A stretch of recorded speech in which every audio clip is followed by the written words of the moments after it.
Hello, cats and kittens. We're live, and welcome to another Sunday Funday. This time we're calling it Music Mania today because I couldn't think of a good title for it. So I was going to put about, I was going to put in like about um, L, LPs and um, 8 tracks and reel to reels and 45s, but that would have taken up too much space. So I Yeah. just said, well, I'll call it Music Mania.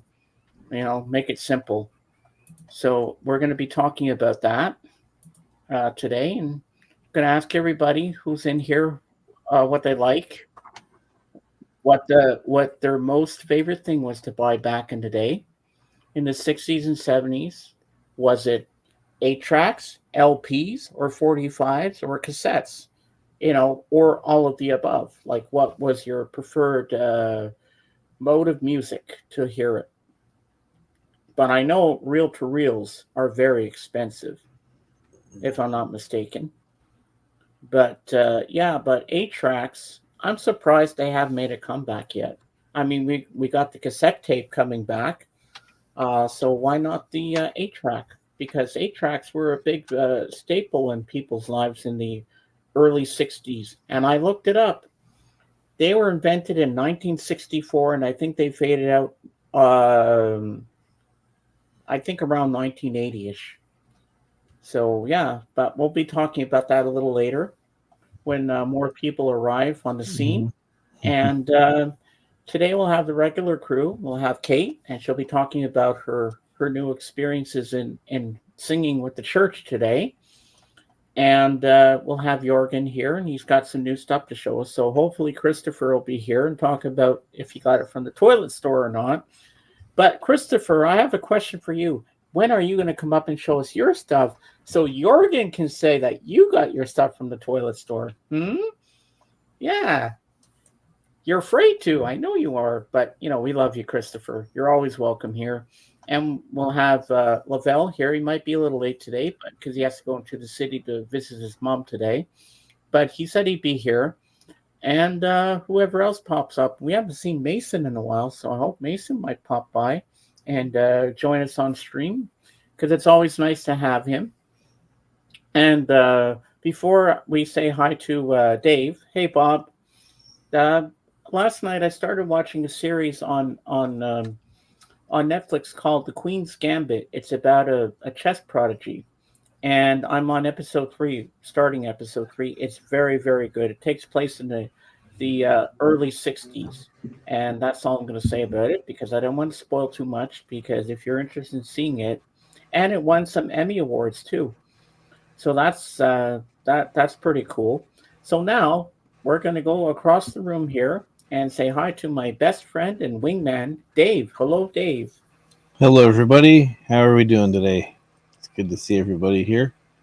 Still pretty early. Hello, Bob. People are just going to be coming in. Yeah. Seems like the first half hour, 45 minutes or so, is just kind of people trickling in, people stopping to get their coffee, doing other things, and then Oh yeah, eventually but we getting. always get Yeah, a good yeah, majority of people in. yeah. It's always good to see Bob. It's nice you were able to make it here. Yeah, nice to have you all here. We're gonna have a fun afternoon, and hopefully everything will go well. Ooh, Hans saying hello to me. Uh, just telling him I'm live because I can't really chat. Yeah, it's kind of hard to do two things at the same time. Yeah, I'm trying to multitask, but don't know how well that's gonna go. Well, I make it work somehow. I always Mhm. do. Yeah. So yeah, I'm glad you're back, Bob. It's been a long time. And then Bob's leaving to see his grandkids in Ohio on Thursday. Oh, have a safe trip, Bob. Yeah, that's going to be fun. He's a busy man. He just took his car in to be fixed and stuff like that. What did you have done to the car, Bob? You told me the other day, but I forget now.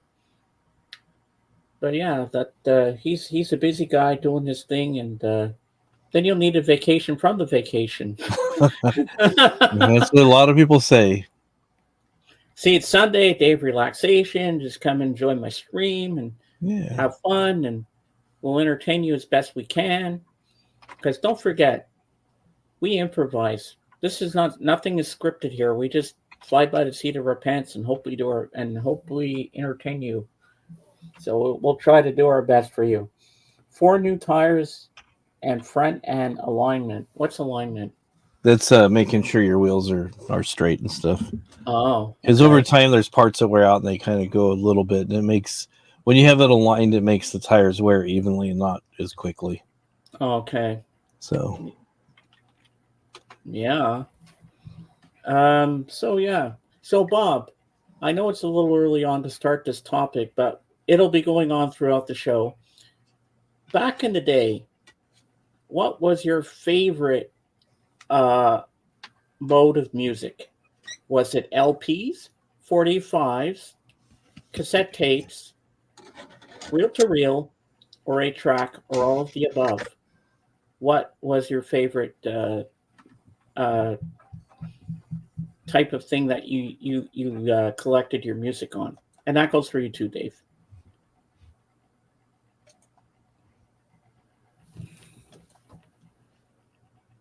Ah, uh, I remember when tires were $30 to $50 a piece. Now 200 a piece. Oh my God! yeah, it's crazy. Everything's just going up like crazy. You can go into the movies back in the '60s for like 25 cents or something. Now you're gonna pay 30 to 40 bucks for everything, including your drink and popcorn and everything. It's like, oh, it's nuts. It is. It is. Everything just gets more and more and more expensive, and it's crazy.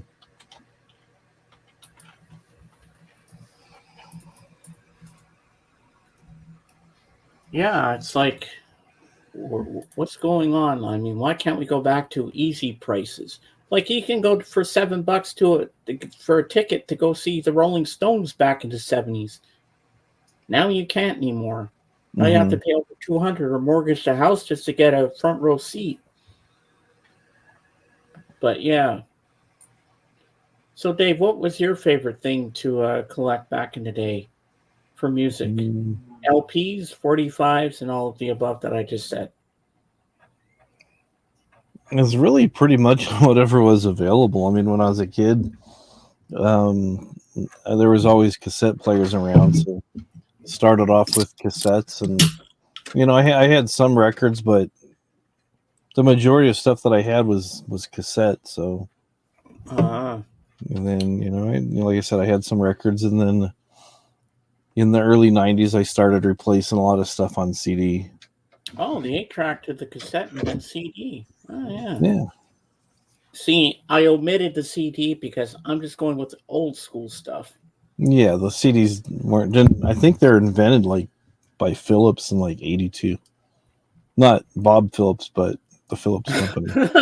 No, not to be He may mistaken with have Bob. affiliation. I don't know, but that's who I remember being credited with inventing the format. Yeah, yeah. Yeah.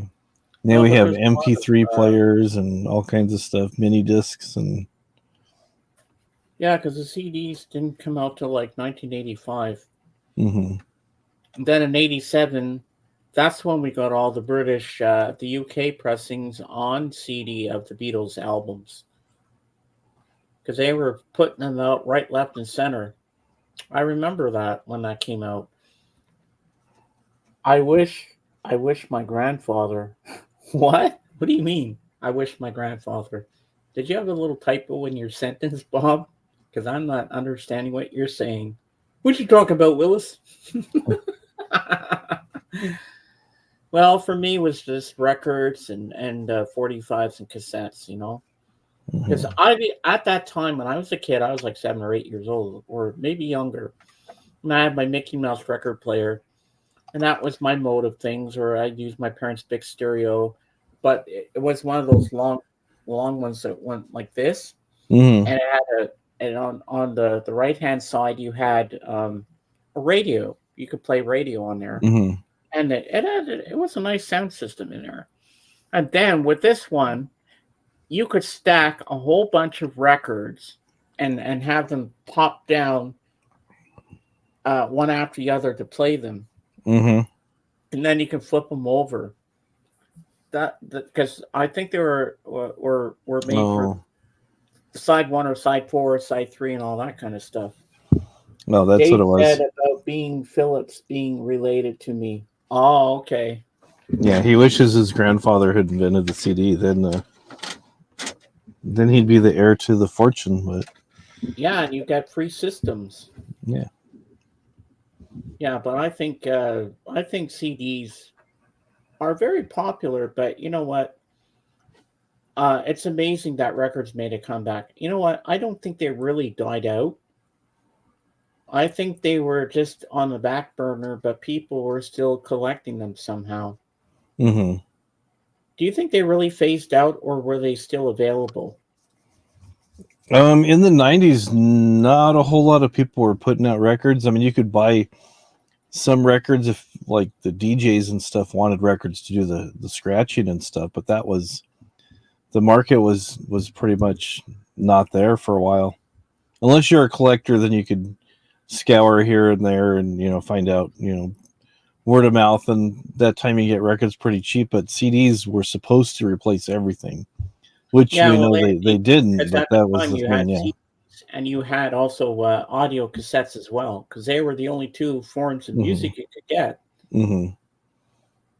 And the thing about CDs is they were marketed as being virtually indestructible, and records warp and they scratch real easy, but a CD, it's small and compact and it doesn't do this and doesn't do that, and you can do this and you can do that, and it's like, okay, whatever. Well, CDs do get scratched Yeah. and they can break. Yeah. You know, people don't know that. Some people think, "Oh, this is the greatest thing since sliced bread." I mean, look at those big video discs that they used to have before the laser disc. Remember those huge things you Yeah. stick it in, and the disc would come out into this big player and stuff like that. That was the first mode of like before the VHS. They had No, this thing, the VHS was out before that. and then they had that, and then later on the laser disc. Yeah, Laserdisc came later. Then the Laserdisc was the precursor to the DVD. And then after that, they had Blu-ray, now 4K. And now I'm hearing there's an 8K as well. Yeah, there's the 8K. I mean, it's never going to end. Like they just Yeah. keep coming out with new technology every year, but they're pretty pricey. You can't do that. I missed the 8 track click in the middle of a song. Yeah. Yeah, if Well, you didn't go ahead. I was gonna say, if you didn't clean the heads, sometimes it would click to the other track. So you're listening to a song on track one, and then it would automatically click over to like track three, because it'd go one and three went this direction, two and four were recorded this direction. So depending on where the head fell and stuff. So yeah, it was kind of crazy. You know, I often wonder, but I've never heard it on 8 track. I wonder what happens with the song "Hey Jude" because that's over 6 minutes long. How Mm. did they make that? Did they have to cut it up into two parts, or did it get cut off in the middle and then click to the next middle of the 8 track, or did they play it It fully probably would have through? been just one track on the one song on the 8 track. Some 8 tracks I've heard, it's just a continuous thing, and they'll just play the whole thing all the way through with no breaks, interruptions, and stuff. So, Yes, but yeah, because I've heard some of these get the songs get cut up into different parts mm-hmm. of an 8 track. But I remember my friends Danny and Stanley Casbrook, their dad had an 8 track player. And I remember once he lent me an 8 track of the Beach Boys when I was starting to really get into rock and roll, and I was listening to that one time, and I remember how much I liked it. That my uncle Cliffy, he had the Boston Pops with Arthur Fiedler, and he gave me some 8 tracks, and I had to borrow the player for it so I could listen to them. But then I don't know what happened to it to his 8 track player. I hope he still has it because that could be worth something today. Mm-hmm. Mm-hmm. because those you don't see those much in thrift stores, do you? Not very often, no. Oh, where's Darren when we need him? I need the history of these things. I want to know. I don't know why I just got on about 8 tracks today, but I've been just thinking about that. It's been on my brain for a while. Actually, I'm going to text him and see if he's around. If he wants to stop by and tell us about it. Okay.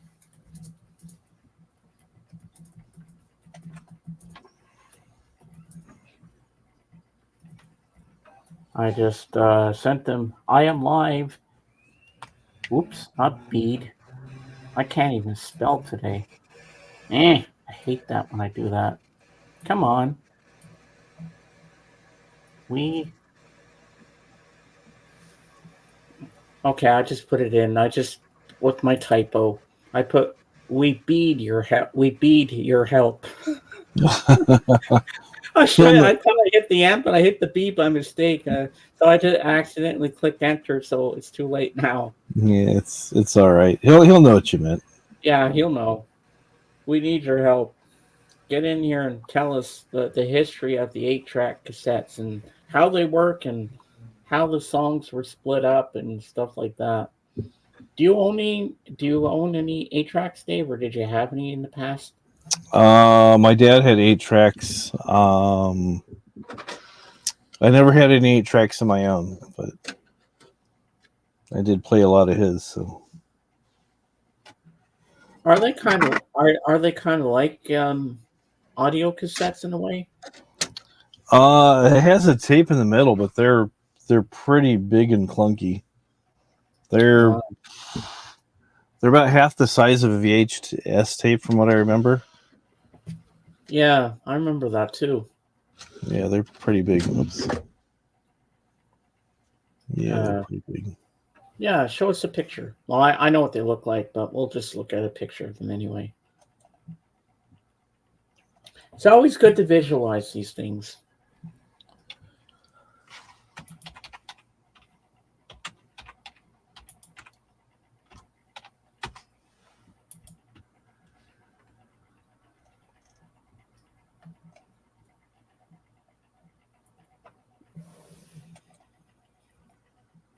Hmm.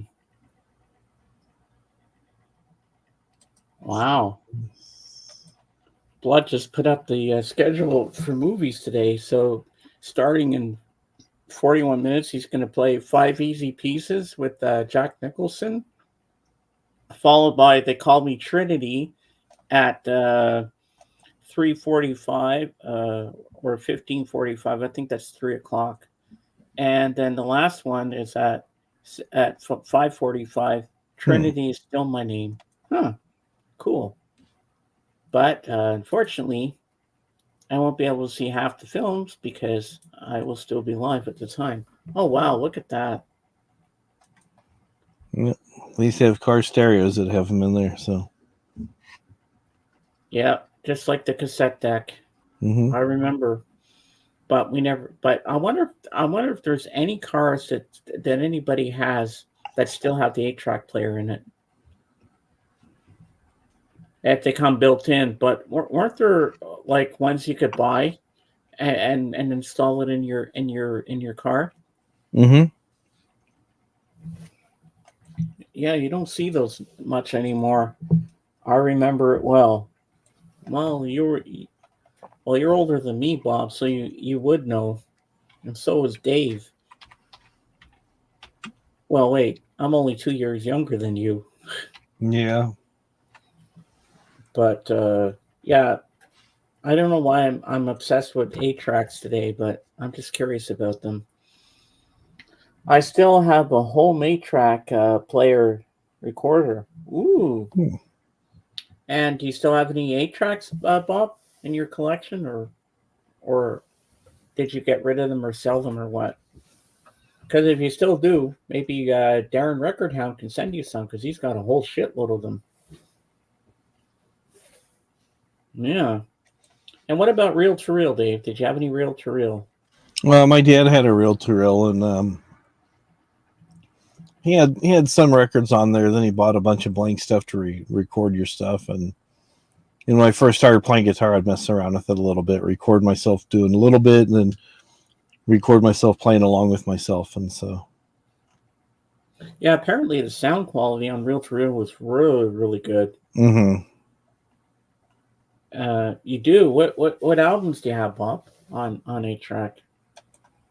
Inquiring minds want to know. Yeah, apparently some people actually have the Beatles on Reel to Reel, Hmm. and apparently the sound is really good, but they're very expensive to get. I have Reel to Reel tapes still, but don't have a deck anymore. Oh, well, I should get one and take them out and relive the old days. Because then I'll have to live vicariously through you, because I'll never get to see those or hear those systems. But yeah, I'm interested in all this stuff, and I might even, after watching the series, The Queen's Gambit, as I was telling you earlier, backstage, I might even be interested in learning how to play chess. But I don't know if I have the brain for it, if I'm smart enough to do it. Because I heard it's very complicated. You have to know all the different squares and stuff. Yeah, the movements of the different. Because what I've seen, and I was studying the scenes very hard when she was playing, like there's different moves you can make, there's different combinations. Mm-hmm. And I don't know if I could ever understand that, but I might play an online chess game just to see if I could actually do it without knowing anything about the actual game. Mm-hmm. Because I think it would be cool to learn that.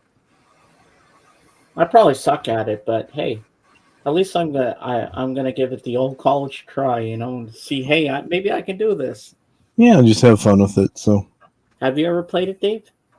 I tried a couple times and just like I just got bored with it. A lot of people that I met that were into playing chess, they Oh yeah.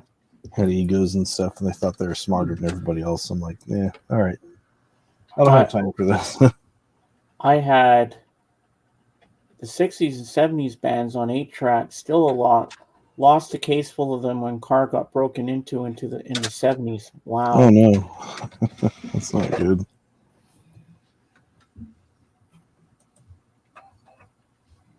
Dave, can you see if there was can you look up something?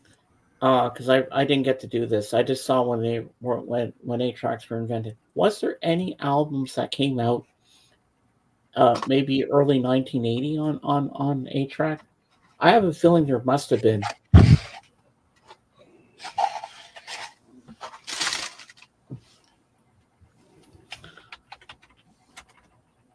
Well, guys, I think I came up with a good topic today. I just thought about this yesterday. I said, let's talk about the 8 track player. Because you don't hear a lot of other people in the vinyl community talking much about them. So I said, well, I thought it would be a great topic to talk about.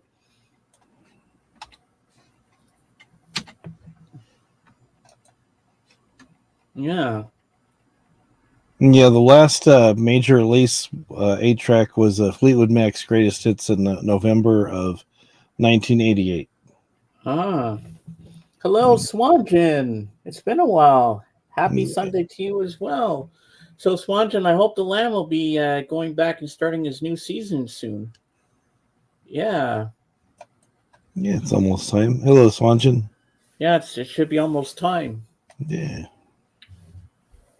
I'm looking forward to the new season, doing all my standing ovations. There you go. And I know that Scottish Ray was telling me he's hoping that he'll be able to win the duck race because he says, James, I'm going to win you that. I'm going to win you another mug, and I'll have my third Lammy mug. I've already got two. One's on display, which I have right here, Mhm. as you can see. And then my other one's upstairs because the other one I drink my coffee from. And as the Lamb always says, it's a great vessel to have. It is. Um, okay, let me click on this. There were a few problems with 8 tracks. The main one was cross track issues from Mm-hmm. head to misalignment over time. Mm-hmm. Oh. So, Swanton, do you remember 8 track cassettes back in the day? That's what we're talking about. Hmm. I'm happy with my subject today. Yeah. You know, I feel like I'm struggling a bit at the moment, but I just keep going on. I just keep telling myself I got this. Hey, DJ Trish, I'm Hello, doing Trish. great. Nice to see you. It's been a while since you've been here. I'm so happy to have you in my stream today. Welcome, welcome. Happy Sunday. Ah, Swanton remembers the 8 tracks. Do you have any 8 tracks in your collection, Swanton? And that goes for you too, DJ Trish. Do you have any 8 tracks? I just got this sudden interest in 8 track players and the cassettes that they had back in the day. But apparently the real guy that knows everything about them. He's the most knowledgeable person, and that is Record Hound Darren. Because he can take them apart and put them back together. He knows the ins and outs of them. He must have studied them. So yeah, he's pretty good at that stuff. Well, you're welcome. Yeah, because I wouldn't even know how. If I took one apart, I wouldn't even know how to get it back together. Sarah, hello, welcome in. Hello, Zara. You know you're always welcome here anytime on a Sunday. And you don't. Well, I know Sarah doesn't know what an 8 track player is, You but never know. You never know. Sometimes they have technology there that, they might have had at the same time. Because a lot of these countries, some of them are more developed than we are. So I don't know. just necessarily assume that because she doesn't live and have the same things you do, that she doesn't have it. So, Yep, never forget. And also, well, I'm just teaching her about records. Like hmm I say, it's vinyl. She calls it songs. Well, at okay. least she knows her songs. So I Yeah. showed her what a record is, and I said, "This is what we used to play music on back in the day, and we still do." So, see, Sarah, you get an education when you come to my streams. You get to learn about records and see. Well, you know what CDs are obviously, Yeah. and playlists. I know she knows that, but I don't know if she knows about audio cassettes or 45s or 8 track players or anything No, like that. a lot of that's like, we know that because that's what we grew up with. There's a lot of younger people nowadays that don't even really know what a CD is because they're so used to streaming services and MP3s. So, Who are they? What do you mean? Who are they? Do you mean like what we're talking about, like 8 track I, players and stuff like I that? think she's asking who you have on vinyl that you're showing to her. Oh, I was showing you the Beatles at one time. I am a good girl, well educated. Oh, very good. Yeah. So, Zara, where are you going on your next vacation? You said you were going to Portugal or something? Is that what you told me? I think a month and a half ago. I think, if I'm not. Wow, that's exciting. Yeah. Yeah, just Uh, Madeira, Madeira. Portugal. Ah, Wow. nice. Sounds Well, like you're traveling the world. And I know last time you were, I think a couple months back, you were going to some other place. So yeah, she's going places I'll never get to go. so maybe she'll send you some nice pictures. So Oh oh, yeah, she she posts on will. Instagram. Oh, Okay. nice. Yeah, I'll tell you nice pictures, and she has some beautiful ones with the sunset she took on her last trip. I think you shared those with me. Yeah. Yeah, I think I did. Yeah, Yeah. and That's she's a good photographer. yeah. Well, She you're says gonna. I'm kind of a traveler. So Oh, that's that's cool. awesome. Enjoy it while you're still able to do that. That's great. Oh yeah. Uh, how about cassettes? I hear they're making a comeback. Yes, yes, they are.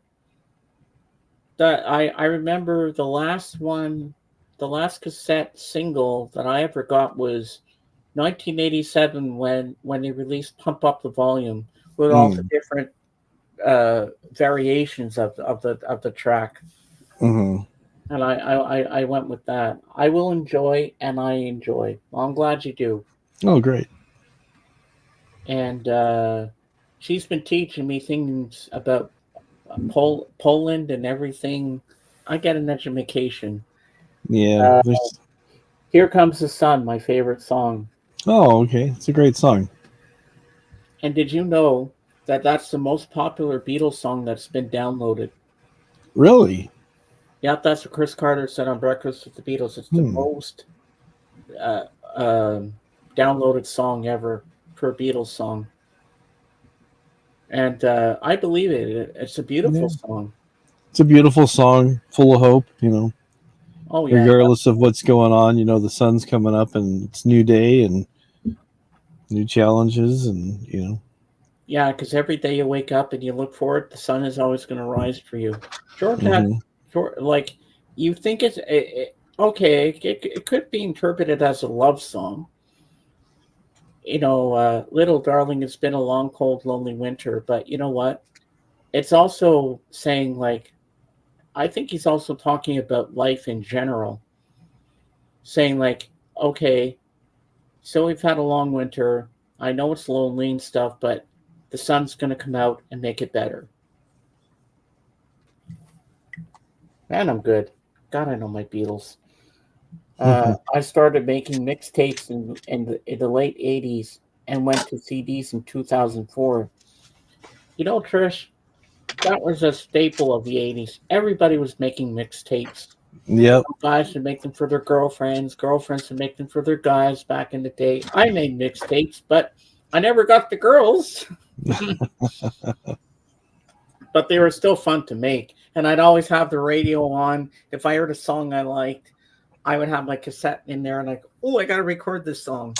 I'd record it, make a tape so I could listen to it later and stuff like that. Did you do that too, Dave? Yeah, I did.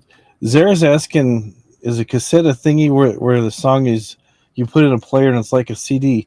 It's it's actually a plastic cartridge that's about so big. I'll bring up a picture, and it has a thin section of tape that goes on these two reels, and it goes. There's these in the machine. There's these things that make the wheels go, and there's a motor, and it pulls it across this thing. And cassettes were great, but at the same time, they're very finicky because the tape is real thin. And if you didn't keep your machine cleaned up, the tape would get either come out or get all rolled up in the machine or other stuff. Let me You find a know how picture. many cassettes I had broken because of that? It's crazy. And Sarah, what you could do back in the day, you also like you could record music off the radio, and you could buy cassettes of your favorite bands and stuff like that. And also, you could record your voice on a cassette. Mm-hmm. Yeah. How is it called? The machine playing CDs. CD player. Yeah, it's a CD player. But so here's what a cassette looks like. I found a pretty good picture of one here, so you can see Oh what yeah, I we're did too. Yeah, that's a so you can see cassette. what we're talking about. This black thing here is the spool of tape, and they'd put what they call a leader, LEADER, as opposed to like a measuring liter. Um, they'd put this thing in here, and then they'd have like a clear white band, and usually they'd have some type of code what would tell the machine it's getting ready to play. Usually a series of musical notes or something. Not always, but occasionally. And then this is your supply reel, and this is the other one. It goes so it goes through there. So okay, Oh, yep. you Always carry a pencil in the car. Yep. uh, Carry the battery. Yep. So that's what it looked like. Yeah, they were handy, but at the same time, they were very temperamental to dust, heat, a lot of things. Yeah, I the remember. cassette decks in the car. That was the worst because that was the hardest thing to get out of the car thing. It's like trying to pull it out. Like a cassette deck on your stereo system in your bedroom or wherever you had it. That was hard too, but at least it was a little easier to get it out. If you're Yeah. trying to hit the eject button, trying to get the thing out, it wasn't easy. But sometimes I had to take a knife just to pry open the thing a little bit without trying not to break the thing. But I had a lot of cassettes that died that way, Hmm. and it's crazy. But well, I used to love cassettes back in the day because for the most part I was buying a lot of cassettes and less albums.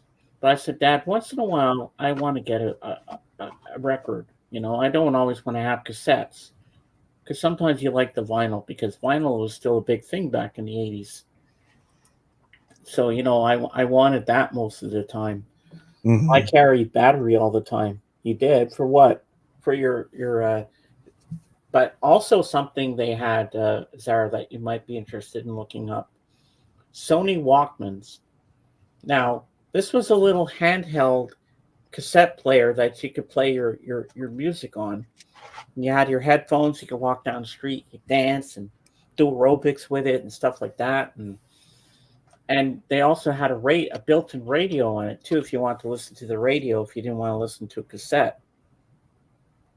Uh, I don't know why I did. Oh, okay. And they had CD Walkmans, but for the most part, I heard that the early ones uh, jumped and skipped and everything. Do you remember that, Dave? The earlier players, yeah, they had some issues. Yeah. In my room, I have a CD player. Oh, okay.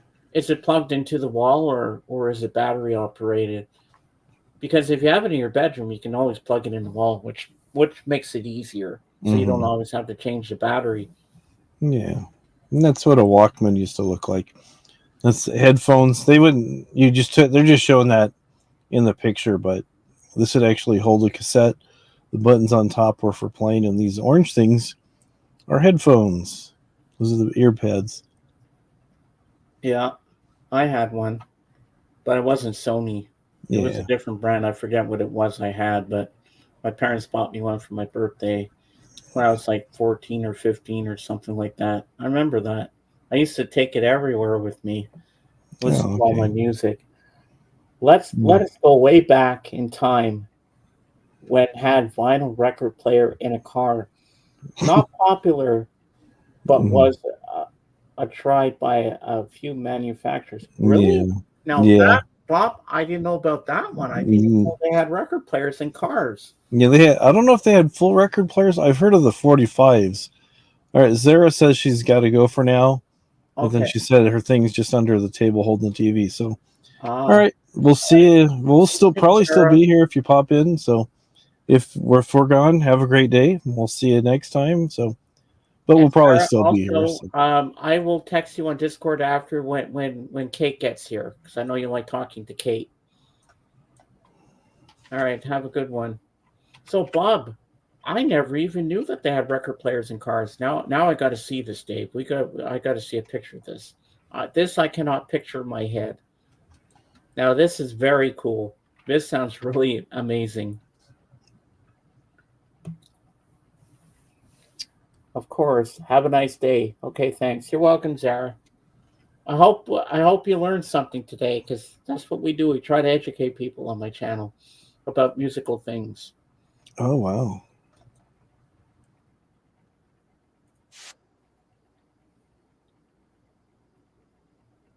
Well, think of it as a giant vinyl CD player, I guess. There you go. I never even knew something like that existed. Wow, that's amazing.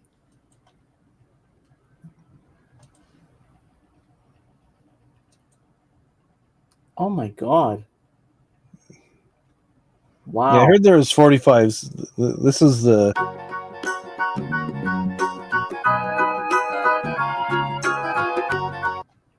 Let me find it here. There we go. That is so cool. It's like having a jukebox in your car. Yeah. Oh, hang on. Let me show the other one. But I get I guess some of the records got scratched if you hit the speed bump and the needle goes whoop.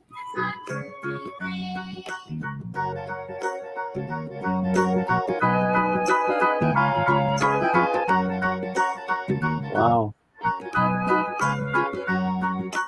Do you know the Muffin Man lives on the The Muffin Man. man, the Muffin Man? See if they have something else they're going to play other than Muffin Man. Yeah, we don't want the Muffin Man. As my teacher in high school would say, it's too kitty winky. I guess it's not. All right. That's. All right. Is this inside a car? Yeah. Yeah, that was inside a car. Oh, they skipped on potholes. Oh, I bet. And those speed bumps. If they, well, I don't know if Yeah. that's back in the day. But man, imagine playing your records in the car. That is so cool. You go out and buy a brand new album, you could play it right there in your car. Not for very long. First little bump you go over, it goes. Bzzz. Oh no, my new record. Oh no.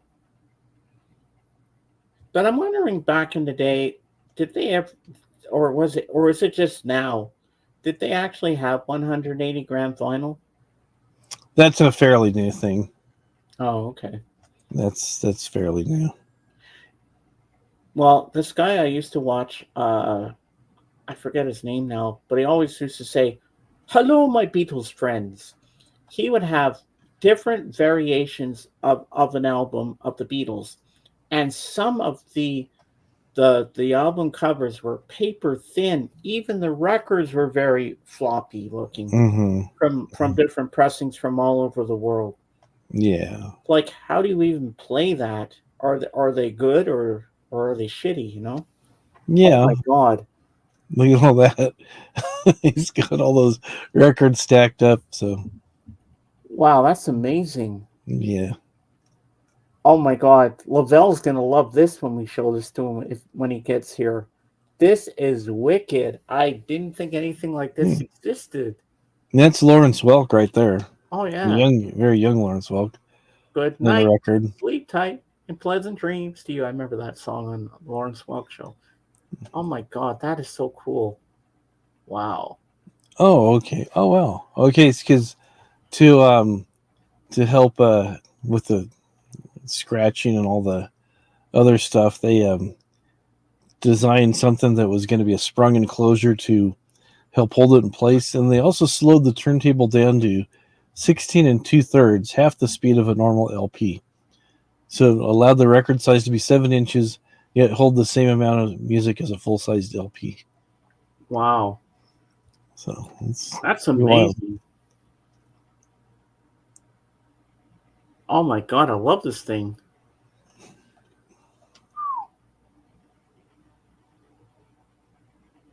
And you can actually play like the regular albums?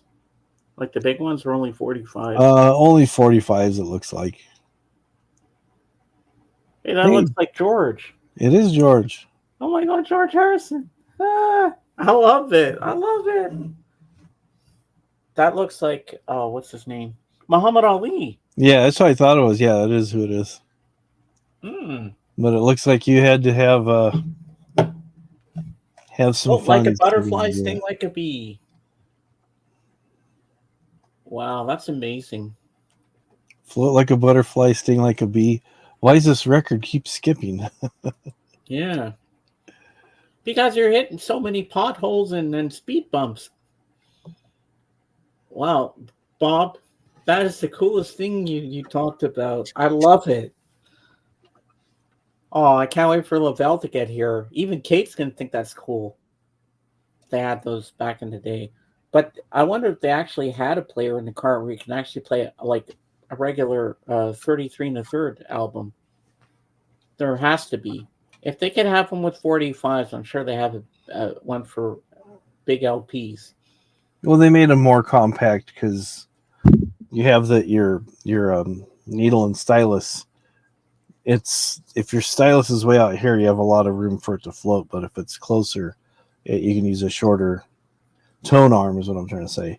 So it was less likely to float and scratch and different stuff. Yeah. I'm just old. You're not old, Bob. Don't say that. You're not old, Bob. No. You're as old as you feel. I mean, I'm 55, but I feel like I'm 21. And I'm sticking to that. There you go. And yesterday, if you're not, I don't know if anybody else knows that's in the chat today, but yesterday it was my 6-month anniversary of giving up alcohol cold turkey. Yeah, good for you. Now, I wasn't an alcoholic because I'm not like that. Yeah. I just felt like I just didn't like the way beer or any alcohol made me feel after a couple of drinks. I just felt aggressive and angry, and I felt like I was putting on weight from it, and it just wasn't the thing that I wanted to do anymore. And once I gave it up, I felt better. I felt healthier. I felt more myself, and I'm proud of myself for giving it up. I didn't think I'd get this far. 6 months is a like a milestone to me, and I feel like I've achieved something. I set a goal for myself, and I stuck to my guns, You did good. and I'm gonna keep on going because I started January 27th, and so I guess January 7th will 27th will be a year, right? Mm-hmm. Yeah, so it'll be a year, and that'll be my biggest goal yet. Oh, thank you, Bob. Yeah, I'm proud of myself. I'm turning a new leaf, and I'm doing a lot of good things in my life. I'm getting interested in new and different things that I want to do, and I'm happy. Hey, Michael! Michael's in the house. I'll be 70 on my next Hello, birthday. Michael. I feel like 15. Ask my wife. She says I act like a 15-year-old all the time. Wow. You're as old as you feel, Michael. If you want to feel like you're 15, I want to feel like I'm 21. We're allowed to. And Michael, I hope you saw what we were just showing, like the record player that they used to have back in the day in the car, where you could play 45s. It's like putting a CD in, but you probably have to have a big. If you're going on a road trip, you probably have to have a lot of 45s to play. Mm-hmm. I know John Bip Bop Boom wouldn't have that problem because he has a lot. He's got a bunch, yeah. He's got the biggest collection. I think he's got more than Darren does. Darren's got a lot, so. Oh yeah, but Darren even told me that Bip Bop Boom's got more than he does. I mean, he's got a 45 collection coming out the wazoo. So what's new with you today, Michael? Anything exciting going on? I know we don't have Royce in the house tonight, but recently, Dave, since I've been going to Royce in the house, which I missed last week, um, I've been going backstage with them now before they even start. Oh, good. Because I kind of figured I'm part of the panel now with them, and I bring something to it, and I'm very knowledgeable, and I think Michael sees something in me about that. And I do have a good knowledge of music. I may not understand a lot, but I learn when I go up with the guys. They teach me, and I learn, and that's what I need to do. And it helps me do my streams even better when I learn from these guys. Mm-hmm.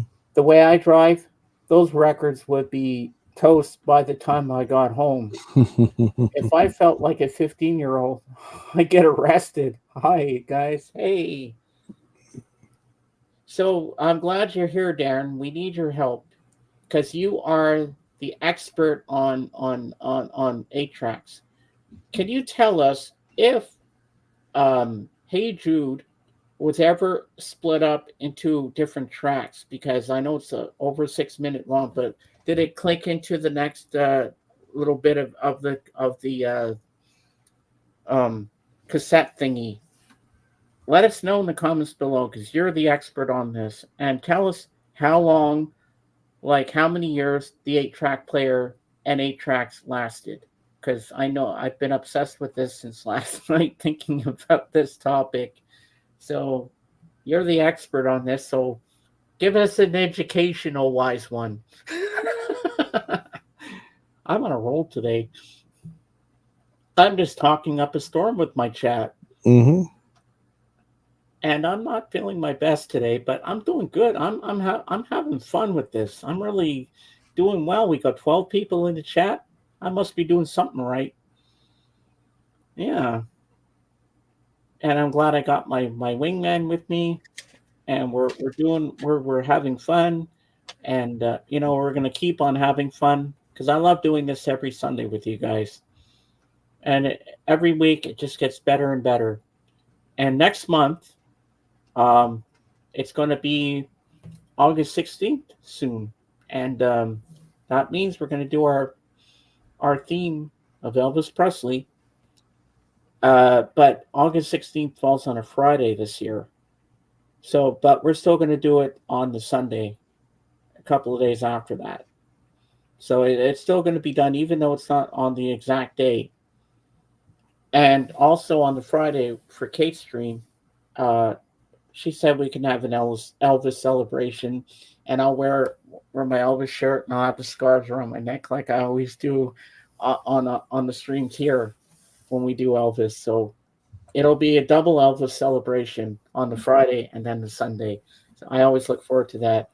And I know you've all seen the pictures up teen times, but I'll still show my Graceland pictures because I love reliving those moments. Mm-hmm. You had a And great time on that trip, so why not? it just brings me back, and I want to show my love of Elvis. And I'm also going to try something really huge. And I have to text him on Facebook to see if he would join the panel for that. Curtis Simpkins, because he's a big Elvis fan. And I think it would be really, really good if he was here with us. You know Curtis Simpkins. Yeah. I don't think I do. Well, I know him. He's a really good guy. Okay. I'm going to try to get him on the panel for that. All right, let's see.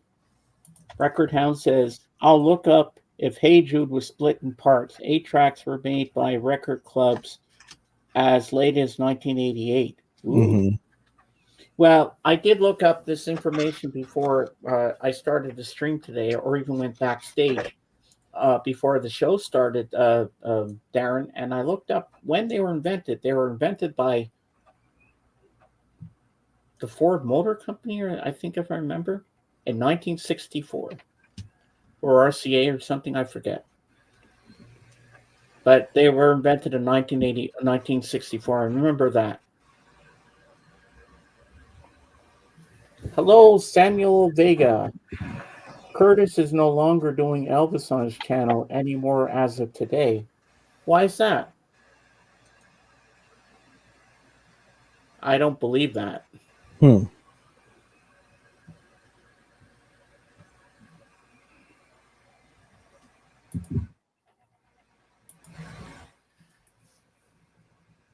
I don't know. Oh yeah, the plastic ones are horrible.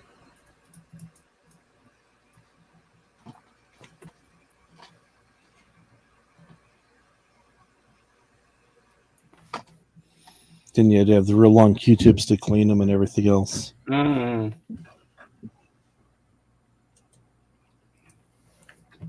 Yeah, that's another thing I want to know about. Did they have recordable 8 tracks where you could record things on them? They did. I don't see how that would work. It would work just like a cassette. You'd have the parts of there that you could record with, and you just some of them had probably a microphone jack on, probably like a quarter jack on the back of it, or maybe on the front. Yeah. Check, do a background check on Samuel. Did you see the private chat? Not yet. I'm checking on this thing.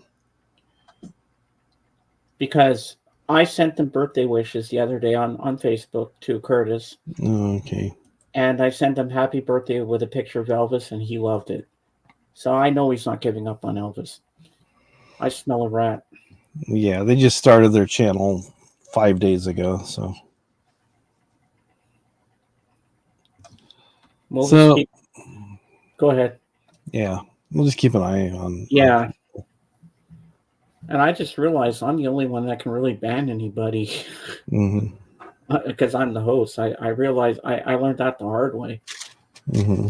But now I know I can block them if I need to. No, because that's bullshit. I knew right away what this guy was saying. I was like, no, that's not real. I know Curtis wouldn't do that. Mm-hmm. Who are you, Samuel? How do you know me? Sorry, I have to interrogate people because I want to make sure they're legit people. Because I run a tight ship in this place in my chats. I want to make sure everybody's safe. So I want to make sure you're not a troll. Because if you're a troll, I'm sorry, I will have to block you. I know you don't like hearing that, but I run a tight ship and I'm the host, and I want to make sure my chat is safe. Okay? If you don't follow my rules, you're going to be kicked out. So please respect my rules. Right, Dave? Mm-hmm. See, when I first started out doing this stuff, I was so shy I couldn't even say stuff like that. Now I know what I'm doing. Just a music fan, James. I heard about your channel through Mr. Mail's live show. Oh, okay. Mike, oh my God, Michael Pilmer. Hey, Michael. God, wow. Watching this as I work. Wow, nice to see you, Michael. It's been ages. And Michael, I'll come to your show one night with Miss Piggy and we'll do our little bit like we used to back in the day. I'm just doing other things, and I've been on with my friend Kate. I co-host with her Wednesdays and Fridays. I do my shows on Sundays, and I'm on with Royce in the House on Sunday nights, and I'm doing other things in between that, and I got a busy schedule with me. But Michael, I'll try on a Thursday night to come to your show one time. But I haven't forgotten about you. I still love you, man. Remember Michael, when we used to do our burping contest on your show? I miss doing that. We'll have to have a burping contest again. Miss Piggy will come. And Dave, were you there the night we recreated the Will Smith whack on the cheek when I did it with Miss Piggy? I think so, yeah. And then I made Miss Piggy go, hi, and he fell over. We were trying to do the slap. That's pretty funny. Mm-hmm. It was. Yeah. No, I don't think, Samuel, I don't think Curtis Simpkins was giving up on Elvis. He never would. I know that for a fact. Heck yeah. Come to my Thursday stream whenever. I've got burps saved for you. Oh, nice. I will. There you go. You never know. I might just let one rip for you today. And I'll bring Miss Piggy. We'll do our old skits like we used to. So, Michael, are you still traveling around with Devo? He's been home for a little while. Yeah, because Michael was all over the place. Yeah, he was traveling everywhere, all over the world. Going all over, and sometimes he's gone for months, and we don't know when he's coming back. And I think I feel one coming on for you, Michael. Here we go. Not my best. Hey, Mike, how you doing? Hey, Mike. I'll be here for about 30, 35 minutes. Oh, okay. Oh, you've been paying attention to the Olympics, huh? No more Devo travel for this year, but I'm traveling to see some other bands. Ooh, nice starter belch, James. Wasn't my best. It's not 100%, but I need a better belch for you. I need a deep one for you. I gotta do this better for you. It's a starter belch. Yeah, this is great. I got everybody I want to see today, Yeah. and then some. Got Mike. We got Michael Pilmer. We got Samuel Vega, the new guy. But sorry, Samuel. Um, I had to do that, but I always have to make sure people aren't trolls. And there's my mom. Oh, Pat. Hi, Mom. Wishing everyone a healthy day, not staying too long as oxygen is low. Time to plug in. Yeah, last night I went in to check on my mom, and her supper was all over the floor. Oh, no. She was having a hamburger, but she had to get her oxygen in, and her plate fell off the tray and went all over the place. Oh, sorry And to I hear had to that. clean up all her stuff. But Mom, I hope you eat something today. You got to eat some stuff because you're going to get weak, and that's not good.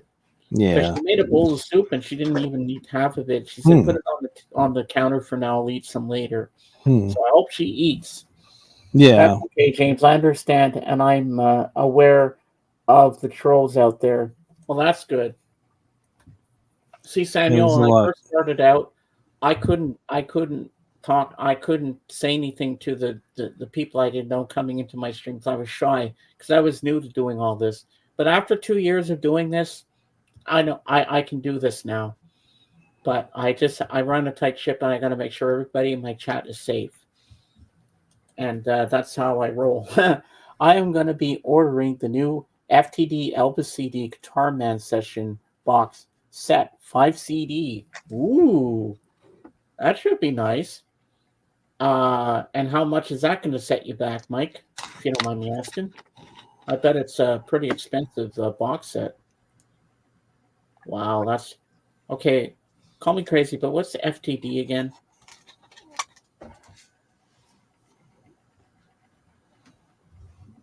Dave? I don't know. Oh, Mike, what does FTD mean? I never understood that. And they all have like different albums have lo-fi and hi-fi. I don't know. Follow That Dream. Oh, okay. Oh, okay. Follow That Dream. Okay. Yeah, I just saw FTD. I thought of a florist for some reason. Oh, okay. I mean, I know my stuff, Samuel, but sometimes these abbreviations I don't get sometimes. Oh, you're good. You're on the ball. This guy knows his stuff. But the only thing is, Samuel, you have to earn a wrench to be a mod. I just don't throw them out to everybody. Only the people I know get to be mods. But if you're good and you stay in well and you keep coming and you behave yourself, then at some point you'll be rewarded with being a mod. But for now, you just have to come in and hang out with us. But you're always welcome here. Not that expensive. I'm getting it from UK. FTD, Follow That Dream Records via RCA. Ooh. Hello, Zeb. How you doing? Hello, Zeb. Yeah. That's pretty cool. Uh-huh. I'm a huge Elvis fan. And doesn't matter if I get a ranch, James. Okay, that's cool. Yeah, I'm a huge Elvis fan. Since I was 8 years old, I was a big Elvis fan. Oh, let's see what Record Hound's saying here. Checked around. Hey Jude wasn't split on 8-track that I can tell. Oh, okay. Yeah, so you're right, Dave. It was all one track, so they didn't split it up. But I heard some songs start, but then they click into the next track. Oh, can you imagine Inagata Davida on 8-track? How that would sound? That thing's like 17 minutes long. Or a Led Zeppelin song. I'd love to know how they managed to do that on an 8-track. Yeah, I love Elvis. And Samuel, I've been to Graceland. One of the best trips I ever took in my life with my dad. Just the two of us went, and I was like, wow. And if you come, not on August 16th, uh, so the 18th is a Sunday of August. I'll be doing my Elvis stream. If you come here, I'll be showing my pictures from Graceland, and you can see. I'll tell you all about it, and it'll be fun. And of course, I'll always do my Elvis karaoke like I do. I'll be singing some Elvis songs for the ladies, throwing my scarves at the screen, and the ladies can pretend to catch them, and my pretend sweat and shit. Friends are streaming early. Gotta go. All right, Darren. Have a good one. Have fun with your friends. See ya. Don't be a stranger. We love you, man. I think it works out to 70 Canadian roughly. I'm an Elvis collector and I like EP humor.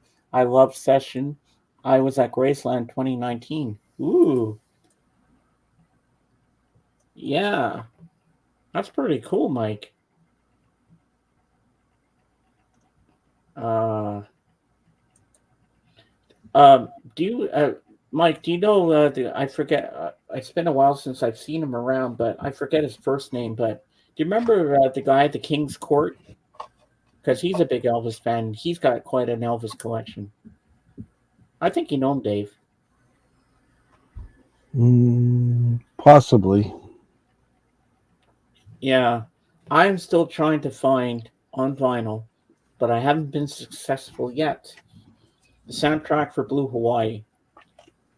I've been wanting it on vinyl for so long. I used to have it as a kid. I would play that album cover to cover. There was just something about that album I loved. It was such a great soundtrack, and I also love King Creole soundtrack. Um, but Viva Las Vegas, that wasn't a big that like a big soundtrack at all. It's like I think it was an EP if I remember. Hmm. But I think there is a I think there's a box set with like different CDs of different all the Elvis soundtracks from all 31 films. And I think I saw a video of somebody having that. And I remember I think it was an EP for the Viva Las Vegas because you would think there would be a full length album of that, but there wasn't. All the other ones had a full album.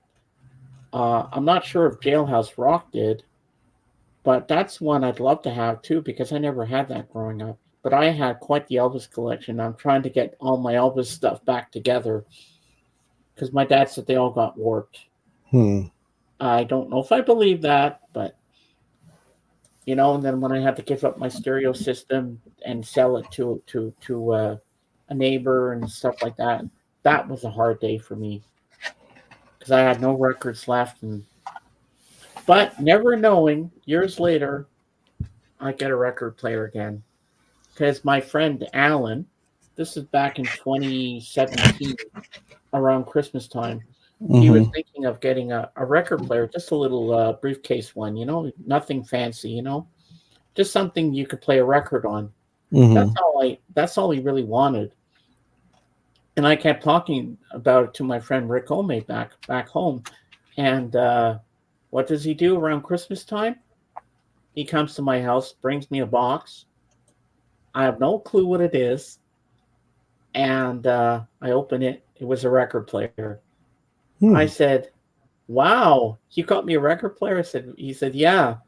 I thought I'd get you a record player because you kept talking about it." And I said, "Well, I'd never asked for one, but thank you." I'm like, and then I admitted to him, "You know what, Rick? I think deep down I really did want one." He said, "Yeah, I kind of figured you did." So I said, he said, "Well, I thought I'd get you one, and now you have one." And I remember he got me the Elvis collection, Elvis Greatest Hits, and that was my first record that I got with this new thing. And now I got a whole bunch of records. I got Beatles, I got Wings, I got everything. And now I got to find, even if it's just a remaster of Mind Games. I want to get that on vinyl, and I also want to get the Plastic Ono Band. Those are two holy grails of mine I want from John Lennon. And whatever else I can get, I want to get McCartney too, because I have the first one. I'm gonna have the third McCartney album on CD. But yeah, in time I'll get half these things.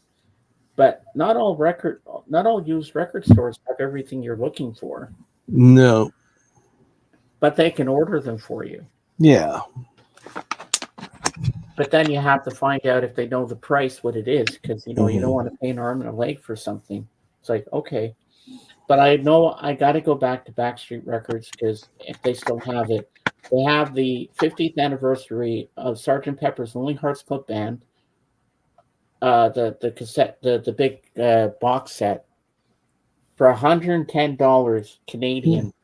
But I'm gonna flip some of my CDs that I don't want anymore and some DVDs and try to wheel and deal. Can you wheel and deal with these guys? Some people are more flexible than others. You just kind of have to feel them out. Well, I'm going to do that because I want that box set. I have the 50th anniversary of Sergeant Pepper on picture disc and the actual original vinyl with the gatefold Mhm. and all Yeah. with a second record. And now I want this box set because that is my favorite album of all time of the Beatles. I mean, I love every album they put out, but that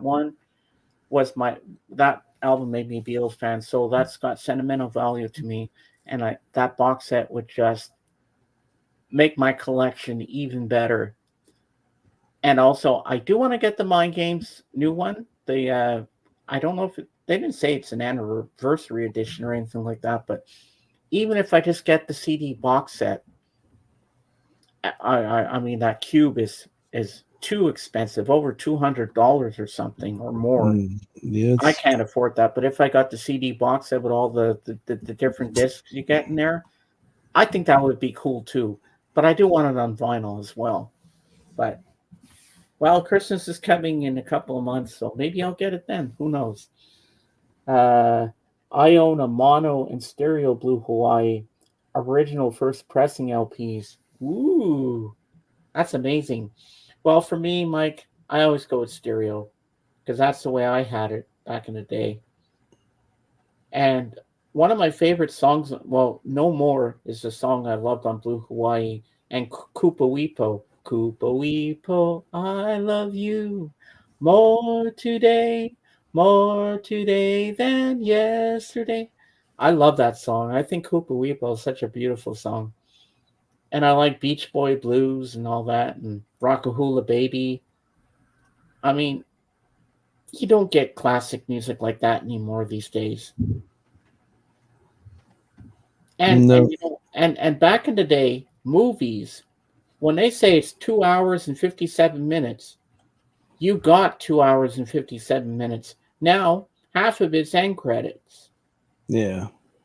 Like why can't they do it like they did back in the day? Oh yeah, Ed is from the King's Court. Yes, Ed, that's his name. Yes, now I remember. Like he was such a nice guy to me too.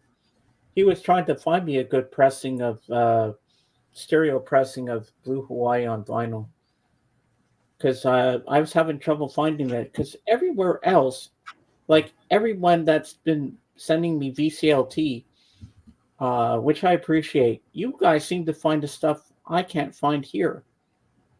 You guys have better luck finding the albums I'm looking for. Hmm. And I might be going to a record store when I go to Moncton. That's part of New Brunswick. I think that's the main place, like the capital of New Brunswick.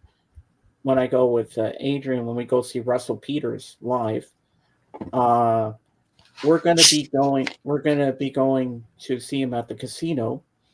And the next day when we're driving home, because it's only a 2 hour drive from here, we're gonna stay at the hotel there. Because you don't want to be driving back at night, especially in winter, because it's on December 5th, the show. We're gonna hit a record store. The Cube is Mind Games is at best an average Lennon album. The Cube is a disaster. Not even interested in it. Yoko indeed. Well, I'm a collector, so I'm a completist. So I'm trying to get my John Lennon albums in, and even if I just get a remaster of it on vinyl, Michael, I'd be happy because I like a song in there, "One Day at a Time," and also Elton John covered that on his "To Be Continued" uh, compilation box set back in 1990. Now you can't even get that anymore for a good price. It's over $300. Mhm. Why do Oh, they up the prices on these things? Like, why can't you go into a record store and find a decent price for something? I Come put on, the link. Michael, join us if you like. I Yeah, I haven't put the had. link I've up been there dying to have because you on my panel for yeah, so long. we If want to hear what he really thinks about mind games. yes, come up and explain about mind games. We want to know. You guys can discuss your favorite Lennon albums. Yeah, we can. I'll just be the moderator. Well, hey, I want your uh, input as well. I almost made up a new word, in point. Input. There you go. Okay. Making up new words here. Well, yeah. Yeah. It could be a new word. Yeah, Mind Games is at best an average Lennon album. Mhm. Well, I don't know. To be honest with you, I don't think I've ever heard the whole album. I mean, there's some good songs in there. I like Meat City. That's a good song. Uh, One Day at a Time is good. One day at a time is all we do. That's a great song. Ooh. And Elton John does a really good cover of that song too. This morning I was listening to the Beatles channel, as I always do. There is no breakfast with the Beatles in the weekend, so I'm listening to stuff on demand. So I was listening to Peter Asher's "From Me to You," and he analyzes all the different Beatles songs and stuff and covers. Today was like the first one was covers of different songs, but then he played the original afterwards. And he played this version of George Harrison's "I Need You" by the Webb Sisters. And oh my God, the most beautiful cover I've ever heard. And I'm very picky about people doing covers of Beatles songs, but this one Mhm. blew my mind. My jaw was on the floor. You would have had to help me pick it up and bring it back up here. That's how beautiful I thought that cover was. The ending was nice, almost made me cry. The harmonies, beautiful. Then I had to look them up on YouTube to see if I could find it because I have to send you their cover of it. Oh my God, I want to hear more of these sisters now. You see, when you hear a cover and you hear a band play a cover and you like the way they sing, it may that gets you into a new band that you never thought you'd discover. I like that. That's what I love about Sirius XM. You hear stuff, you like it, you go and look up that band. Oh, I want to hear this band. I want to hear that band, kind of thing. That's what I love about that. That's where I get my education on music, and then I can incorporate it into my shows and talk about what I've learned. And I like that. The first time I saw Yoko's huge face as big as a mountain on the album, well, all I can say is I wasn't in a hurry to go out and get a copy. Eventually I did, and there are some fine cuts on it. See, Michael, I knew there was a positive to this album. I knew there was. And I'm a huge John Lennon fan, so I definitely have to have that in my collection. And the Plastic Ono Band. As long, but the only thing I'm fearing about the Plastic Ono Band, uh, but Michael, does Yoko sing a lot? Does Yoko sing a lot on the Plastic Ono Band? Because I that's what think she I'm scared. does. Because because if I have to sit through that, I'll be like, no, because all I'll hear is, eh, eh. She thinks that's art. I think it's a cat being strangled, or it sounds like dolphins fighting or something. Oh, come on. She's got that hit song, Don't Worry, Kyoko. Mommy's only looking for her hand in the snow. And I know you've heard that one. Don't worry, don't worry, don't worry, don't worry, don't worry. Oh my god. Don't Yeah. worry. And then she has a song about Yellow Girl. I was like, what? Is she being racist? Yeah, but the title that shocked me was "Woman is the End of the World." You know what song I'm talking about. Yeah. I don't want to say the word. I was like, what the hell are you thinking, John? Well, John spoke his mind. But there's a good documentary you should watch, Michael. The U.S. versus John Lennon. That's when he was going through his immigration problems, and uh, the FBI was after him, Richard Nixon, and all that. It's a good documentary. I have it on DVD. That's one you should watch. Plastic Ono Band has John Ringo and Klaus Forman for the main part, for the most part. Oh, cool. I love Mother. Mother is a good song. I'm afraid to click on this. You said, oh my god, no!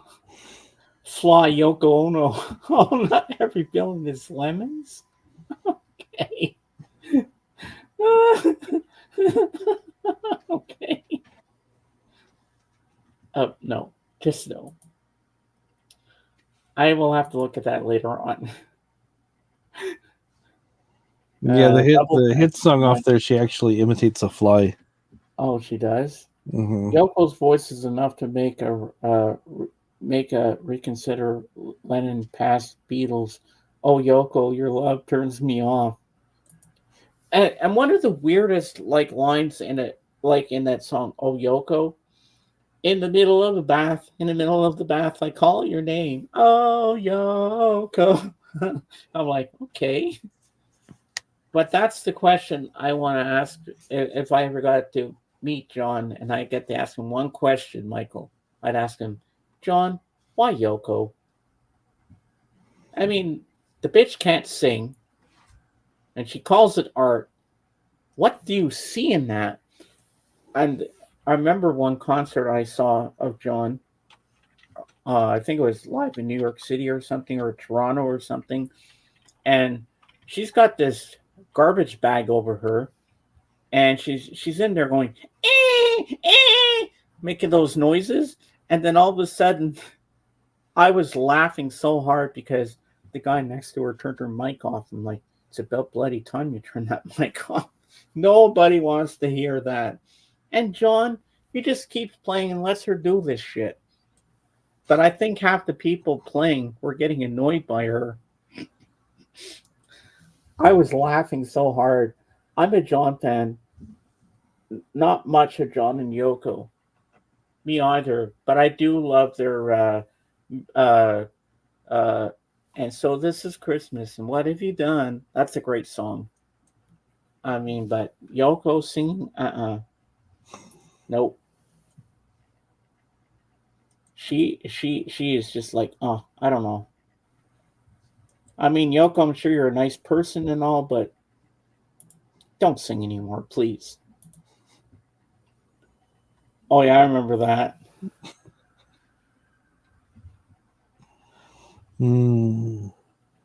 Bagism, shagism, garbage bad. LOL. Man, I don't think we're gonna get copyrighted because he played it on here before. Show Michael the pinking the brain thing with her. All right, I'll find it. It was just a still picture that I found. He's got it. He's got to see that one. This is funny. You're gonna like this, guys. All right, I can show like a short version, a short part of it. Yeah, Michael, you're gonna get a good laugh out of this. Excuse me, from pinking the brain.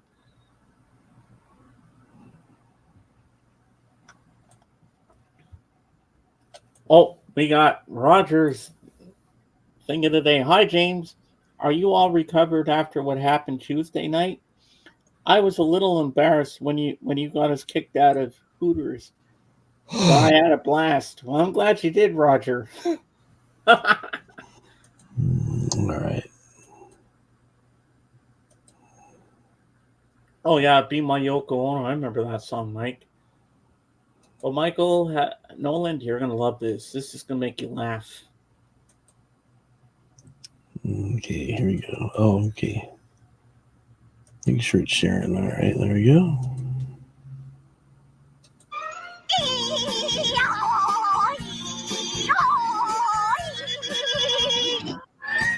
She's awful. She's terrible. She can't sing. I love her.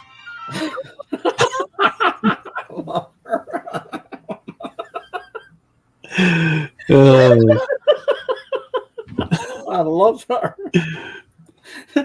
I don't remember much about what happened next, but I woke up on the right bus home. Well, that's good.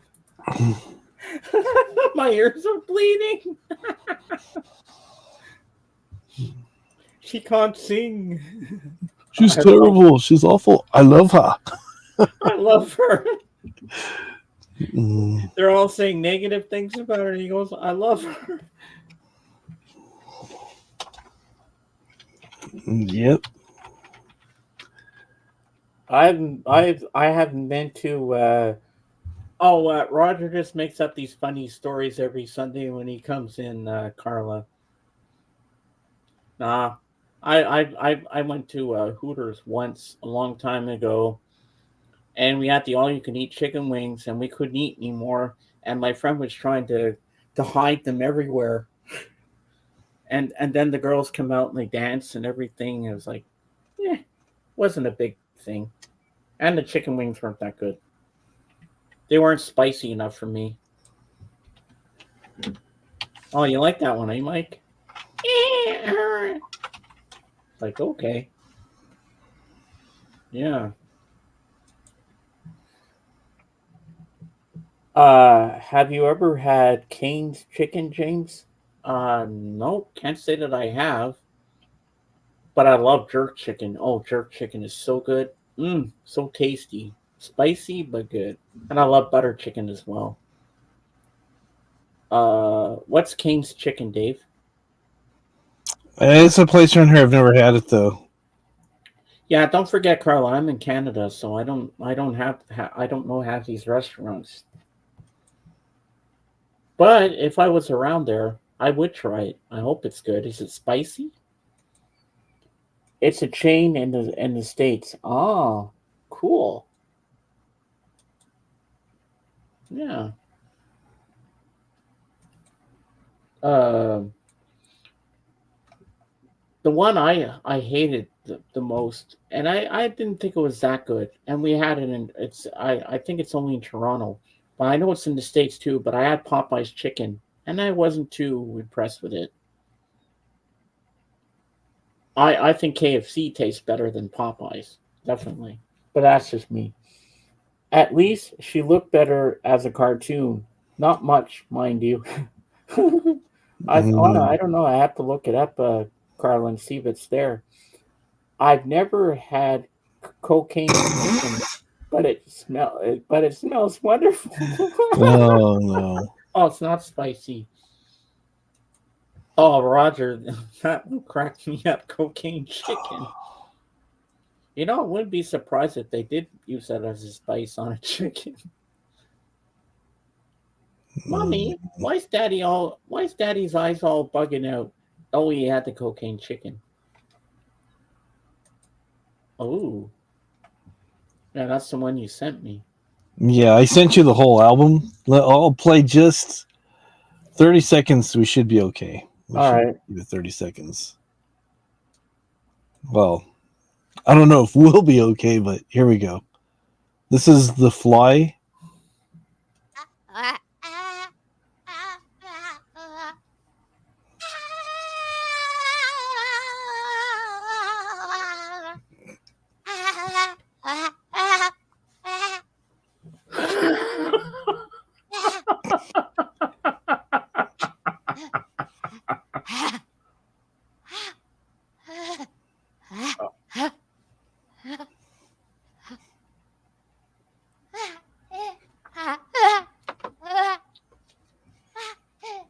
I don't know if she's giving birth or taking a shit.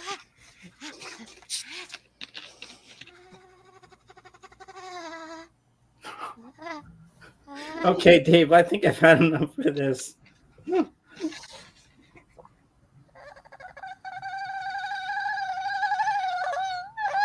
Before we go down in flames here.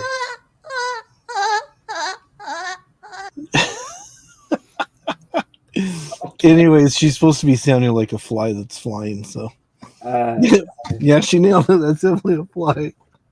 Just as pesky. What's so funny? She nailed it. Yeah. Definitely a fly. It sounded like she was giving birth or taking a shit to me. I rest my case. What's the pass? She sounds like she's taking a dump, aka shit. Oh, Yeah. oh, I think she shat herself.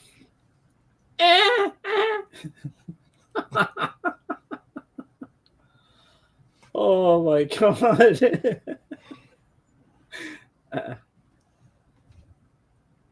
Oh, that's too funny. Yep, it's kind of an expensive album too. If you look on Discogs, I forget what it was going for last time I looked for it, but it's kind of rare and out of print, which means they probably didn't make very many of them. No, I would never waste my money on that.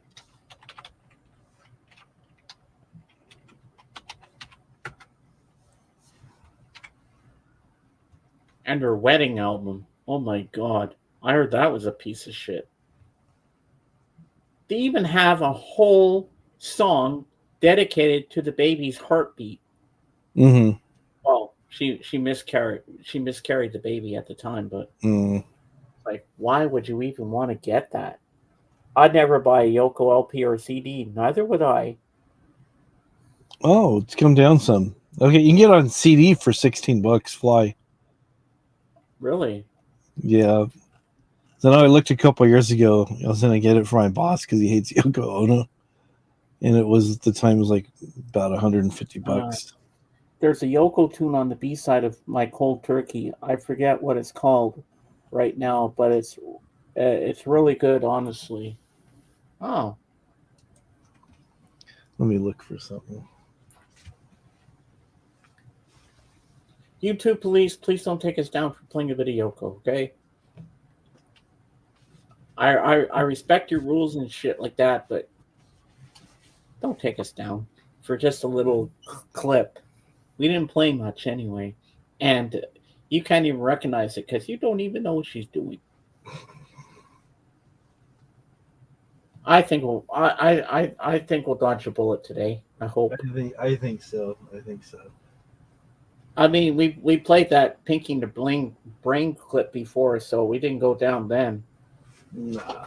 So I don't think we'll go down now. I don't see it. Did I purposely hide that record for myself? I think I did. Oh no. Oh well. It's all right. It's not that great of a loss. It was the Plastic Ono Band. Recorded live in like 1969. Okay. With the Don't Worry. I was just going to show it to you because I bought it just to have. I paid like $1 for it.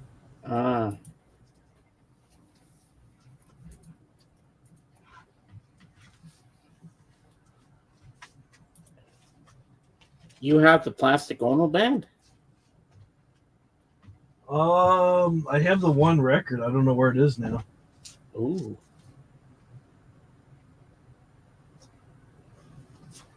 But it's John and a bunch of people doing the instrumentation, and Yoko's doing all the songs, so it's not that great of a loss, honestly. Well said, James. I think you scared the. I feel sorry for anybody that was reviewing your stream. They're like, "Oh man, what is that?" I'm pretty sure the algorithm appreciates honest logic like that, James. Seriously, yeah. And we'll be okay, Carla. Don't worry.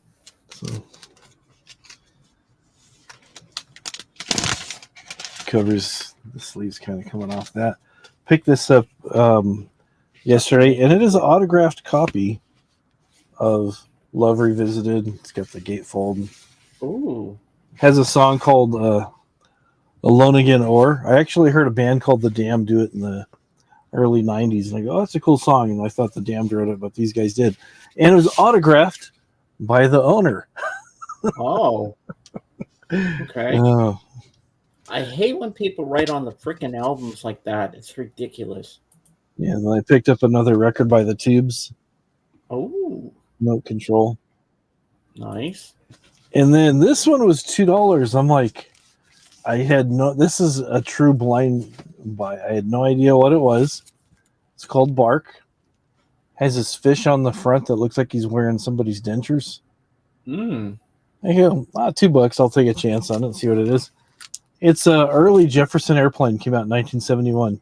Oh, wow. So there you go. It's all Well, that's sealed probably after White Rabbit and all. Yeah, that was like 67. I want to say Surrealistic Pillow came out. Yeah, this is has more kind of country feel to it or something. So, no, this is the Trooper. Let's see, Carlos. It's the Trooper. I think I might have the same one that you sent me of that one. I think Or could so. be different. Michael says, did the Tubes album come with a baby's arm holding an apple? This one didn't, but the other one I have did. You've heard that song, right? What do you want from life?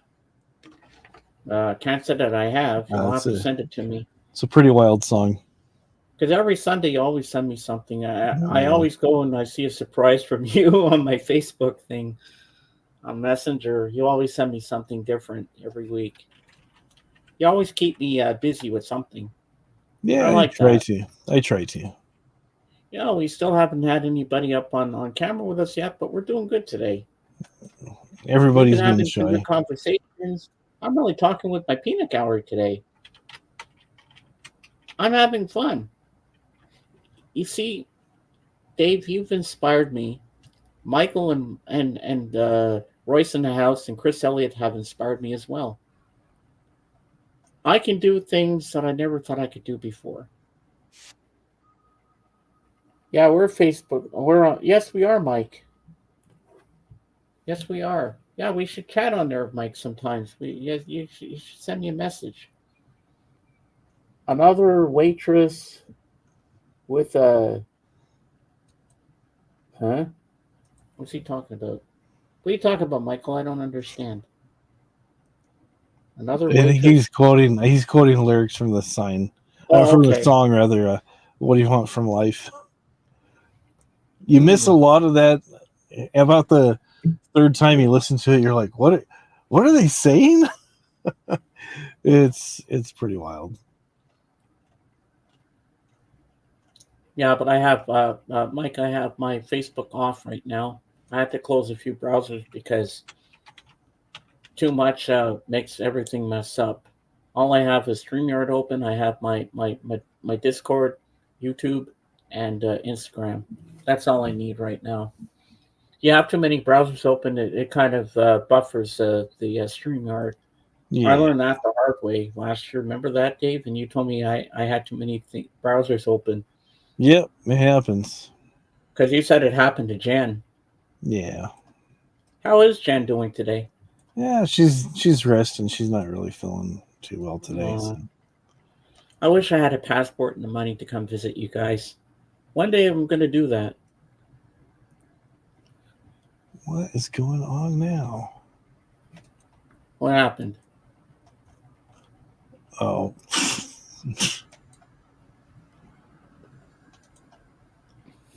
My YouTube was glitching there for a second. It's telling me to sign into chat. I'm like, I've been here over an hour already. Why am I signing back into chat? Yeah, I don't have to do that. We're already signed in. I stay signed in all the time. It's just easier. Yeah, I don't know what it's doing. It's being stupid is what it's doing.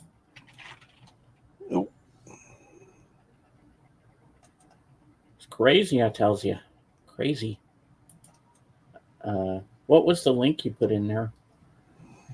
Oh, that's for the Tube song. What do you want from life? Okay.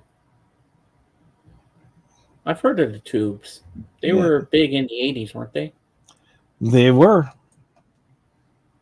I don't know if I remember hearing any of their songs before, but do you remember the Pogues?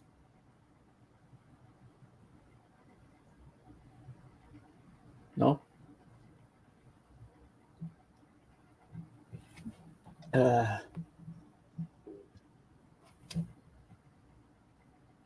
Wow. I think the air conditioning's starting to kick in a bit, but I still don't feel cold yet. But I have my other sweater here just in case. You will definitely we'll definitely talk on Facebook, James. Yes, we will, Mike. Yeah. And if you're brave enough to go on camera, maybe we could do a collab of our favorite Elvis movies or something sometime. Yeah, that would be cool. Well, I know my all-time favorite Elvis movie is Viva Las Vegas. Bob, I thought you were. I thought you left us, Bob. I didn't know you were still here. Uh, I was in Canada for a few hours a couple of weeks ago. Had lunch at Hard Rock Cafe. Oh, cool. That's awesome, Bob. You should have had it down my way while you were there. Say, what's your address? I'm coming to New Brunswick. I would have welcomed you with open arms. Everybody that was with you. We would have had a blast. Yeah. Mm-hmm. Well, it's only an hour by plane here to Toronto or Montreal, so that's not too bad. But traveling on is so expensive to get on a plane. They charge you an arm and a leg. Like back in the early days, it must have been cheaper to get on a plane. Nowadays, you can't. It's crazy, I tells you. Yep. Wow. What are you looking at? I was going to buy this Yoko Ono poster for you, but it's a little spendy. It's a little... No, I don't think I want a Yoko poster. I'll take a John Lennon on his own poster, but it's a little pricey. This is from the Morrison Hotel Gallery. There's Yoko Ono. Right. It's taken by Bob Gruen. Yep. This is... I'll pass on that one. See the price? Whoa. $7,000? Yep. For a glossy 8x10, it'll only set you back $4.50. Damn. But if you want that same 8x10 framed, you're looking at close to $600. I wouldn't pay that much. Or if you want the 40x50 wall size one, it's... Oh my God. Wow. Well, some people might want it, but I don't. Funny, we don't need a passport for us to get in and out of Canada. Just enhanced driver's license. Oh, okay. Does the Yoko photo turn into John's with a black light? I didn't say if it did or not, so You never know these days. Dusty! What? I could get a picture of Groovy Lisa for free. Well, a picture of Groovy Lisa would be much better, Dusty, than Yoko. Just get her some vintage clothes, Dusty, and then you got a side hustle right there. You can start selling pictures and say, this is Yoko Ono. Yeah. Or you could say to her, Dusty, like the Bare Naked Lady song, "Be my Yoko Ono." Actually, for a while, Lisa's profile picture was Yoko, I think. Mm-hmm. No. I remember the first time I heard the White Album when I was in high school, and I heard Revolution number 9. I thought that was creepy and was the weirdest thing I ever heard. And then Yoko has to come out and ruin the whole song by saying, "We can be naked." I'm like, huh? That's even creepier. And Lisa's photo turns into Dusty without a black light. Now that's a deal. There you Hey, go. Han, how you doing, Hello, buddy? Han. Han's back to school early. This year he's broadening his horizons this year, Dave. He's taking summer school just to get more educated. Well, there you go. Or unless he wants to finish early, maybe. So sometimes people do that too. So Because Han, you were giving me the crying emoji that you had to go back to school. Well, you wanted to do it, and I'm sure you're going to do well. But summer school, it's supposed to be fun times. You know, you're supposed to be on holidays, having fun, playing video games, just letting your mind go to mush. You know, you got to save all the schoolwork for September. it's extra summer school. Ah, that's cool. So, how are you enjoying it so far? Is it fun or boring or what? But he's a smart guy. Sometimes he doesn't eat in the cafeteria because he said the food's crap there sometimes. Because well, his family's own a restaurant, so he knows about cooking, so he can make his own food, which I don't blame him for. I mean, I used to. Well, we had a calf at our high school. I always bagged my lunch because I saw some of the shit they served there. I wouldn't eat that. No. You don't know where it's been, so I said, no, I ain't eating that stuff. And I saw their sliced pizzas they had there. Gross. I'd only buy a drink there, and that was about it. But other than that, no, I wouldn't eat their shit. Uh, it's fun, but super tiring. Well, I can imagine. Do you still have your rocket club in the summer? Or is that only when school year starts? Yeah, and I see Jade was streaming again today because I saw in the Discord that her internet went out last night because she was trying to do a 12-hour stream, and she needs a new microphone because it was crackling a lot last night. What are you laughing at, Dave? I'm always looking up stuff when you're talking to people. This was a report they did on the worst school lunches here in the States. Oh, yeah? And I just wanted to show the still of this picture and look at the quality of the food here. It says there's nothing we take more seriously than the health and safety of our students.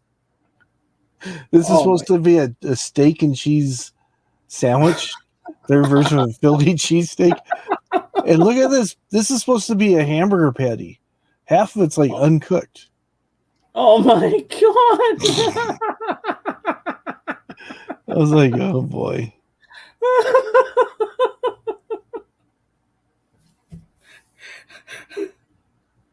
Han, I'm sure you could cook something better than this. Oh my god.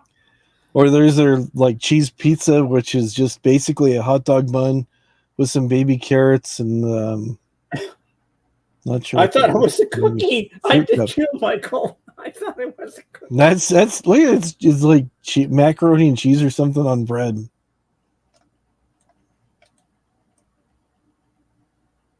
Clam bake's good too, yeah. We can do that, Mike. We goofed. I gotta play this just as one section here. It says we goofed. We had to try something new on the menu. Inside Edition spoke to Marin's mom, Dawn.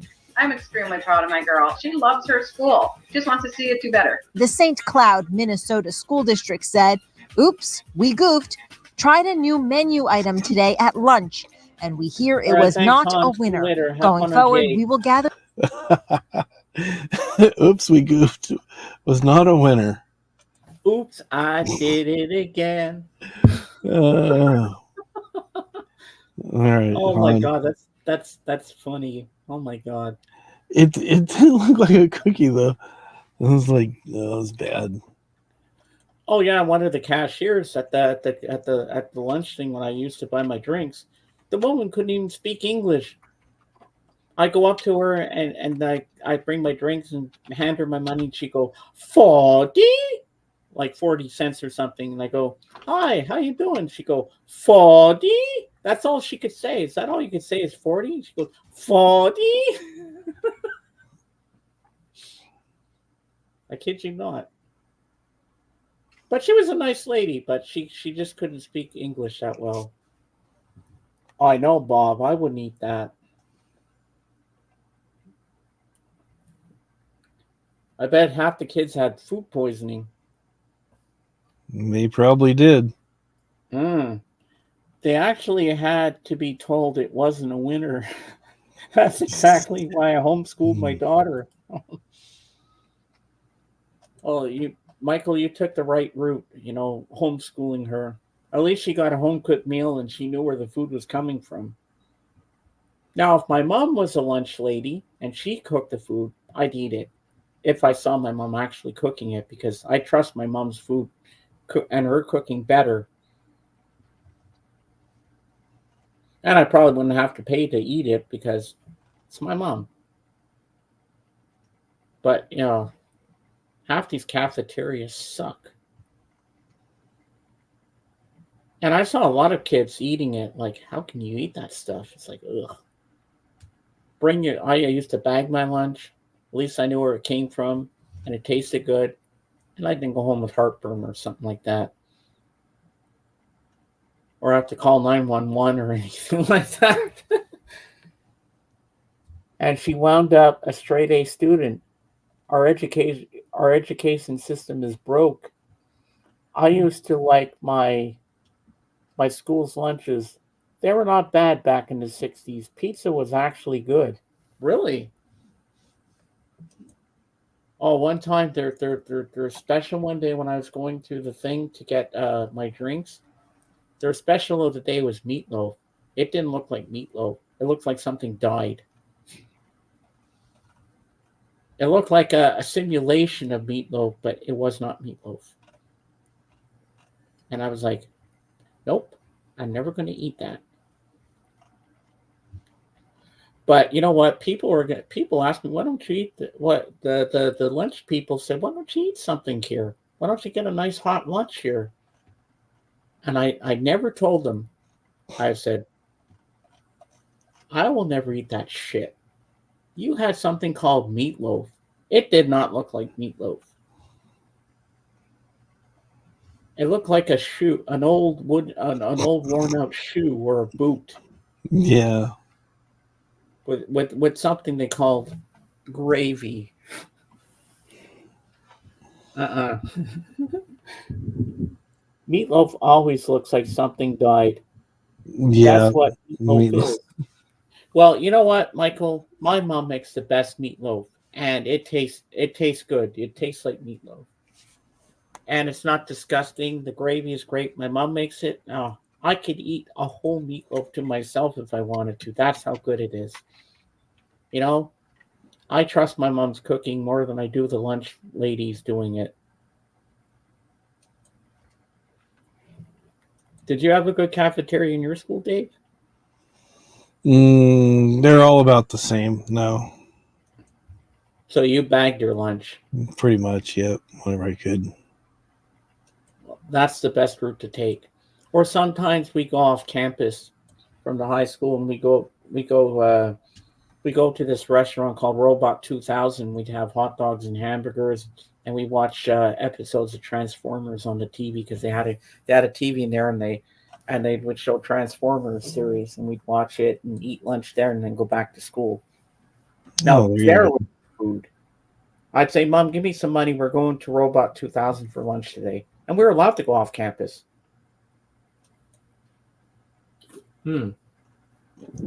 Much better than cafeteria food, I'll tell you that much. I don't like meatloaf with gravy. Like it better with ketchup. Yeah, my mom likes it with ketchup too. My mom makes the best meatloaf sandwiches with ketchup. Ooh, nice. When it's cold, it just brings out the flavor. Leave it in the fridge for a couple of hours, then you take it out and eat it. Yummy. Yeah. Discussing all these school lunches makes me very sad. Aw. What is that thing? It used to be an otter. Okay. I thought I shared these pictures with you a while back. This was taxidermy fails. Oh. No, I don't think I've seen this before. Yeah. A cat? What was the one previous? Oh my god. I trust your mom's cooking over schools as well, James, and I've never met her. Well, you've loved my mom. A fox. Okay. Ooh.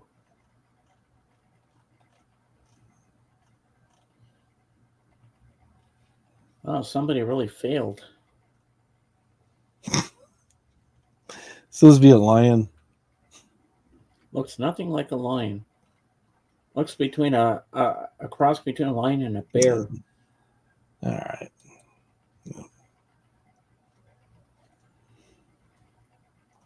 Oh my, that's a school hot dog. Really?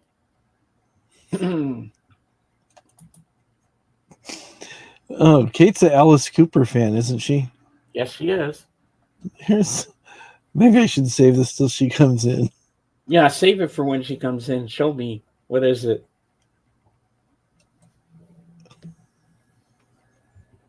Oh my god. Oh no. All right.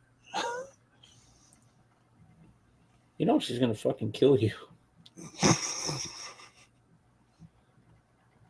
I see it coming. I know she's gonna say something about it. Dave, watch and see. It's gonna be interesting, I'll tell you that much. Wow. We're almost at the 2-hour mark. Yep. We're doing good. We still haven't had anybody on camera with us yet. I'm at the point where I just say to myself, even if no one's up with you, James, just have fun. Enjoy your streams. Do what you do best. And Dave saw something else, I see. Oh no. Please share it with us. What is it? What are you looking at now? Oh man, this is pretty funny. Okay. Share with the class. Hee-haw! Oh my god, Rescuers Down Under. Whoa. That is funny. Oh. Oh my god. Only in Vegas. Okay. Oh. Oh, that's Adam's Family.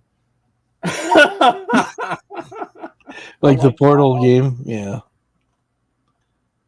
Teenage Mutant Ninja Turtles? Okay. A mole with a walker?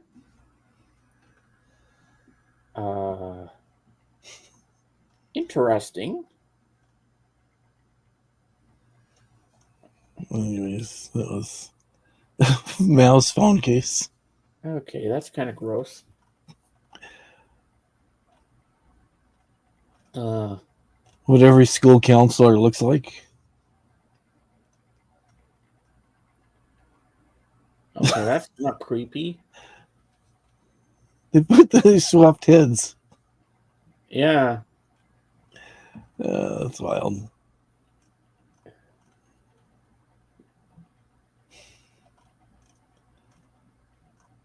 Well, it's... I don't know yet, Mike. I'm still thinking about how we can make this work. Yeah, we can discuss a lot of good Elvis films. But you have to be a big Elvis fan, even if even if they're cheesy at times. But I think there is some good ones, you know what, Mike? A lot of people give this movie flack, but I think it's got some really good songs in it. Tickle Me.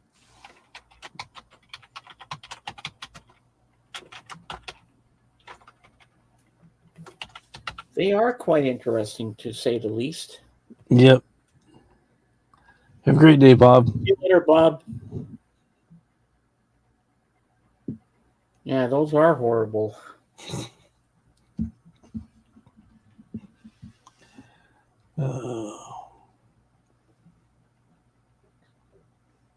Yeah, those are very interesting picks indeed. Only my co-hosts would come up with some weird stuff like that, but we love it. Oh, you're welcome, Bob. We love you, man. Nice to have you back with us. It's been a long time coming. Isn't that a song? It's a line from a couple songs. A long time Oh. ago. Then. Yeah. Oh yeah, Queenie Wahini's Papaya. Yeah, I remember that song.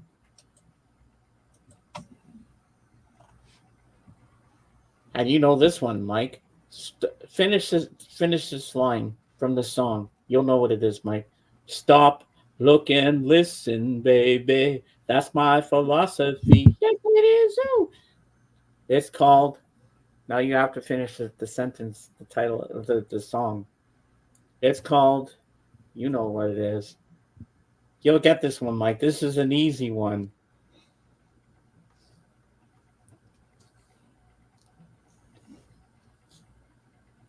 I wonder if you'll get it. He probably will. And I think you know what it is too, Dave. Stop, look, and listen, baby. Rubberneckin'. Yeah, that's right. And that's from Change of Habit, Mary Tyler Moore. But one of the stupidest songs, okay, in Frankie and Johnny was Chessay. Like, what the hell kind of song is that? Hey, Calvin!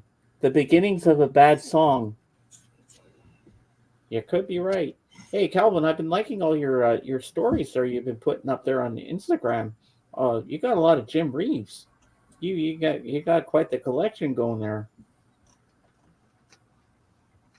One of my neighbors up the street, she went to Colorado a few days ago and she was going to see Kenny Chesney.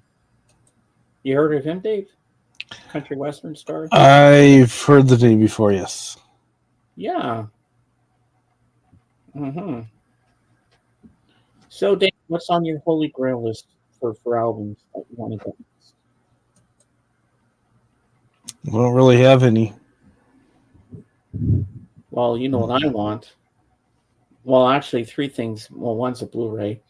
The Criterion of Romeo and Juliet from 1968. I want to get Plastic Ono Band, Mind Games, and I want to get Purple Rain on vinyl. It doesn't matter if it's the purple variant or if it's just the black vinyl. It doesn't matter to me. But you didn't name off Yoko Ono's Fly album. I thought that would be something you'd be interested in. Oh, no. After what I heard, I want to rip my ears off. I don't want to get that one. That's for damn sure. Yeah. Wise men say only fools rush in. For I can't help falling in love with you. That was an easy one, Mike. Okay, here's one for you, Mike. I give you my heart. Go for it. Let's see if he gets this one. This is a great love song. The only one we can't really do is Love Me Tender because that one's too easy. 30-something LP, I think. 7-inch EP and 3 CDs. Jim Reeves. Ooh. And how much was that, Calvin? That's a pretty nice big box set you got. I think even Thrifty Tim would be impressed with that. Wow. That's a nice box set you got. You can never have enough Jim Reeves. Could be worse. It could be a 30-something LP with an EP and 2 and 3 CDs of Yoko Ono. I don't think that would go fast anywhere. What do you think, Dave? Oh, I don't know. Mm-hmm. I don't know. Oh, I can't wait for Kate to get here. I want to know how she did with the Yeah. I'm Well, see how she excited did. for that. Today, tomorrow, and forever. Well, you're on the ball, Mike. You know your shit. Wow. All right, let's try another one. Let's see. Try another one on me, Mike. Give me another Elvis song. Let's see if I know it. This is kind of fun. And Dave, chime in if you know any. I'm going to go check on Jen real quick. I'll be right back. All right. No, not in one box. My my grand total of my Jim Reeves collection. Ah, yeah, I'm enjoying discussing the Elvis song. I'm trying to think of another one too. But most of them start with the title of the song, so that would not help. So I hope everybody's having a good time in my stream today. We're entertaining you the best that we can every week. Sorry I have nothing new to show you this week, but we're getting there. Yeah, this is fun, Mike. I'm trying to think of some other songs I know. Um, Come on, Elvis, think, think, think, think, think.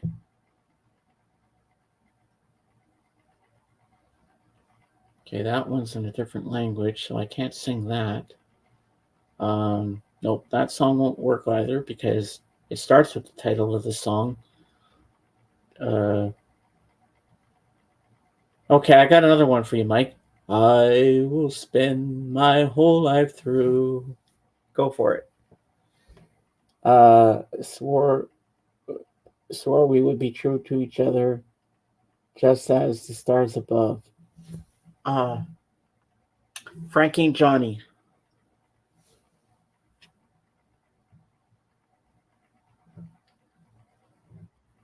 I'm pretty damn sure that's Frankie and Johnny. I hope I'm right. Yeah, I know I'm right. It has to be Frankie and Johnny.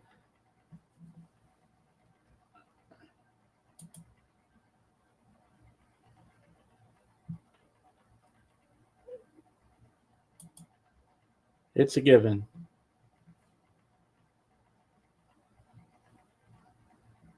And I have to go to the washroom soon, people. But I'll wait till Dave gets back. Loving you. Oh. Ah, nice. Yeah, you got loving you. Yep, you got it. All right, let's see here. I did buy 12 Reeves at once one time, but that probably won't happen again because now I have too many Reeves. I would end up with duplicates. Well, you can always flip some of them and sell some. Just keep the main ones that you really want to keep, if they're in good shape, that could always good. And then when you get money for them, or you can get store credit and buy something different that you don't have.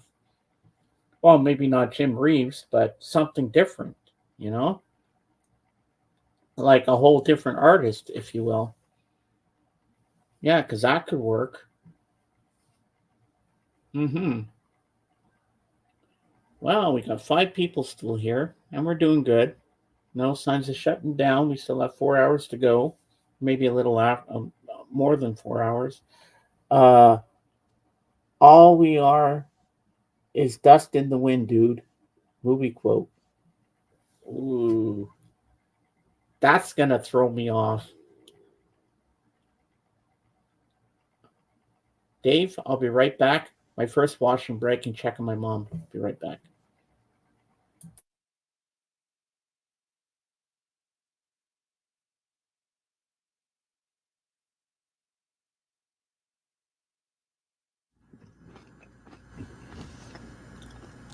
Farts, no farts. It's from a movie.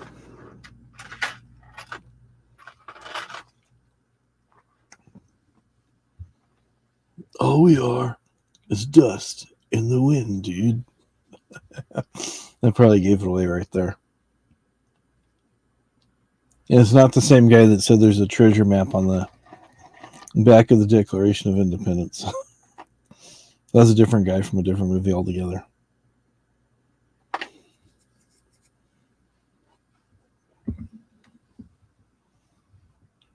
So how's everybody doing?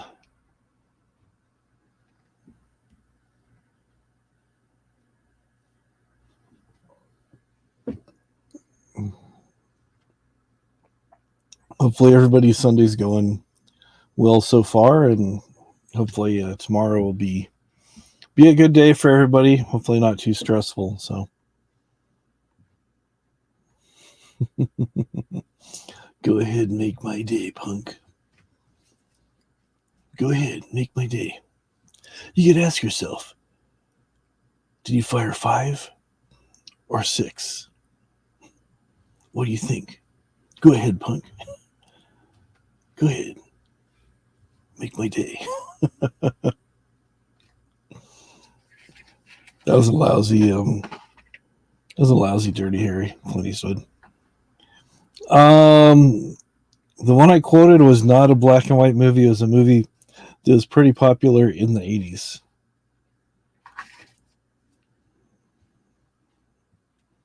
It's about these two guys who are time travelers, in a sense.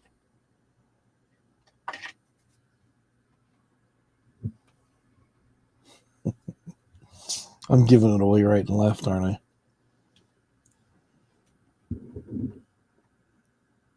Oh, you're off Monday and Tuesday. Okay.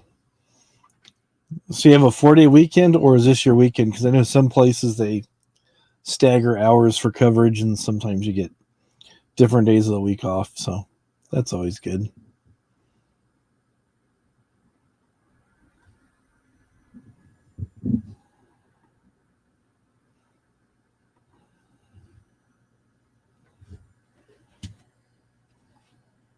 Yep, Bill and Ted's when they're talking to Socrates, or as they used to call him, Socrates. Bob and Doug McKenzie. No, that was different comedy team there. Yeah, they're philosophizing with him. I try and talk to him because he doesn't speak English. So all we are is dust in the wind, and he does like stuff with the sand and stuff. It's still a movie. Yep. Bob and Doug McKenzie was the one with the mouse and the beer, Strange Brew. Plus, they had their own show on SCTV. That was it. Good times. I wish I had my trivia. Oh, every week you get Monday and Tuesday? Okay. So your work schedule's Wednesday to Sunday then, it sounds like? Did I ask these already? Yes, these.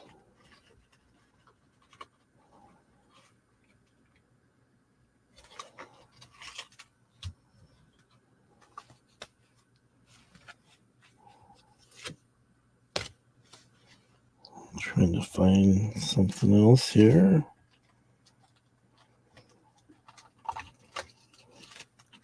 Looking through my trivia card stash. Ow.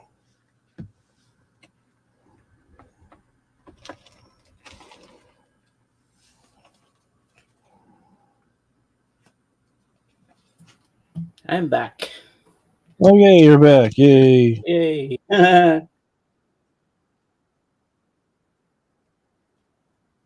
Bob and Doug McKenzie. I love those guys. Welcome to our movie, eh? Classic. Yeah.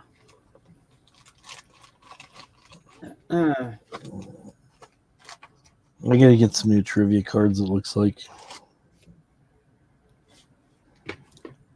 Oh, you got the trivia stuff out again. Nice. Yeah, it looks like I'm gonna have to get some new cards because I've already gone through these ones already, so I'm trying to find some other ones I haven't gone through. No,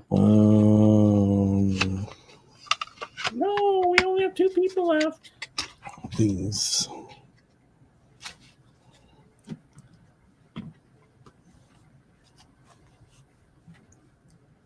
Yeah, so Mike was just saying that he works from Wednesday to Sunday and he gets Mondays and Tuesdays off.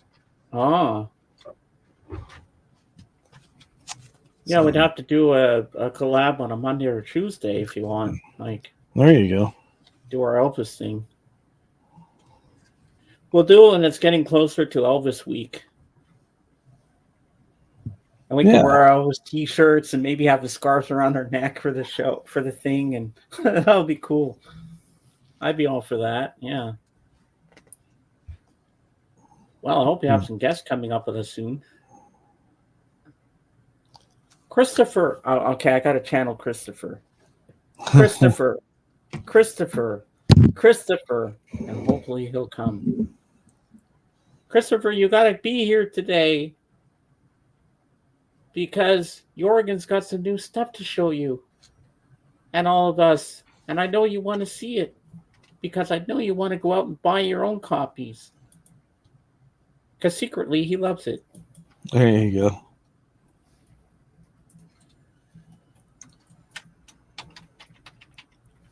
Well, yeah. Hopefully more people will be showing up. So No, I'm not worried. I know they always do.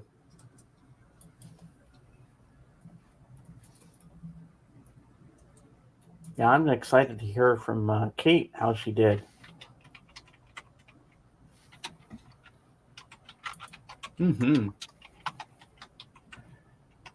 Talking about Bob and Doug, Rhino is re-releasing Geddy Lee's solo record. Ooh, really? That's cool. Well, you know what, Calvin? I love their song, "The 12 Days of Christmas," and a beer. Remember that one, Dave? I do. And a beer. And they always called the people hosers because I used to watch SCTV back in the day. That's where Bob and Doug McKenzie got their start.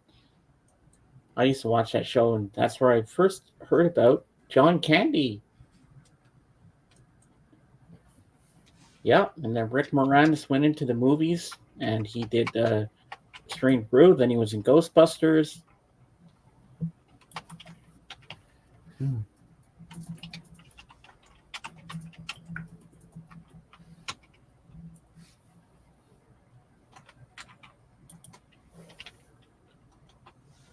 Yep, exactly. Mm-hmm. And he was in that. And he was in that famous Disney film. Do you remember which one it is? Who was in a Disney film? Rick Moranis. Oh, he's been in a few of them, actually. Honey, I Shrunk the Kids. Yeah, he's been in a few. They did a couple of those ones. He's been in a few. Yeah, Disney they did films. part 1 and 2. I forget if part 3 was in there. I'm not sure. The second one, Honey, I Blew Up the Kid. Then their little toddler was running around creating havoc in New York or something. Like he was like Godzilla or something.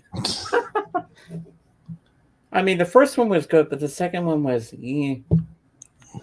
give up. Right after that, just give up and don't do any more like that.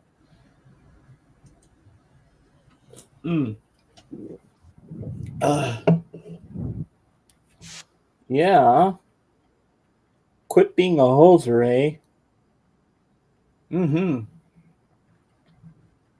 And we can't forget, Mike, my favorite show, Trailer Park Boys, Bubbles, Ricky and Julian, Mr. Leahy, and Randy Bobandy. And remember what Randy used to do when he got into a fight? He'd have to take his pants off, and he was always having his cheeseburger barbecues. Then there was J-Rock with his greasy porn his porno movies that he would make, played by Jonathan Torrens. And even Ellen Page had a little part on that show too at one time. Yeah, I miss that show. Oh wait, I can still watch it. There you go. Yep. I know we're not Elvis week yet, but I have something right next to me I'll make you big. that I'm going to show you guys because I'm sure that you'd love to see this. Yeah, we got plenty of time. Oh, we got lots of time to do this. I want to do this. I have to do this.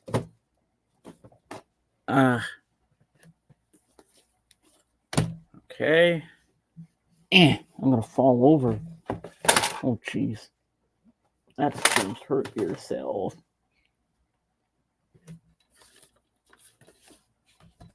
Oh, and I gotta grab something else off my shelf. I almost forgot about this one.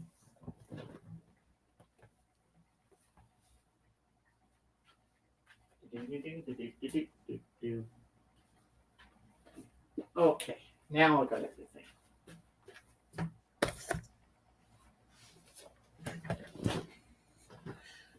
All right, Mike.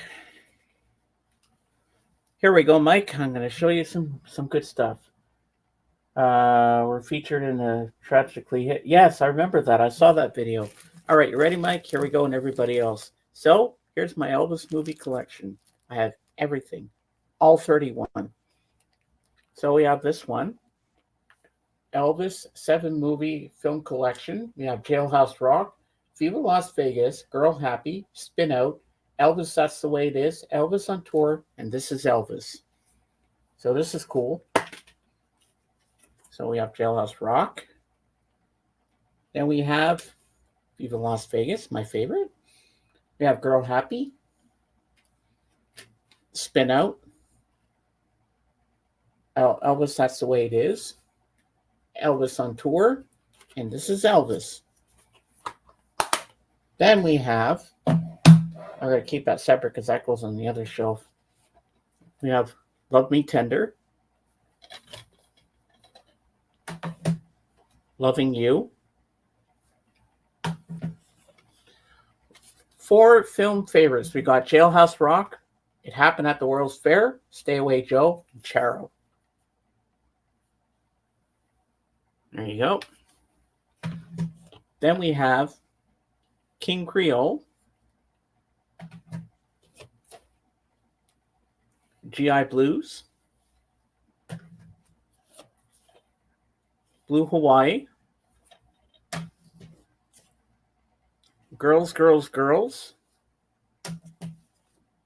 another copy of Viva Las Vegas, which is a burnt copy. Friend burnt it for me. Then we have Girl Happy again. We have Girl Happy here.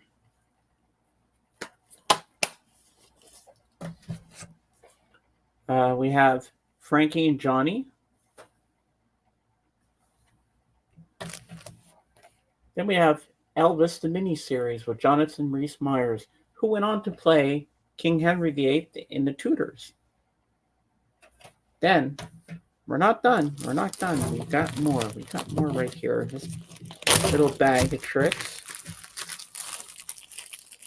So I got doubles and triples of movies. So that's okay to have.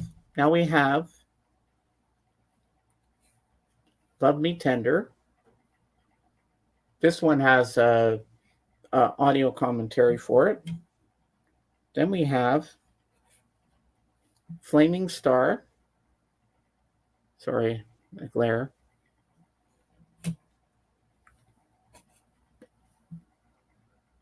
Wild in the Country.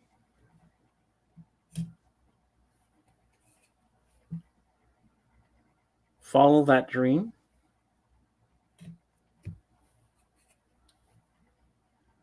Kid Galahad.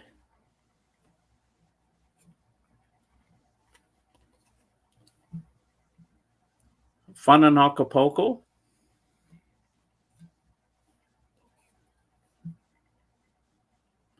Kissing Cousins.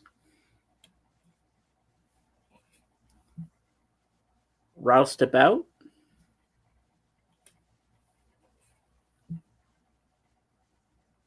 Tickle Me.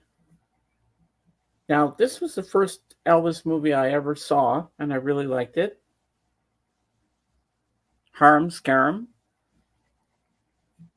The one you said about Queenie Wahine before.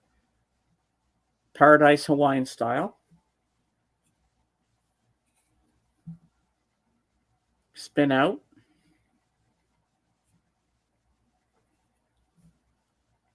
Easy Come, Easy Go.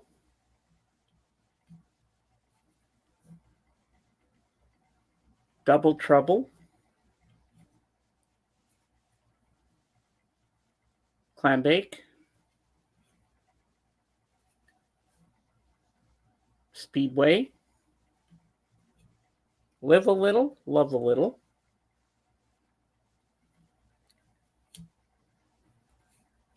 The Trouble with Girls. Excuse me. Change of Habit. Elvis, That's the Way It Is. And Elvis on Tour. So there's my whole Elvis movie collection. All right, Dave, you can make me small. So there you go. Quite a bit of stuff you got there. Yeah.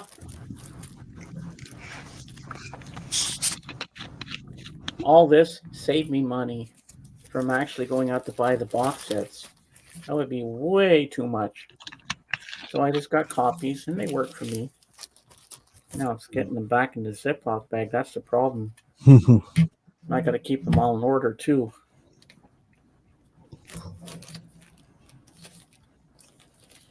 Because I got them all in chronological order, the way they came out, the way they were released.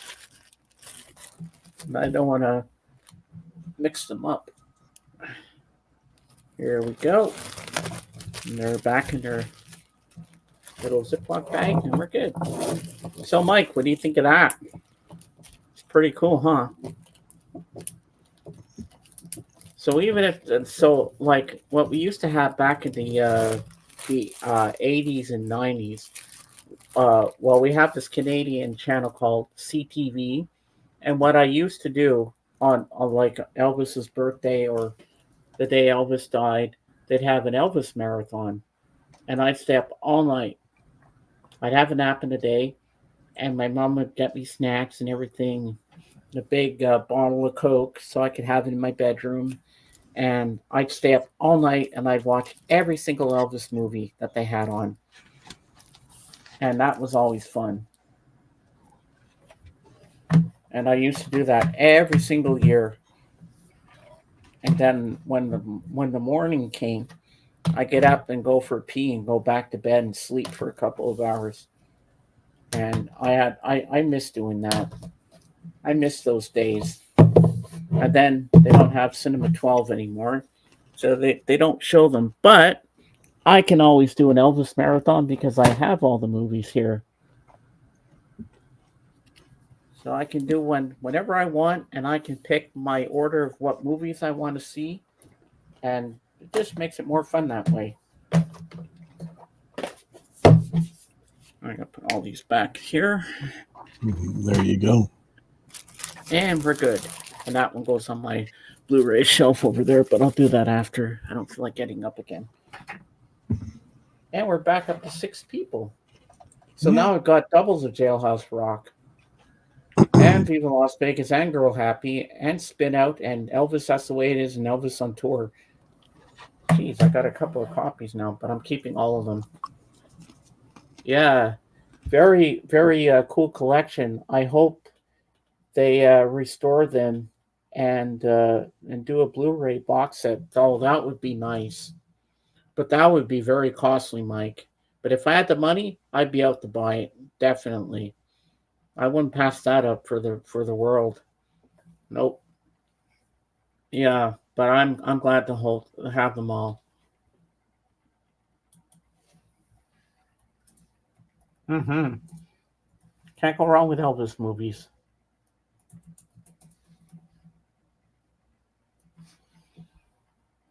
Nope, you never can.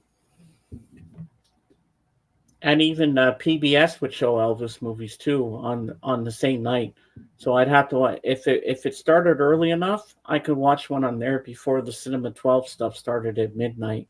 I remember once in a while they'd always show the Elvis 68 comeback special, and I always look forward to that. Or they'd show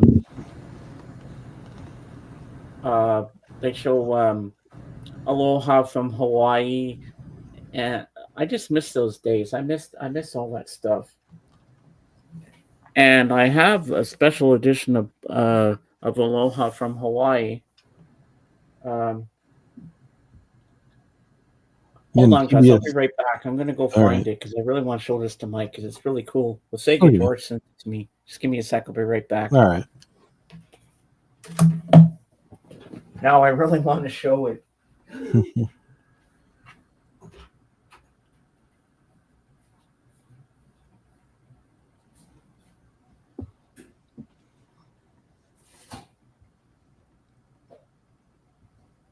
Hopefully he finds it. So I'm sure it's probably hasn't got too far from where it was.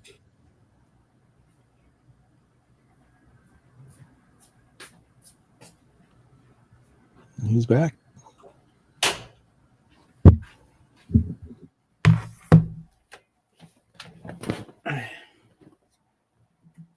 All right. That didn't take me long to find it because these are DVDs that I'm keeping that I had in a box when I moved out the shelf to put in the cabinet. Do you have 3-disc 68 special and 2-disc Aloha?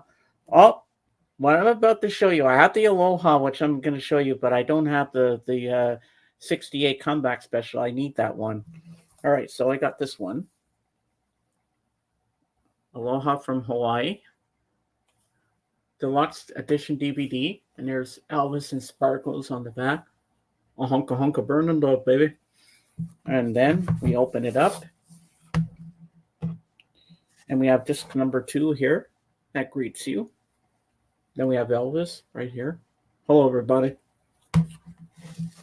And then we have disc number 1.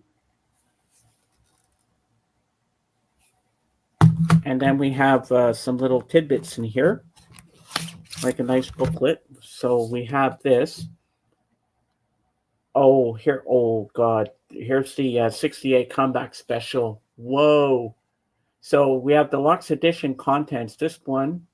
So we got, wow, this is amazing.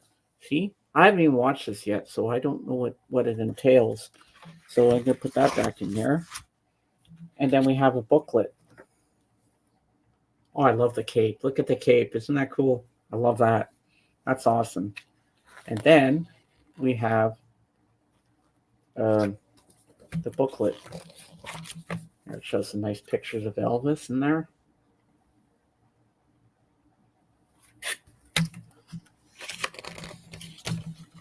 Yeah, Elvis Goes Global. Oh, this is nice. There's Elvis.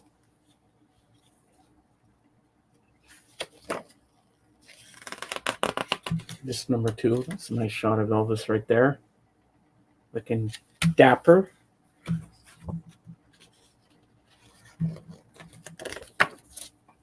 There we go. More Elvis.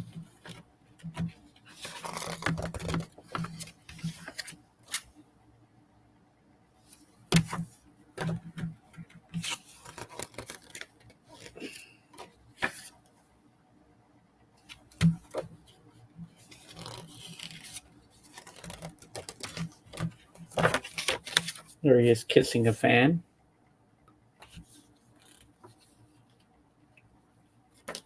And the cape again. And then we put this back in here. Put the side to go in. And what's behind this? Anything good? Nope. Not there.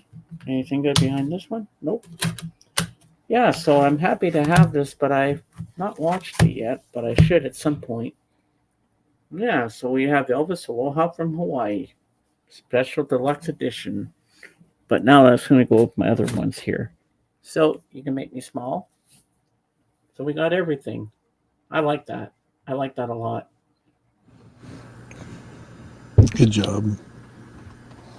Yeah. Oh, I got to get the 68 comeback special one. Because my favorite song is in that one. If I Can Dream. Such a beautiful song, but there's only one problem. Always makes me cry. Mm. And when he sings American Trilogy and Aloha from Hawaii, I bawl like a baby. Like, I mean, I cry bad. That's how it affects me. But he was such a talented singer and everything. But what the Colonel did to him was not right. So that's kind of Not a good thing. But I love Elvis. Always have, always will, since I was 8 years old. I'll never forget the first day I heard Elvis, and I was blown away when I heard I Need Your Love Tonight. Yep. But Elvis said, I'm not the king. Because they always call him the king of rock and roll. But you've seen the Elvis movie, Dave? I have not. I think we picked it up, but I have not watched it yet. Well, you have to watch it. Mike, remember the scene where Elvis meets Fats Domino? But the guy playing him, he said, he's not fat at all. The guy was skinny. He goes, everybody, this is Fats Domino. And I'm looking at him like, the guy's not fat at all. Not so much. Yeah. And the guy that plays Little Richard, he has the pompadour just like Little Richard. He looks like Little Richard with the hair. Okay. The mannerisms are like, wow, just blows your mind. Oops.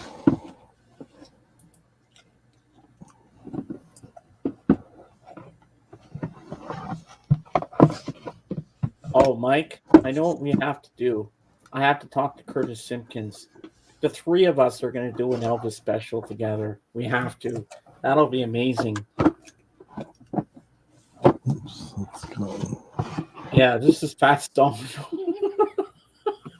I was choked on my popcorn in the theater laughing at that. Ooh. Does Dave have some more exciting things to show us? I thought I had some trivia, but I misplaced the cards that were in there. Oh, no. So. Yeah, because that trivia thing was fun last weekend, what we did. Mm-hmm. That could be part of our stream, too. Having a little trivia time. Well, it is Sunday Funday, so we have to have some games, you know. Well, we're 2 hours and 37 minutes in, and still nobody on the camera with us yet. But that's okay. Yeah, that's fine. We're having fun. It's not the first time this has happened. I mean, Jorgen will be here soon. Kate. Lavelle might be a little late, but we'll extend the stream a bit if we have to, like last week, because I love when he's here. Surprised Jenny B-Sides hasn't been here yet.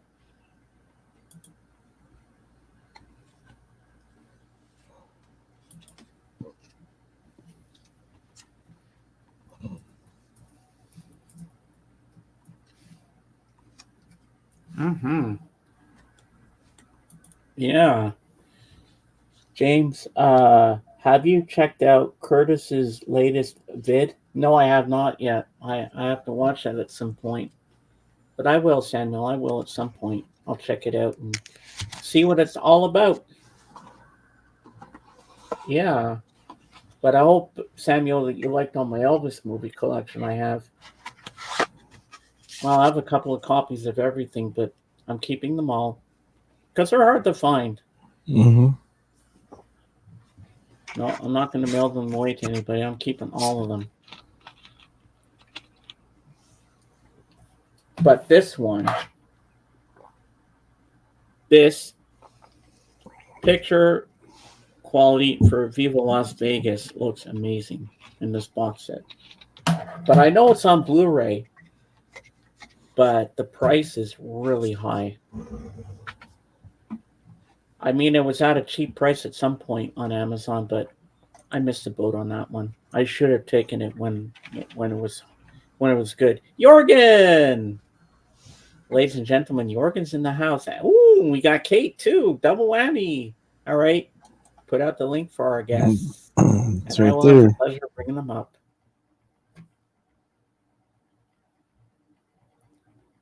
Oh, I'm going to do a good intro for Kate. Watch what I do. You're going to love this. This will be fun.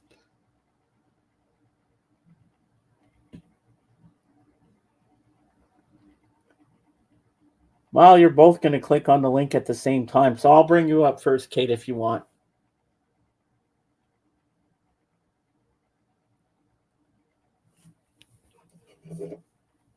Don't worry. It'll be fun, fun, fun. Yes.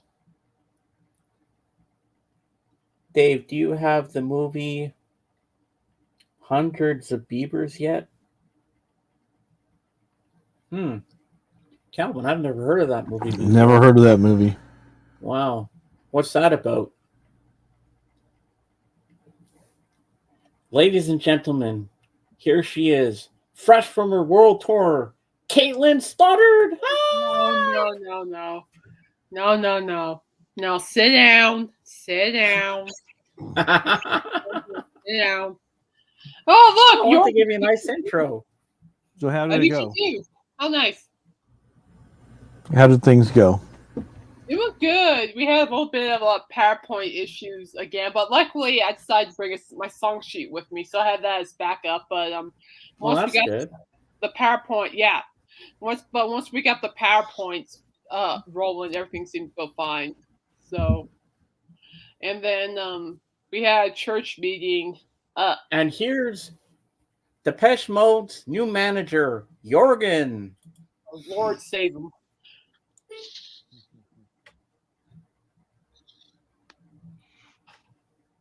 Good evening, ladies and gentlemen. Hello.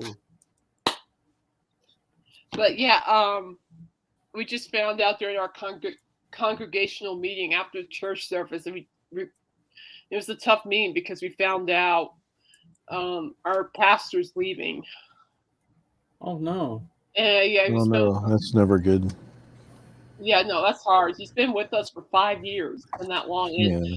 we went through a lot because the OG pastor when I showed up left, and we had to go from replacement to we finally found somebody replacement. Then here comes Pastor John, and then we had him for 5 years, and now he said his initial goal was to be with us long term because he enjoyed it, but unfortunately God called him and his family to go to Nebraska, so that's where he's going to go.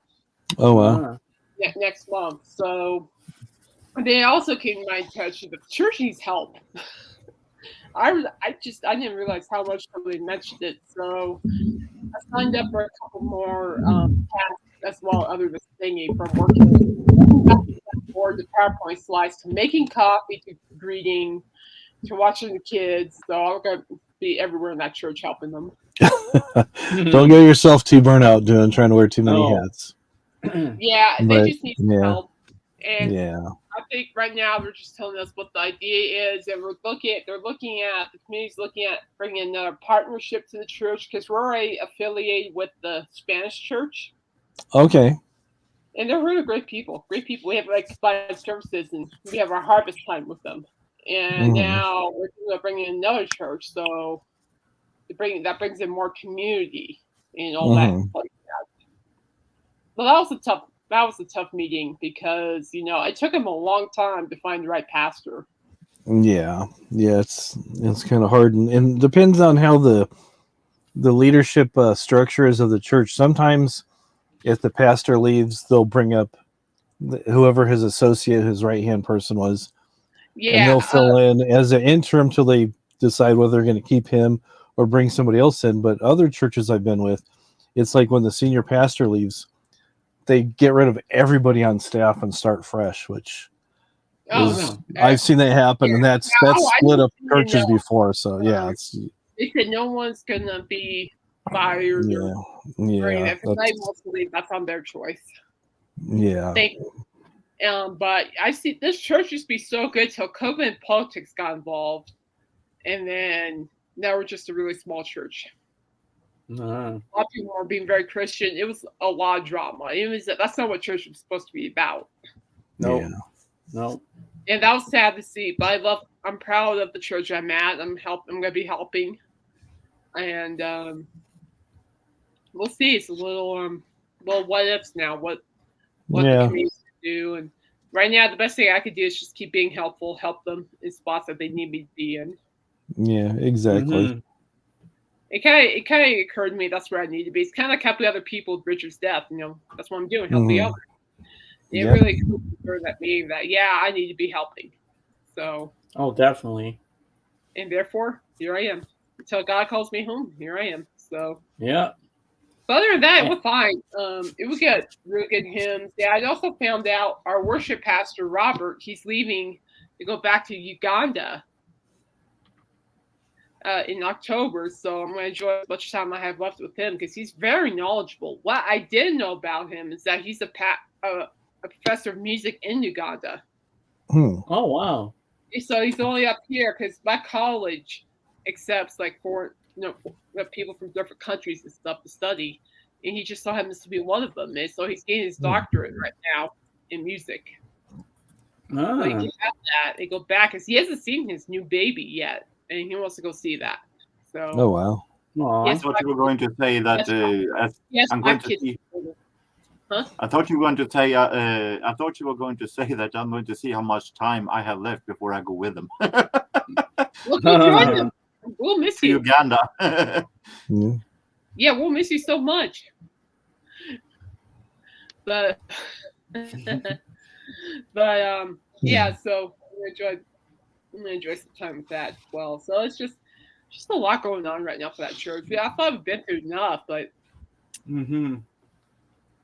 but there are enough people to help out, and I'm more than happy to do so. I have no idea what I'm doing next, so let's just play it out.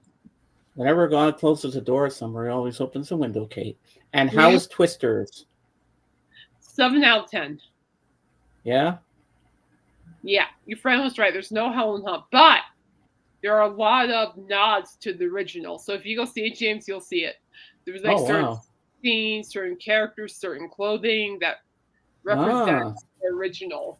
And I think refresh with the first movie. I think the Helen Hunt vibe would be the overalls because she wore like that jumpsuit or something in Twister. Yeah, I remember that. Yeah. Yeah, and the actress was wearing that.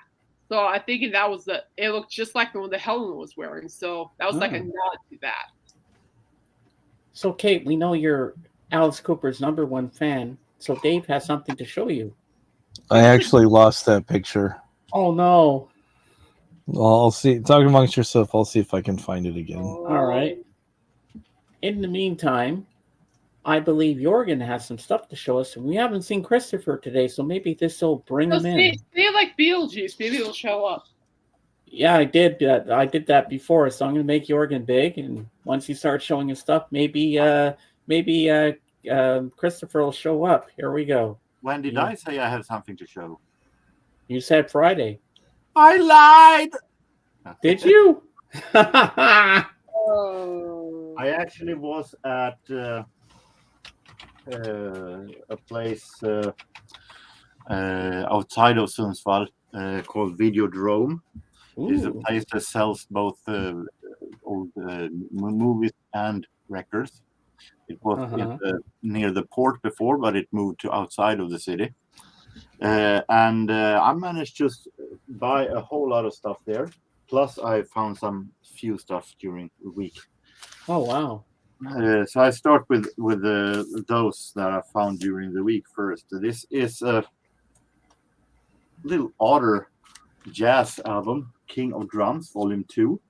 Ooh. What I feel is odd is that if you look at the names here, I don't know all that much about Joe Morella and Sam Woodyard.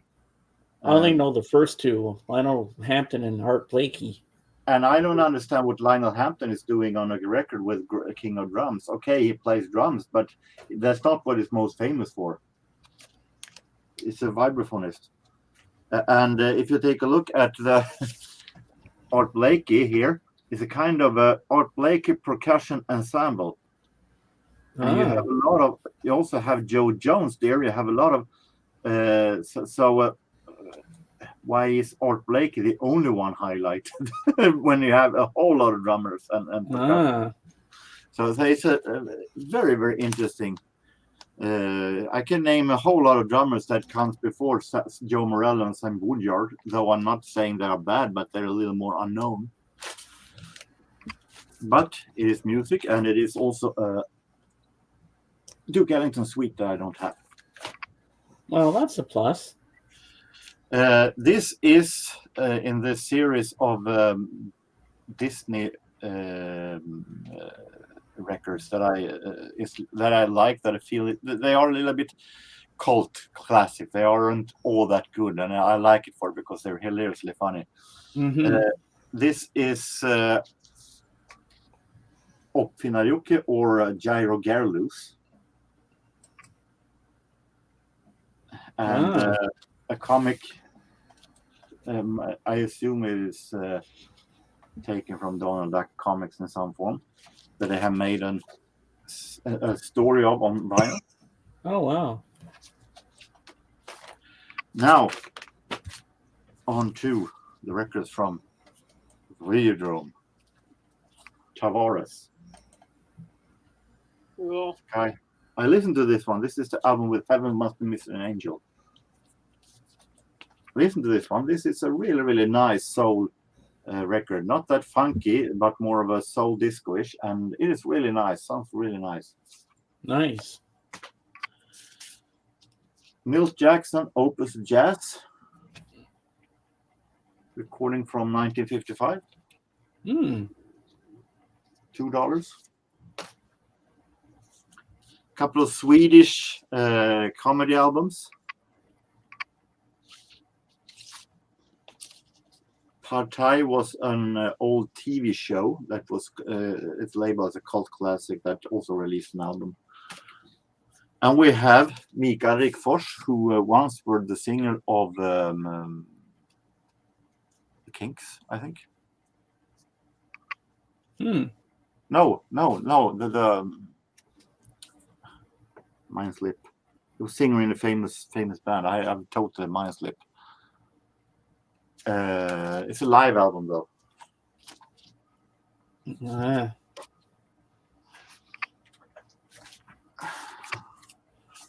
Swedish singer Björn Skifs, more famous for Blue Swede, Hooked on a Feeling.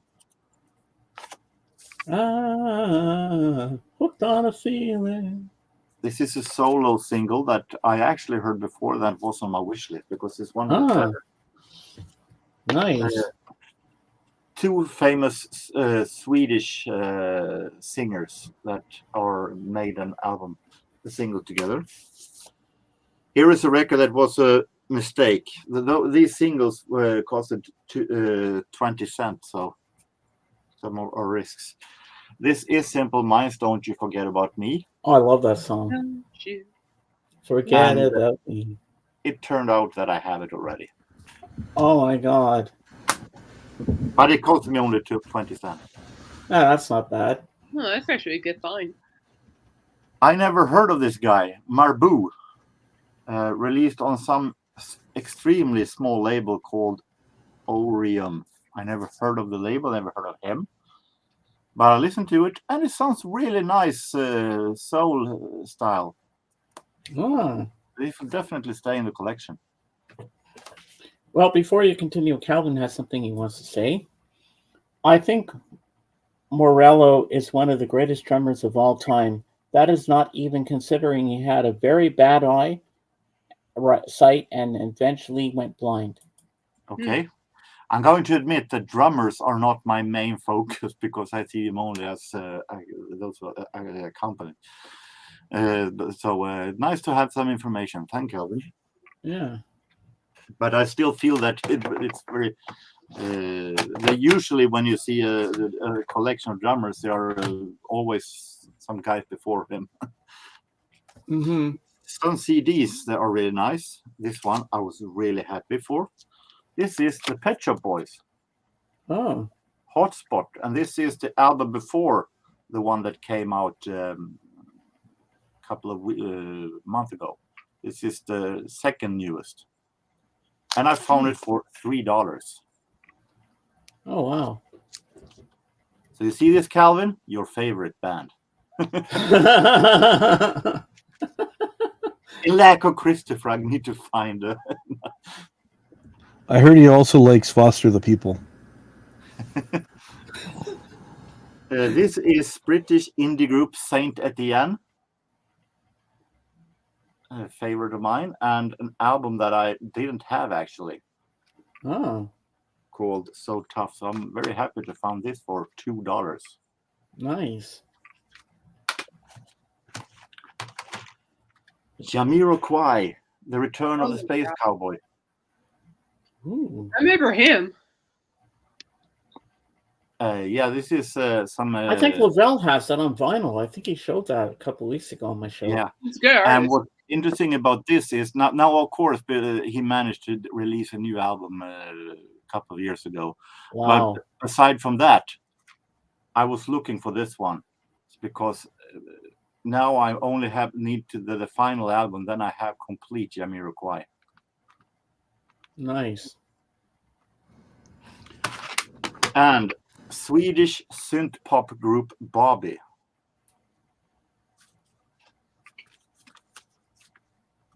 Ooh. Yeah.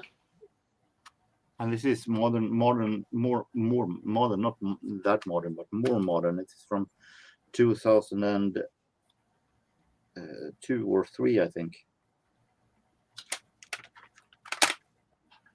And a couple from another Fritz story, in the same place. Jerry Mulligan Quartet live, Immortal Concert. Does this city ring a bell? Who's that? Paris. Yeah. And finally, Louis Russell, an old-time jazz from the 20s. And these costed me only 50 cents. Hey, that's pretty good. That's a good deal. A bargain. All are bargains. I'm very satisfied with the week. Well, that's good, Jorgen. You got some good stuff. Yeah. Good stuff. You didn't have to go to the toilet store. Yeah. Where's Christopher? I don't. He's at the toilet store getting some new stuff. Perhaps he is.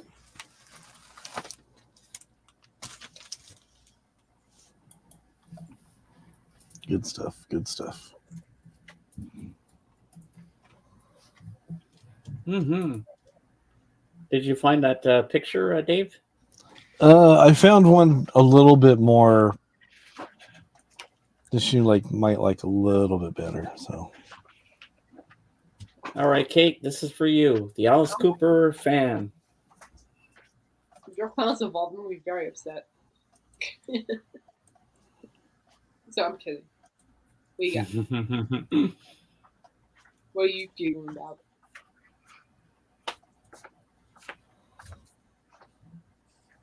Oh gosh. You see what it is? It's a snake with a little top hat. Oh dear. Yeah, that's it. All right. That is cute though. Yeah. And earlier, as long as it stays in the screen, I'm good. No, that's cool. Thank you for sharing. That's cool. Like little top hats for snakes. I'm pretty sure that's the snake he's gonna have for the U.S. tour, which happens on Tuesday. Yeah, it's coming close. James, stop flashing people. Nobody needs to see that. I'm not flashing. I'm putting on a sweater. The air conditioning's getting cold down here, so I need an extra sweater on. Oh, I found a picture of a teenage snake. You want to see the teenage snake? No, I'm good. Has braces.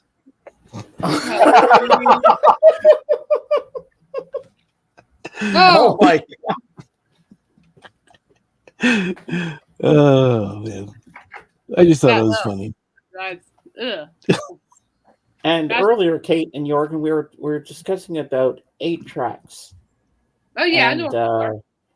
And we're enjoying that. And my friend Bob Phillips, who was in here, he said he remembers something back in the day that was in cars. You could put it in a car. It was a record player. You can actually play 45s in your car. Yeah, that was the thing. They talked about that during. I learned about that in the history of rock and roll, actually. I didn't know that till today. I didn't even know that something like that existed. Yeah, I was like, wow. I've seen those on TV, though I don't understand the reason for it, because if the road isn't, if the road is a little bit bumpy, that will damage the record, and if you're going to switch the switch the side in the wrong time, you might end up in a car crash. So I think that must be one of the most stupid inventions for traffic safety there is. No. Unless you stop at a red light and flip the record over. Yeah, but if you need to be careful with the record, you need to dust it off also. True. But that would be something up John Bip Bop Boom's alley.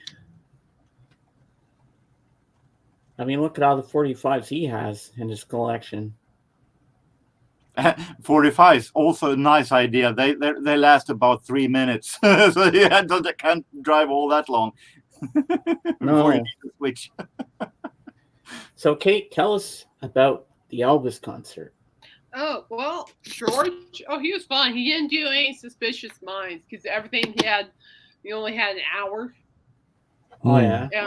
But he performed the songs Polk Salad. Oh, yeah, Polk Salad Annie.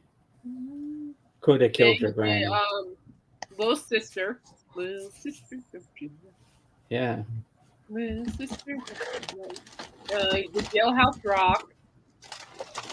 Teddy Bear. Heartbreak Hotel. I'm so lonesome I could die. That song that made me cry like a baby. Let's see here. It's like an American trilogy. At least maybe 1/3 of it. Oh yeah, that song makes me cry, and also the one that you sent me, "If I Can Dream." I told you.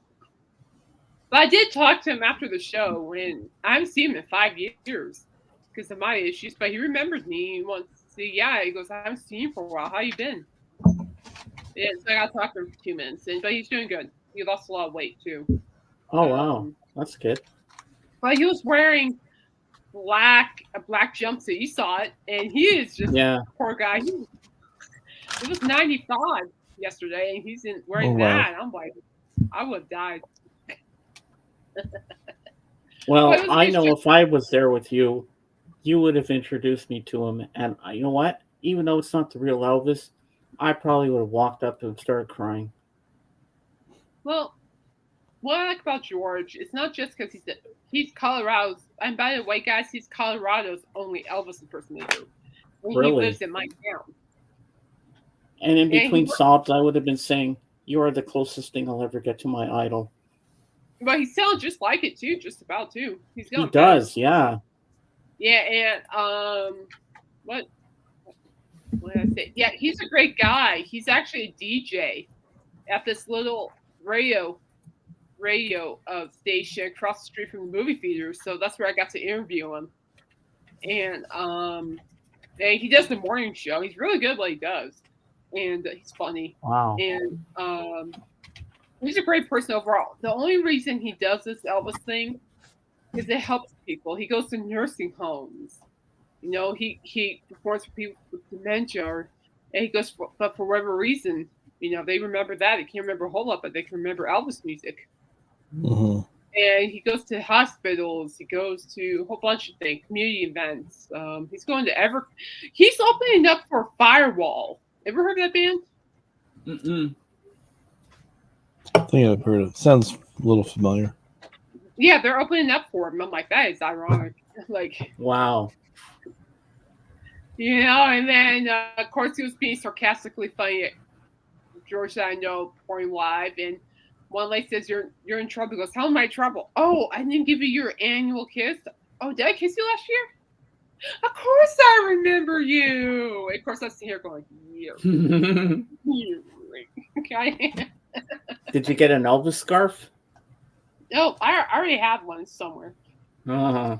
But he's going to be performing at our Civic Center in November. And I'm thinking about catching it live. It's like a full performance. It's like a full performance of the Elvis show. The pelvis is Elvis repelvis. Puritans of the 1950s. Hi, Darren. And, hey, Darren. Welcome back. Darren. And, you know, but he's a really good person. Just a great person. And it was good to see him again. So, and now I didn't buy anything because Waffles has a general vet visit on this August 7th, and that's going to be expensive as it is. And you got to save money for Alice. Oh, I already got my stuff. I'm good to go. And then Oh, Yeah. in case you want to buy a souvenir there, maybe a T-shirt. Oh, I'm or not buying something. anything there. Oh no. Nope. Oh no, I'm saving my money on that. I'll just go to a store like on Black Friday or something and purchase something when they have the sales. Ah. We have Black Friday and then we have Cyber Mondays where deals online. So I'll just that's cool. I'll just wait for those. I'm just showing it the support. That's all I'm doing. Mm-hmm. But I've seen George in 5 years, so. And James, what'd you think of that Elvis song? Just Pretend. What'd you think?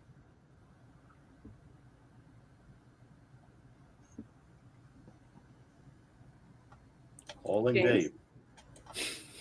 Earth to Dave. Sorry. James.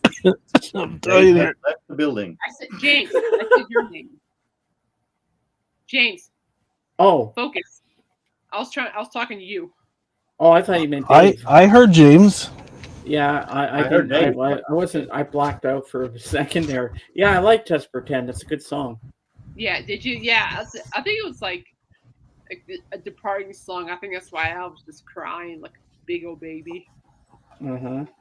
But it was good. I thought you did a good job with it, and Oh, yeah. why make me so big? Sorry. What is going on with everybody today? I don't know. Okay, I have a show that you must watch. I'm on episode 3. It's a limited series that came out in 2020, I think.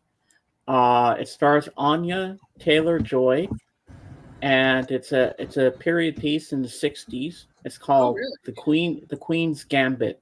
It's about a girl whose mom dies in a car crash, and she's an orphan girl. She's 9 years old. She goes to this orphanage, and there's teachers there. She goes to school, and one day she finishes her exam early, and the teacher says, "Are you finished already?" She says, "Uh-huh."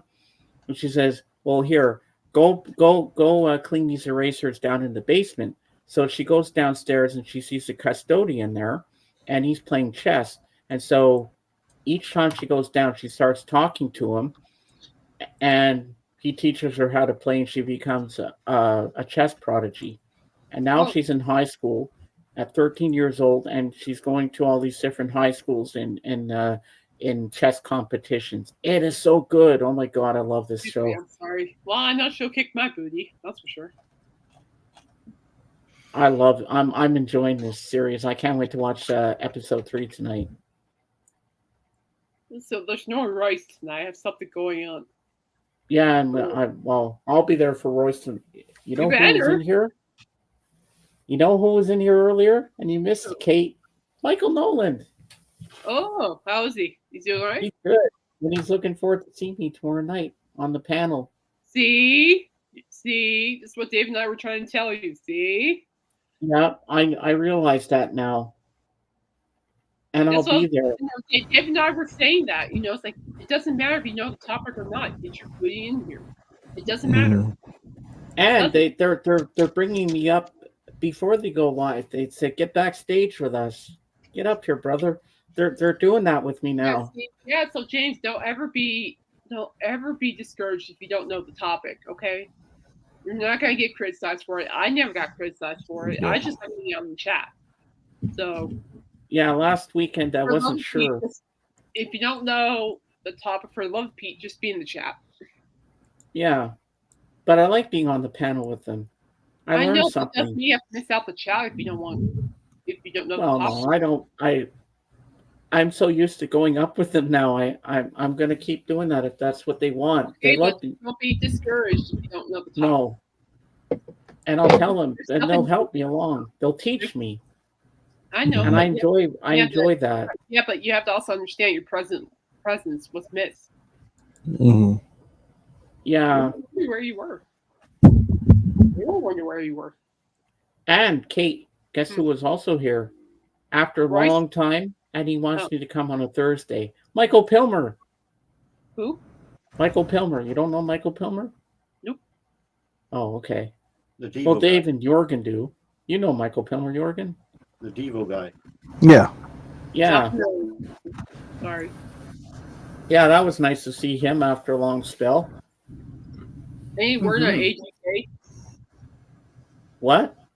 Any word on AGK yet, or no? No. I miss in. him. All right, It's not the same without him here. Dave, did you go see Bizarro last night? I saw he was on. I forgot all about it. I had things I was doing. So I was so worn out from the arts picnic that I knew I'd be up at 6 a.m. Like, I think I'm just going to lay low. But I do miss him. I like Biz. He's a good guy. Mm-hmm. He's fun. I wonder where Miss U is these days. I haven't seen her. James, I hate to break your heart. She allegedly has a new boyfriend. Oh, really? Yeah. I don't know. I knew that. Okay, Michael, don't. I kind of figured she would. But I'm not upset about that. It doesn't bother me. Well, don't. Well, she was flirting with John Bip Bop Boom. She was flirting with this guy, that guy. So, did I really care? No. I think you did, judging by the tone of your voice. Dave knows I did. Smiling. But it doesn't bother me now. Yeah, look at Dave. He's like, yeah. He was crying earlier. Oh, no, I wasn't crying? Just kidding. He wasn't. Wait, James. I think James knew what. I think he said it was allergies. He's all, just my allergies. I think James knows about the premises that she wasn't. I mean, they haven't met actually. So, yeah. And we don't even know if she's a girl or a guy. Oh, she's a girl. Oh yeah. Oh, you've seen her? No, seen her, but the way she's been. No, but I know she is. Oh, okay. Yeah, Kate knows the secret. One bit. Well, pardon? Kate's on the inside track. She knows who she is. She knows the secret identity and stuff. I haven't seen her physically. I assume that you can see by the way of how she talks and how she writes. Yeah, it's how she talks, the way she, we talked, and we always had. I have nothing against Miss U. We have plenty of fun discussions. She's actually a very funny person. Oh yeah, she is. I still like her, but just not that romantic anymore. I do miss talking to her, but I do hope she's well. So I really do. Yeah, me too. So it's a good thing that your wedding didn't go through, or you'd be trying to get an annulment by now. I would be. Yeah. Well, technically speaking, I was supposed to be the maid of honor. Yeah. So. Well, you never showed up and packed the stream that night. Dave was there ready to be my best man, and she stood me up at the altar. Yeah. She said she got cold feet. Well, I knew better where she was. She was with Mr. Bizarro. Okay, fine. I gave her some Reese's Pieces that she wanted to hide, so I gave her some. I'm sorry. Girls got had cold feet. If you had cold feet, why don't you do? Sorry, if you had cold feet, brother up. Sorry, it's a code. Sorry. If you had cold feet, why don't you put on a couple of socks or shoes? Yeah. Yeah. And Patrick was saying, James, this is not good for you tonight. She said if I didn't behave, she'll put me in the dungeon. So I was like, party pooper. Oh my god. Yeah, you should see some of the conversations we've had. Oh, those were good times. Yeah. So Jorgen, are you back to work now? Tomorrow. Oh. Yeah. You looking forward to it? Been better, been worse. I don't blame you because it must be slow in there. Yeah, I feel sometimes too ungrateful a little bit to try to do something, but half of the staff don't give a damn. It makes it hard. Yeah. But it is what it is. And I've been to worse places also. What is the weirdest thing customers have brought in? Well, to this place, it isn't all that much weird stuff. As I can remember right now. I can't recall any specific weird stuff to this place. But during my years in thrift store overall, one of the weirdest stuff is that I got a postcard with a little plastic bubble in the middle that contained moose poop. Oh my God! Really? Yeah, it's supposed to symbolize Sweden and the love Sweden has for mooses, but it looked more like why would you do this? Why would you send it as a summer vacation card to anyone? That's ridiculous. Yeah. Hell, even I wouldn't want something like that. Well, people are strange what they send out. Remember when you worked at that other kind of warehouse, thrift store warehouse, and you got all the weird stuff in there? If you mean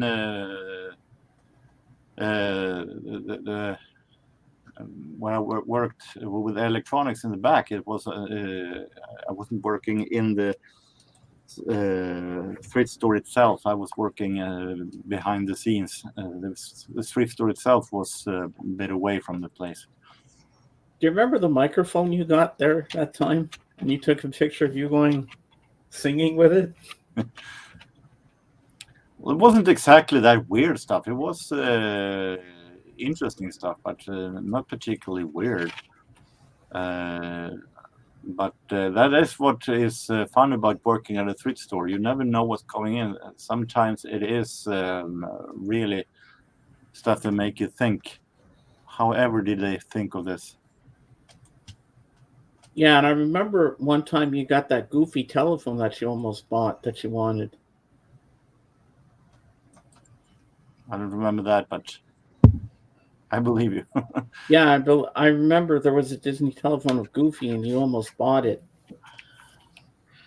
I have put out some of them on Facebook, so on a Facebook album, so I can dig it out and show fun examples. Ah.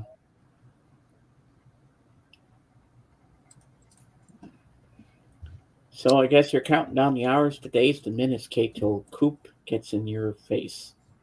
Yeah, but I got something else to look forward to tonight, so we're good. There you go. And isn't Judas Priest coming around your area too? Not till October. I don't know if I'm going to go because I have to go back to the orthopedist in September, and we're going to talk about surgery for my left elbow, and look at maybe October for that. Wow. Well, it's got to get done. It's not got to fix itself. So it's going to be what it is. Yep. But you're a fighter, Kate. No, I'm not worried. This is nothing compared to replacement surgeries. This is nothing. Replacement surgeries are like a whole different. Oh, you're gonna do excellent. Oh yeah, no, I trust the team. I know who the team is too, and I'm very confident. And it's just the recovery time is the process. Because I'm still in physical therapy, people. So it's like I still have another 3 months of full recovery in my right elbow. So then you'll have to be in a cast again. Yeah. I'll be like in a the cast last again. time, with your arm out like this. I'm right-handed, so luckily this hand will be free. Well, that's good. Yeah, I'm not ambidextrous or anything like that. So you'll still be able to type and do your work. Exactly. Well, that's good. Hopefully I'll have a job when I tell them I need more surgery. We'll see. Now you'll still have your job. We'll see. I don't know. I think they're getting tired of me by now. All right. Ooh. This is a kind of a glass horse that we went in. I don't know how they're supposed to look at the neck of the horse. It looks ridiculously long. Yeah, it does. And for some reason, it looks more like a horse raised by dogs, and it peed like a dog lifting its leg. Yeah, it does. Looks that way. This is an album called The Children's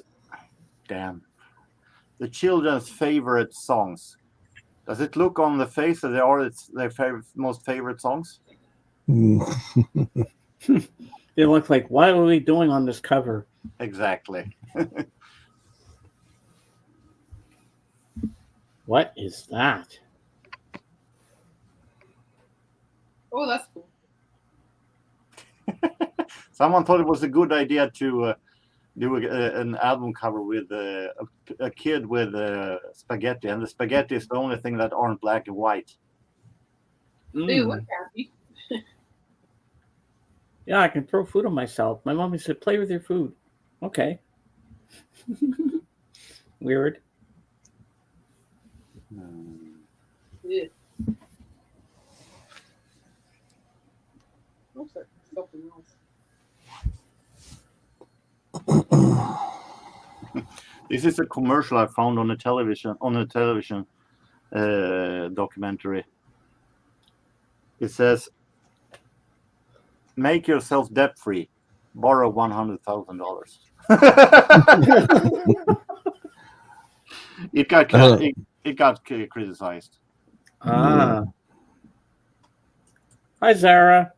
I don't think it works that way. How are you doing? Hello, Zara. Good to see you.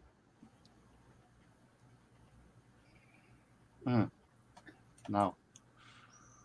This is an action figure that I saw at the Thai festival a couple of years ago. Ooh, Superman. Yeah, but look at his eyes. He looks like he just smoked some weed or something. Yeah, it looks like a wild party at the Justice League.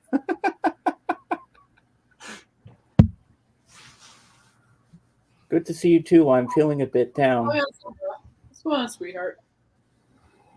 This is interesting. This is at a What's up? festival that Sundsvall had. And Kate will make you feel better. Don't worry, Zara. Sorry, Jorgen. This is at a festival that they had in Sundsvall, and decided that they wanted some kind of a whip lounge. Does this look like a whip lounge? No. Bamboo fences way too high so you can't see one damn thing of the stage. Oh my God. What were they thinking? And on top of that,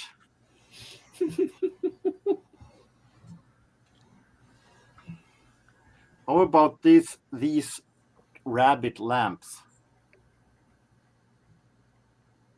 Okay, that is the strangest lamp I've ever seen. I don't want to know whether the lamp itself is. Oh my God. What people give away. This is actually a fun thing that I saw at. It's a cartoon that I saw on a reaction video that were hilarious. It's a cartoon studio in Germany that was called Dingo Pictures. Okay. And the German, and they are making horrible low-budget versions of famous movies in cartoons. The drawings are really, really horrible. And in one movie, they're trying to make a low-budget cartoon version of Babe, the little pig. And this is supposed to be for children. Okay. And in one picture, they decided to, when this pig, in this version called Janice, were taken to the slaughterhouse. He looked around and saw this. This is for children. What is going on here? The kids need to know where their food comes from. So Janice managed to escape. So. Oh my God. This is an album cover that I saw at a friend of mine when I was there shopping for records. This is a Swedish singer Alice Babs and her children. So far, so good. However, look at the face of one of the children. He looks possessed and holding like a damn cross.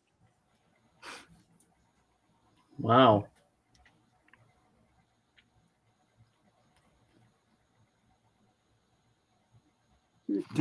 This is interesting. This is one stuff that I found at the warehouse where I was working on. This is kind of a lamp, but in the instruction that they made for the lamp are written with language that are it's totally unreadable. Can be replaced as they have done missing letters, and they have done space between letters that shouldn't be there. That's totally unreadable.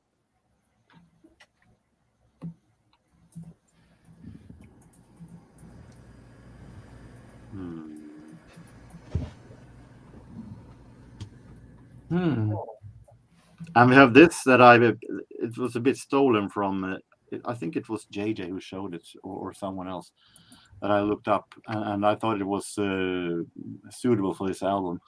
It was where you could buy Luke Skywalker's Uncle Owen and Aunt Bero's Burn Corpse. Oh my God. They actually made that? Yep. Then you know you're a Star Wars nerd if you need to buy a couple of Burn Corpses. Wow. Anyone wants to see the perhaps longest title that there ever been in a song? Sure. German group West Brothers created this title. What? That's the name of a song? The group is West Brothers, but the other is the name of the song. Try to have a sing along with that. No thanks. Long title. Yeah, can June say it? I know a little German, but I think even I'm done there.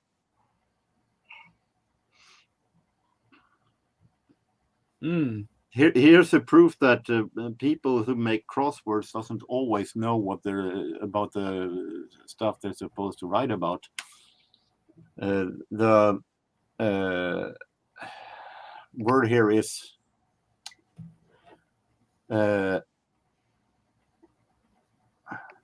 Stan Getz, jazz legends with his clarinet.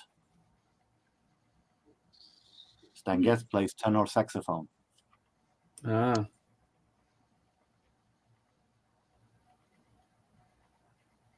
And then a record that I saw at a thrift store, a CD, a regular collection. But the man that he wanted actually used record that he wanted $70. That's cool. $17 for. Wow. That's neat.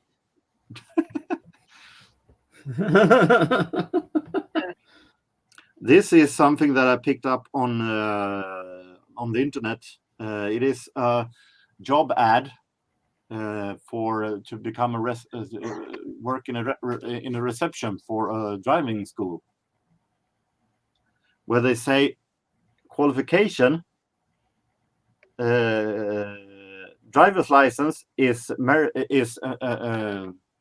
good that you have, but it's not a demand. What you're supposed to do during work, one of the stuff that you're supposed to do at work, drive pupils to the test center if needed. If needed? Driver's license is not a demand. Okay. This is interesting. This is a IQ rubber ball. This is a box set that I saw at our record store. Wow. How to keep your husband happy. How to strip for your husband. How to belly dance for your husband. Inside instruction booklet. What will they think of next? Oh my God. Now I've seen it all. Dang.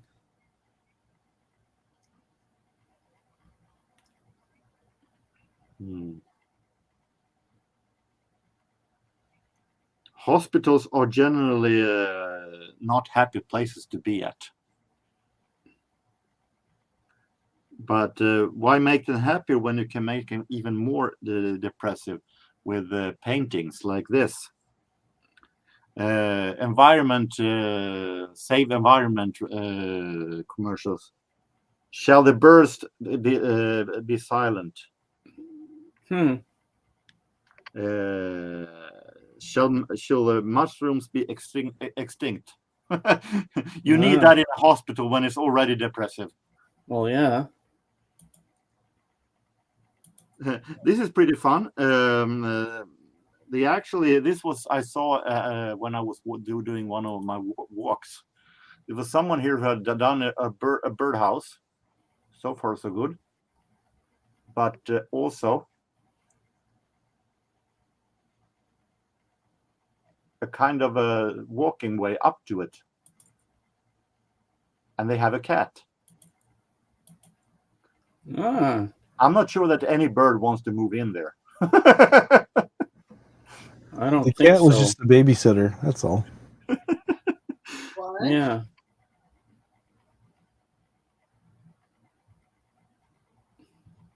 Oh, this is also hilarious. So there's a cigarette brand here in Sweden called Prince. And at a place I found this that they have been written on a piece of wood. Someone have written with large letters, Prince. And in quotation marks, they have written odds the cigarette, not the fag. With the fag being the artist, for instance.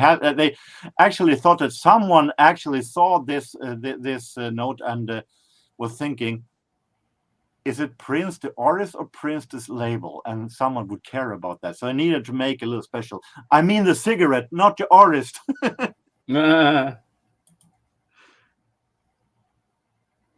Wow. At Outros, you can get your Outros treatment by a place called Joint Academy. And you know what joint means? Yeah. I'm not sure I want my Outros being taken care of by a place with that name. People getting high. This is a Swedish religion group called Samuelsons. Or a couple of dummies on the run from Madame Tussauds. They put up so much makeup that it somewhat glance on the face that it looks like they're dolls. Yeah.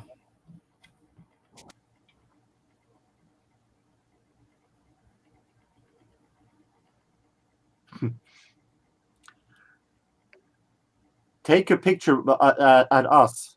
Chance to win a CV. Doesn't say which one's CV you win.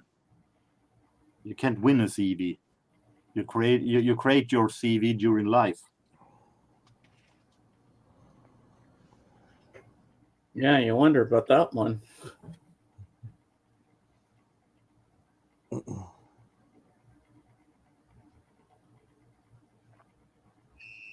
Someone said to a group of old people that when it's supposed to do an album with the name The Yellow Helmets, you need to have some kind of a gimmick. Okay. Right. Then we put out yellow helmets on the record cover. There you go. Wow. Ridiculous, but it is a gimmick anyway. Yeah. Ridiculous. Definitely.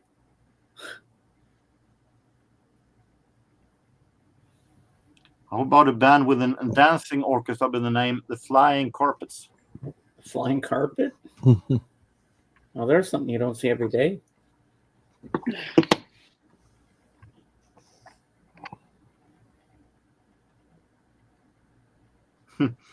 This is one of those DVDs that shows aquarium, the relaxing DVDs that shows a fireplace or aquarium.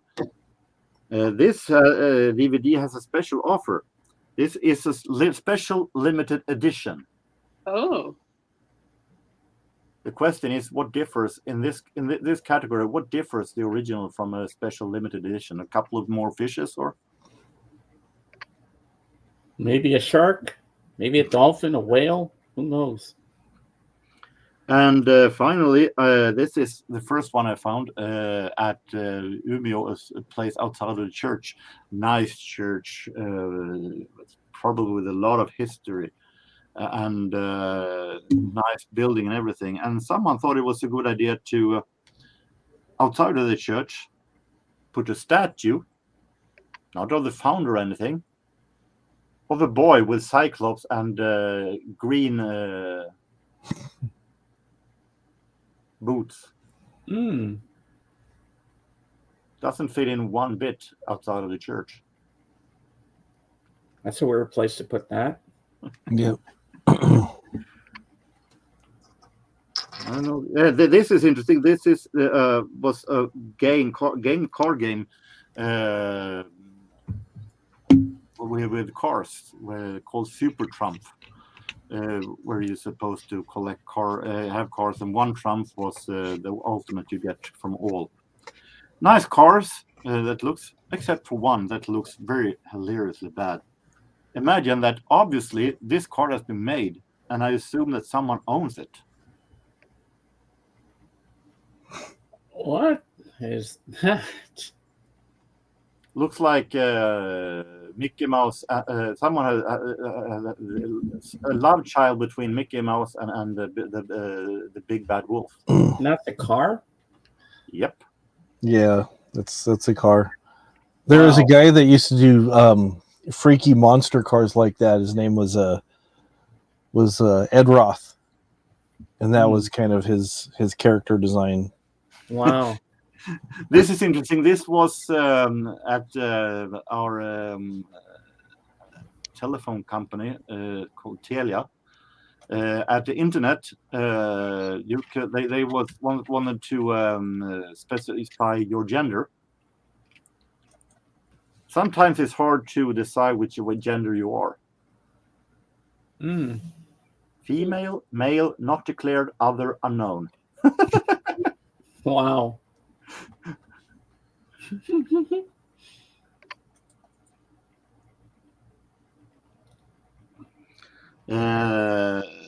This is from the place that I recently have posted pictures and short from, Tranviken, bathing beach, where they once upon a time thought it was a good idea to. It's called the beach is called the North Norrlands Hawaii. Norrland is the part of Sweden, and to signify that, they wanted to put out hilariously ugly plastic palm trees. At least they were trying, you know. Oh yeah, they're trying, but it definitely. It was so ugly that it. Yeah.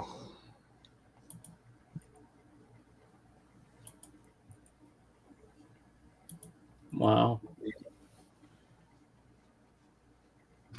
This is interesting. This is an album made by blind kids, and I can understand if the blind kids want to do record.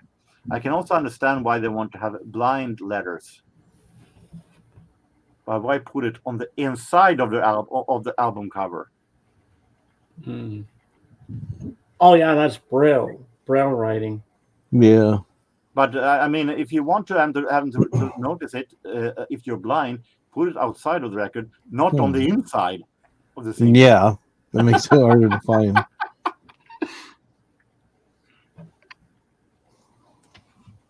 And how Love Records ever got away with creating this logo, I don't know. Oh my God, that is weird. Finnish label Love Records.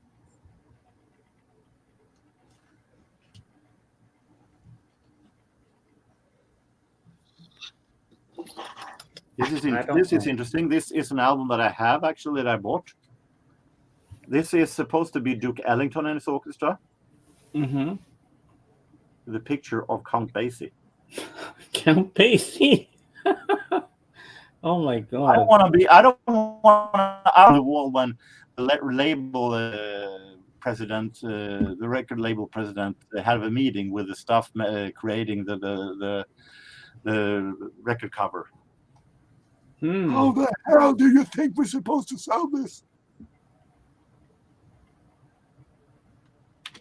This is from a documentary about a house that they made.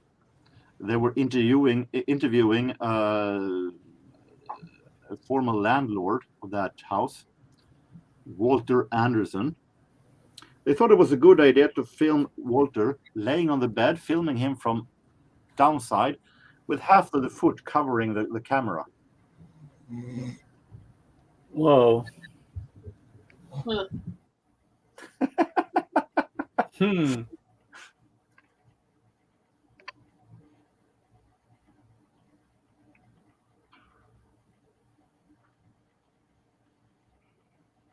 This was a record cover that I saw in a record store. This is a compilation called My Favorite Music. Okay. Mm-hmm. And they photographed numerous people.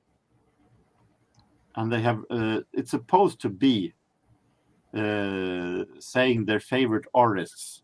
This is 80s artists, the favorite artists among. But for those who don't know, this looks more like this guy is Wham. This girl is Mr. Mister. It isn't exactly clear what they're supposed to be. It looks like those who doesn't know the artist thinks that these are the artists. Yeah, that could really mess you up.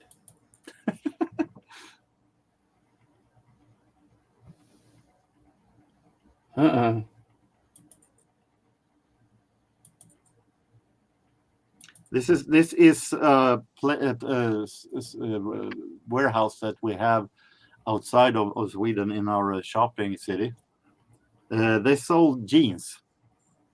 They had a place for women, and they also had a place for men's. Men's is short for menstruation in Sweden. Women's period, that is. Oh, wow. It's a little bit interesting how the jeans looks like on the inside.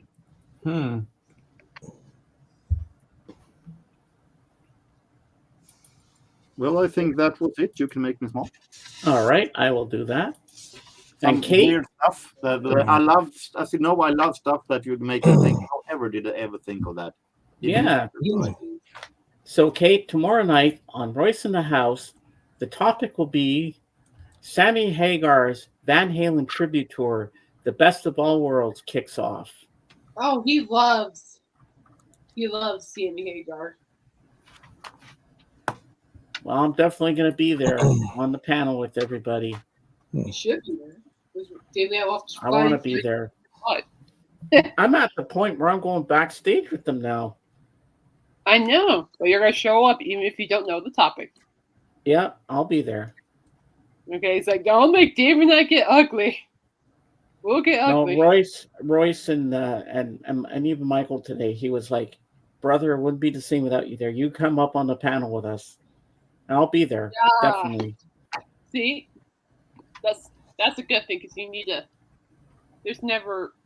I mean, there are many topics that I don't know, but I still show up. So just keep showing up. Just keep showing up. When you're not there, they make me come up there for you, so I got to fill in. Yeah, well, yeah, because only because I don't go up. Like, Oh, no. I didn't know that. Oh, I didn't know that, Dave, that they bring you up when I'm not there. It's Yeah. funny 'cause I'm like, well, wake up was for me, but I'm like, yeah, oh, Dave will go up. Go.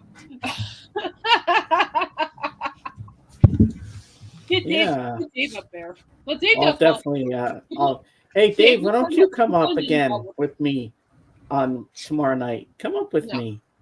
It's always nice when you're there. Hey, Dark Wizard. Sammy is great whenever everyone sees Hi, his Dark shows Wizard and bands. Yeah. Pet Shop Boys, I like Van Sammy Halen. Hagar. I do. I like him in Van Halen or on his own. He's a very, very good artist. He's very dedicated to his work. Oh yeah. I love Pet it. Shop Boys is bigger than Van Halen. I agree. Dipper. I always liked Van Halen's song, "The Jump." I'm so fed up with that song. Jump. I can't listen Go to ahead it. and jump. That's a great one. teacher. I actually forgot that I also bought more of these. Oh. 80s. All right, let me make you big. 80s pop magazines. Oh, I love those things. These are from from 1989 and 90. It's a Swedish group called Ratata. It's an article about In Excess, among others. Aerosmith. Ooh. This is from crisscross between 1989 and 90. So they showing the 50 best album of the year. Ricky Lee Jones. I know about her.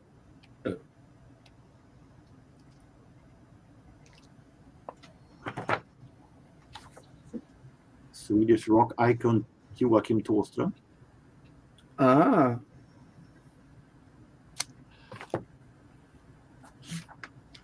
Lloyd Cole. Mm-hmm. Well, I know Sisters of Mercy. For them. Yeah, Sisters of Mercy are a good band. This is Swedish rock group Wilmer X. Talking Heads. Yep. I like Talking Heads. Like the skin. Swedish pop artist Orup. That looks like Loki. Uh-huh. Yeah, he does. That's cool. You know this guy? He does, yeah. Brian Ferry, of course. Roxy Music. No, it's solo. Ah. Terrence Trent D'Arby. A lot more to read. Hey, party. Nice. Let's go party. It's a lot of stuff to read. Yeah, that'll keep you busy for a couple of days. Plus, I have only read 2 of the one I showed last week. You find some really good stuff. Satisfied. Costed me only 50 cents each, these pop magazines from the 80s. I wonder what that Disney record's going to be like. Hopefully hilariously bad. What was the reason you bought that? I collect these. Oh, you I like have those some others also in the same series. I remember that Mickey Mouse Donald Duck one you got, the exercise one. Yeah, but that is not from the same series. That is more modern. Oh, okay. This is kind of a story. Oh, okay. Comic strip that he made as an audio version of. But I like these Disney favorite series from the 70s, mainly because they are the people who is acting are normally so really, really bad.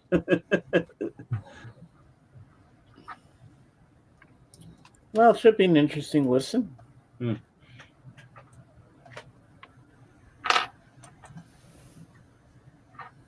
Tried to have lunch with Bruce. Oh, yeah, I remember this. You know Bruce the Cow? Yeah. Kate, have you seen this? Seen what? Sorry. No, I haven't. This is funny. You'll like this. Hey, where at Bruce Derrick? Oh, wait. I know this guy. Looks like cow Bruce. No. No. Ah. No. That's where you want. Hello, Christopher. No.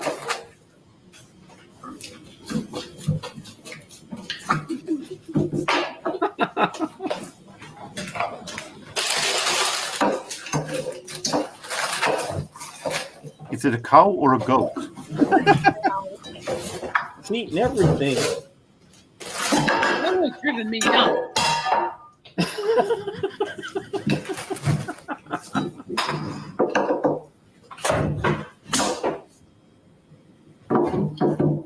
No. No. Lunch has been cancelled. I hate to be a party pooper, but if you're taking a cow into the kitchen, you have yourself to blame. Oh, yes. No, And look did who's she- here. Hey, did He you see arrived, Darren's? Jorgen. James, did you see Yeah, Darren's too little, comment? too late. Pardon? Look at Darren's comment. Thinking of purging my Disney LPs close to a crate. Whoa. Oh my God, that's a lot. Yeah, so you missed it, Christopher. He just showed all the new records and stuff he got. And we were hoping to know if you were going to say it's from the toilet store. I'm pretty sure they are. Jorgen got some really nice stuff, didn't you, Jorgen? From the toilet. Yes. From And the they're not toilet. from the toilet store. No, they're really good stuff.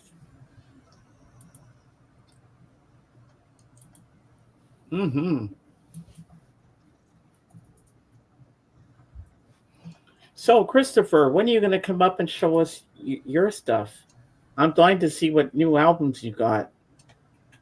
And I know Jorgen's chomping at the bit for that too, aren't you, Jorgen? Hello. Come on, Jorgen. Come on, Christopher. Get up here and show us your records. I want to see what you got. There might be something good in there that Jorgen might like. You never know.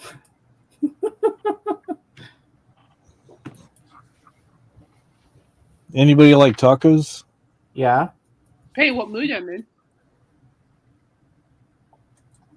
Trying to make tacos with Bruce the cow. Oh, good luck. Oh, he looks cute.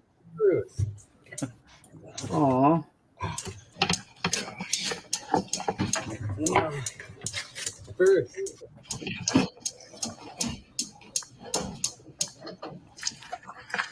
All this nonsense. The cows only eat grass. Is that a real cow? Yeah. No, it's created by IE. It's a real cow. Oh my God, that cow really. Why do we have a cow inside of the house? Ah. Oh, Bruce.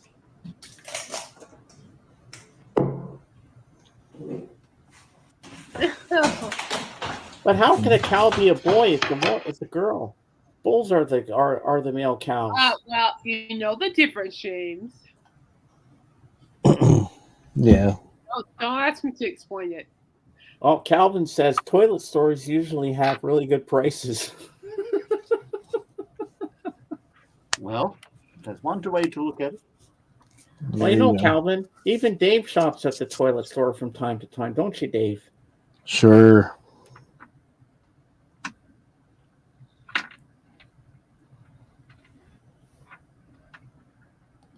All right. Christopher's probably the only one who might like the scratchy LP I'm recording to cassette. Ginger Baker's Air Force. Scratches filtered out through computer. Oh, that's cool. You're able to do that, yeah. I didn't even know that was a possibility. Did you, Kate? I don't know. I didn't even know you can filter out scratches. Anything's possible. Won't surprise Well, that's me. new to me. Well, that is most likely, I guess, how you remove the scratches when you transfer them to CD. Ah. Like they did in the 90s. Mm. Yeah, man. Oh, Christopher likes that Ginger Baker. Oh, yeah, she likes something? Oh. Ginger the Baker. Oh my God. That's the first. Usually you'd say, oh, Ginger Baker is not good or something. I don't know. Yeah. I thought you were going to say it's from the toilet store. I'm surprised you really actually like that.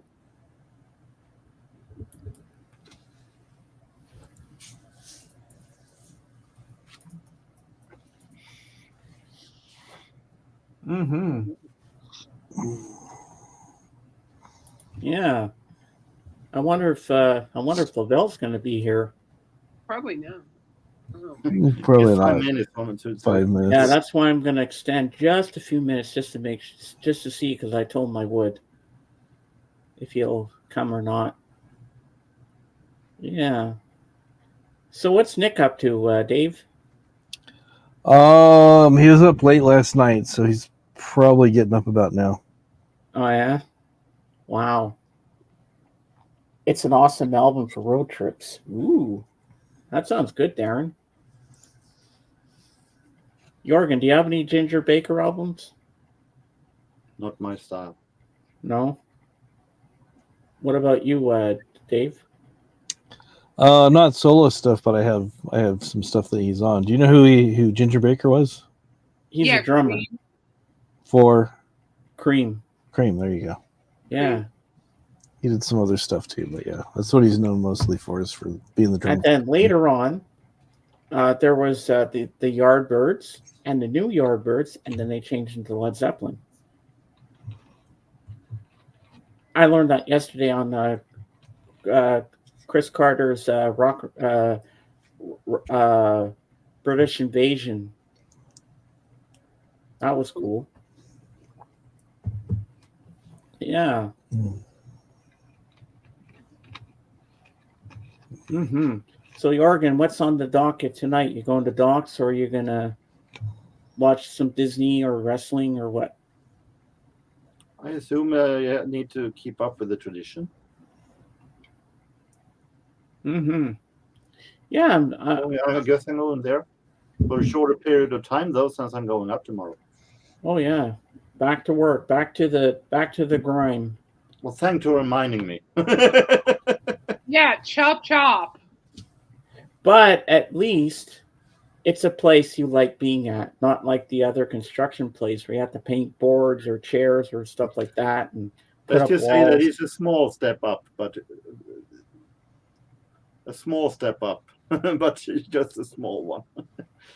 Yeah, it's a small step up, but at least you're in a place you enjoy being at, and not having to sit around wait for the next nail to go on a wall or something like that, like you were at before. No, I'm just sitting and waiting for the next customer to come in of the day. Yeah, well, at least it's more relaxing there. You don't have to. Close to home. And close to home, yeah. I said, okay, I'm going to go home for a bit, and I'll come back, and still no customers will come. I can't do that, but I can go home and eat lunch if I want to. Yeah. Mm-hmm. So I'm going to try to do stuff after work also at times to make it feel like just because I'm starting to work, the summer isn't over. That's going to be over before you know it. September will be here before we know it. Thanks for the optimistic point of view. Yeah. So, Dave, is there anybody coming to your neck of the woods for concerts this year? Any big bands coming? I'm sure there's always somebody, but nobody I was really interested in seeing. So. Oh no. No. Big bands is coming. The jazz big bands. Yeah. Harry Martini and the Flying Trapeze Artists are coming. They're pretty big. They're like a 33-piece orchestra. No, I'm just kidding. Harry Martini. I was thinking, okay, that's one hell of a nickname. I'll say it is. Yeah. Yeah. So no. And we all bought it. Yes, it might be an artist called Harry Martini with 32 people in the orchestra. There you go. Mm-hmm. If anybody's watching the show, you can have that for free. Create your own orchestra. Even if your name's not Harry Martini, you're welcome to change your name. Be your alias. There you go, James. There's something you can do. What? Front of band. You'll be like the Frank Sinatra, but you'll change your name to Harry Martini. Really? I could do something. I guess I could do something like that. You could do something like that. So James, but what if I don't know the lyrics? Lenny White, Lennon. You write your own songs. You write your own songs, and then when you don't know anything, you just go Scooby Dooby Dooby, yeah, yeah. Like that's Oh yeah, I could do that. Yeah. Kate will sing Fly back me to the moon, Scooby Doo. You mean Sir James Bowie, Sinatra, Lenny White, Lennon, Martini? Yeah, and Kate. There you go. Kate would go doo wop in the background for me. Yeah. Yeah. No. Do wop. Yeah. I have a promo 45. Lavelle, hey. Hey, Lavelle. Put the link out for Lavelle. I knew he'd be here. That's why I extended the stream. We'll go another 30 minutes for Lavelle because I promised him I would. Because I love having him here. All right. I have a promo 45 bar Martini and his orchestra on specialty label from the late 50s. Nice. Wow. I never heard of that label. That's amazing. Yeah.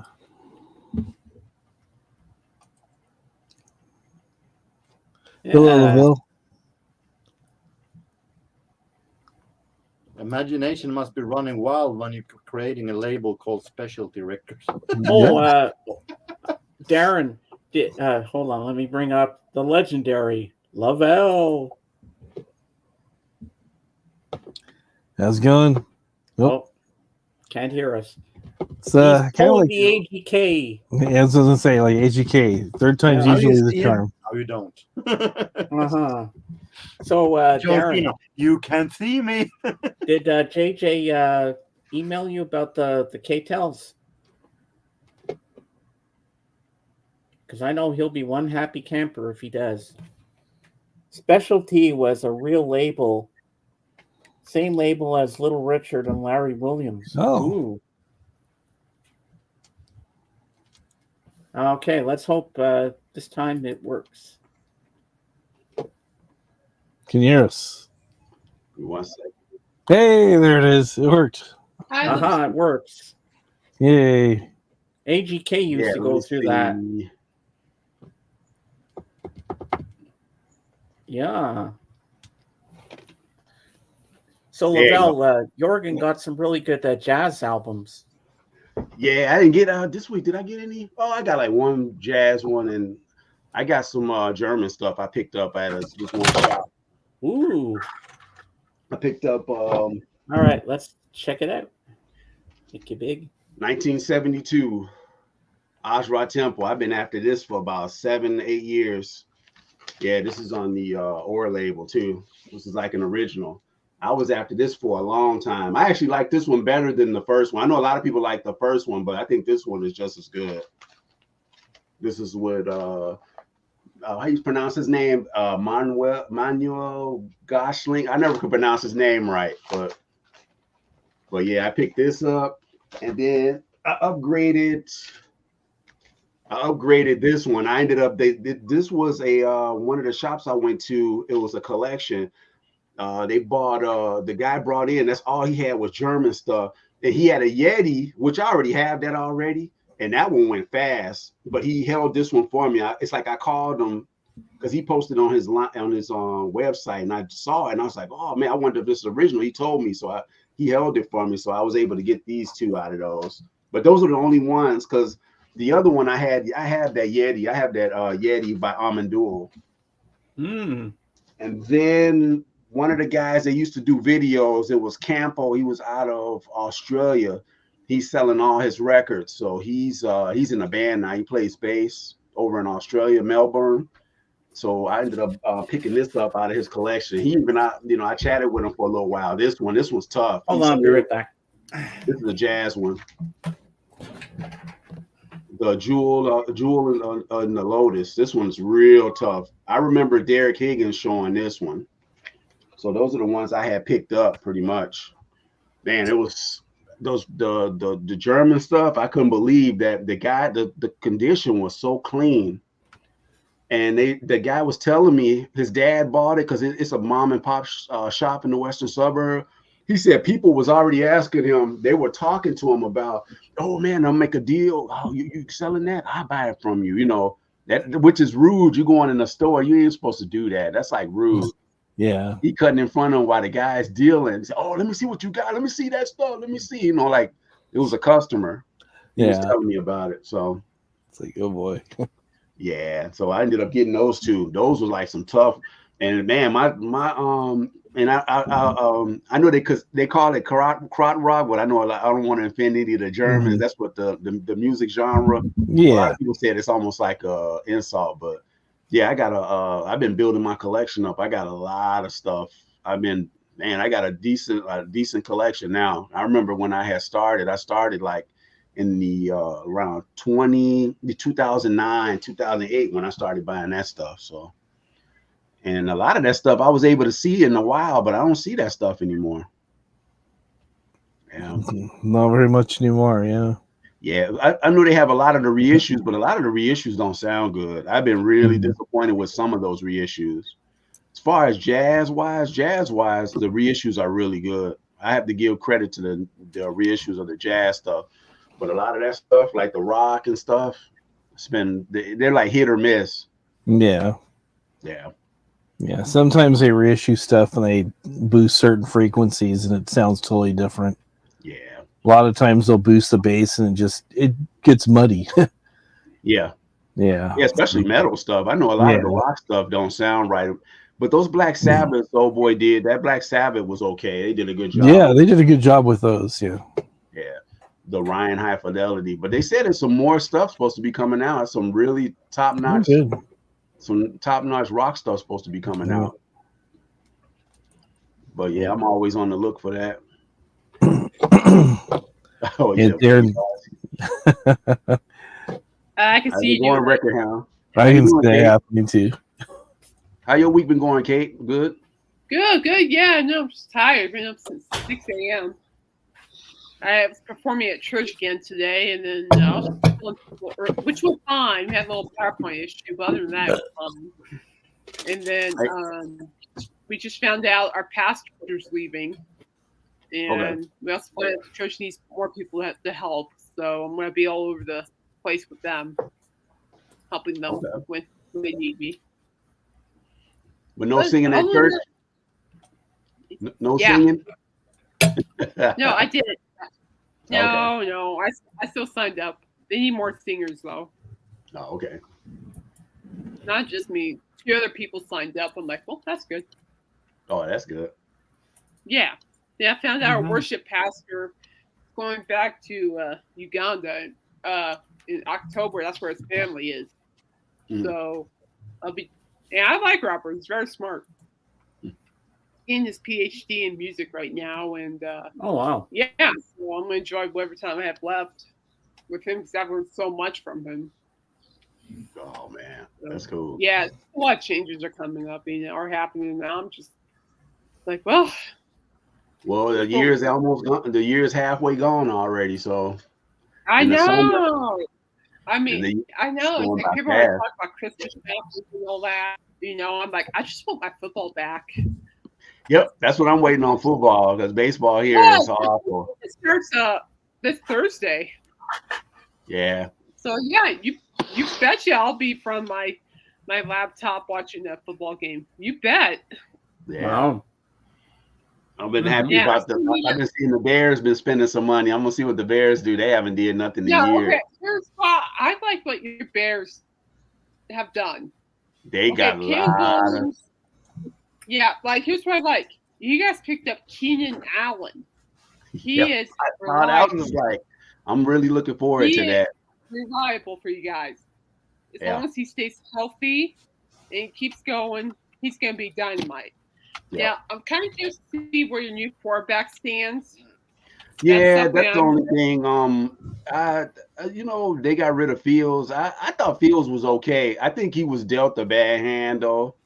I like Fields, and I like the DJ Moore connection. That gave me a lot of points, but now, new quarterback, I'm like, come on. Yeah, but we'll see. We'll see. This guy, the new guy, I haven't even watched any of his college games. Caleb, I haven't even. He cried a lot. When I mean cry, he actually cried. Went to the stands where his mother was. They cried in your arms. Yeah, the test is always when they play Green Bay, though. So that's Yeah, then what was it? Jordan Love? Man, he got extended. Yeah, he's good. That guy's good. He's actually one of the quarterbacks I am looking at the draft in a couple of my leagues this year. Mm-hmm. That and probably maybe I'm not sure about Tua, but I'll gladly take a Tyreek Hill. Mm-hmm. Yeah, it's gonna be some. I'm just waiting for the football. It's gonna be. Yeah, my Broncos. I'm a Denver Broncos fan. You can laugh all you want. I'm pretty sure you understand, but I'm pretty sure you do. I think Russell gonna come back to haunt y'all though. No, Russell's hurt right now. I know he'll be back though. No, he won't. Phil's been playing though. I know Phil's been playing, taking over for right now. Yeah, they're saying that Fields is doing good, and I really hope Fields gets the better hand out of it.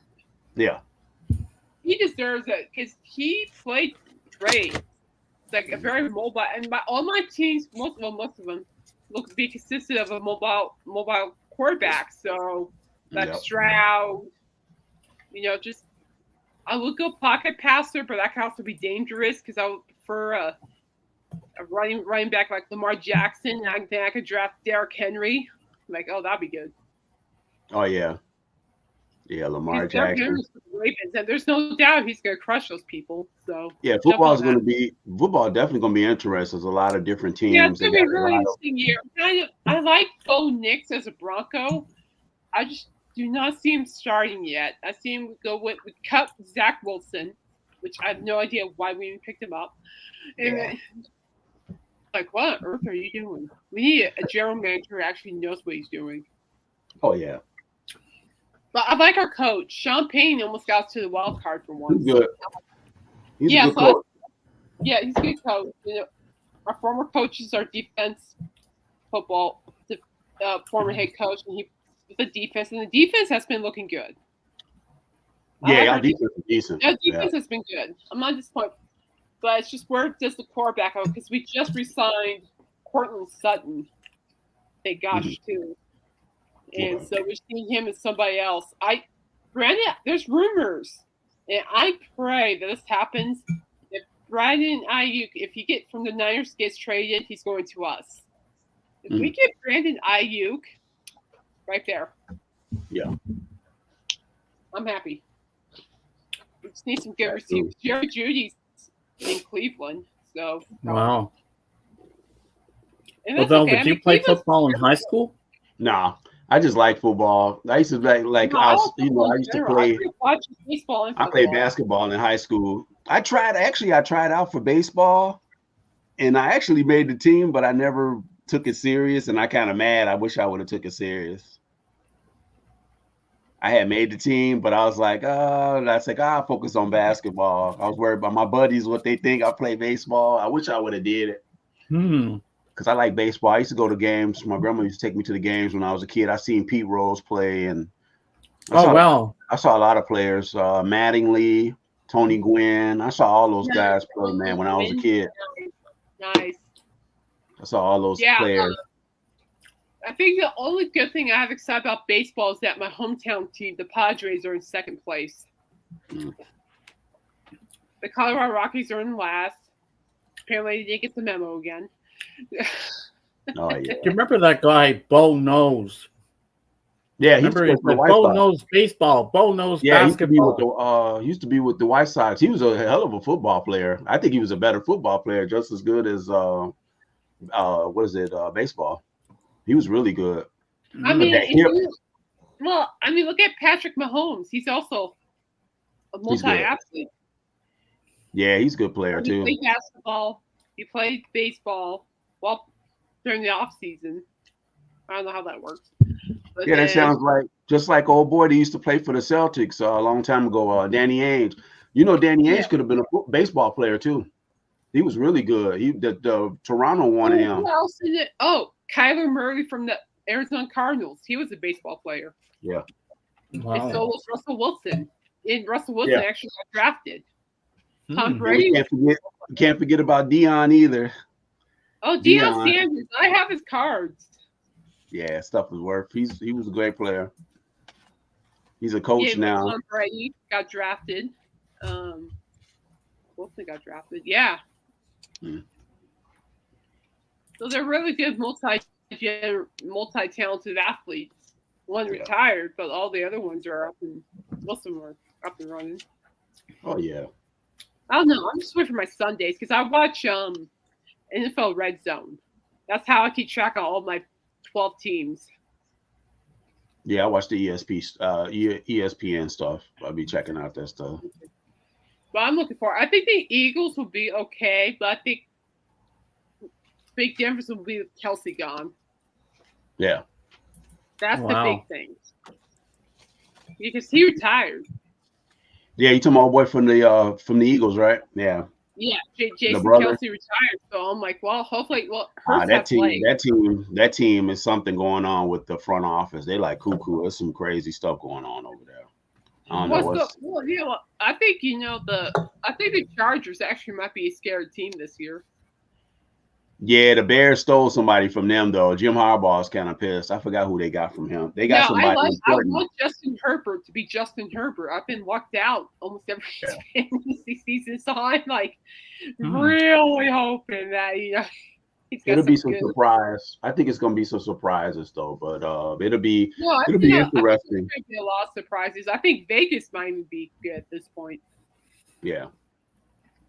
Well, I won't be surprised if they put what's his name, Gardner Minshew in, because he's a lot of people overlook him. He's a really decent, really decent and very good quarterback. I like Minshew. Dave, what about you? Do you like football or baseball or any sport? I can't hear him. Dave, you're muted. I was muted. I was coughing. Sorry. Allergies going on crazy today. Yeah, I don't really follow sports that much. Don't have a lot of time to give to it. So, I'm a huge NBA fan. How far did your Raptors make it, James? They sucked this year, and they took all the best players out. Yeah, the NBA, that was my thing too. When I was growing up, I'm done with that though. I'm like over it. Russell Westbrook is going to be joining the Denver Nuggets. Russell Westbrook. How dangerous is that? I'm like, yeah. You got Jokic. You got whatever that. I can't remember that guy's name who plays really good. Then you got Westbrook. The thing with Westbrook is really good. I think he was better in years when he was playing with Durant. But I think I agree. The coach they have there at Denver is a good coach. I think he's gonna turn him into a really good player. That's what he needs, somebody to work with him and talk to him, get stuff through to him. Because he could just go crazy and just do whatever he wants. So so I think Denver's actually a good landing spot. Plus Jokic, he and Jokic will do very well together, I think. Go very well together. And I like Jokic. I'll be absolutely terrified if he was on a different team. What about you, Jorgen? You have any Swedish sports teams you like? When I was in gymnasium and high school, I had an interest for sports. But it died after the millennium. So today I don't follow. I like athletics and I like cross-country skiing. That's cool. I don't have time to watch it. So I have no check on that either, actually. So I don't watch any sports other than maybe wrestling. My sports interests have more or less died through the years. Yeah, ain't no wrong with that, man. Mm-hmm. So what'd you pick up, Jorgen? I'm Carrie being behind me all weekend. Okay, I leave out some of the Swedish because you won't know what it is.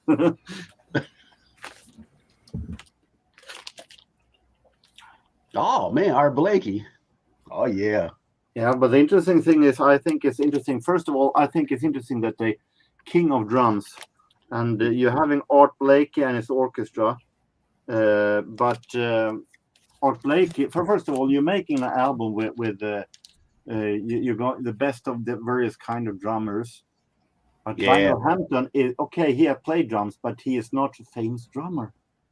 No, but that one after him, I think he's the one that's so underrated. Joe Morello, very underrated. Yeah. That guy can play. He's played with Dave Brubeck for years, and then he left. Yeah, I love Dave. Imagine to be Albert June Gardner. I feel like I also play drums, but I am not as interesting as Lionel Hampton, who actually is playing vibes as his main instrument.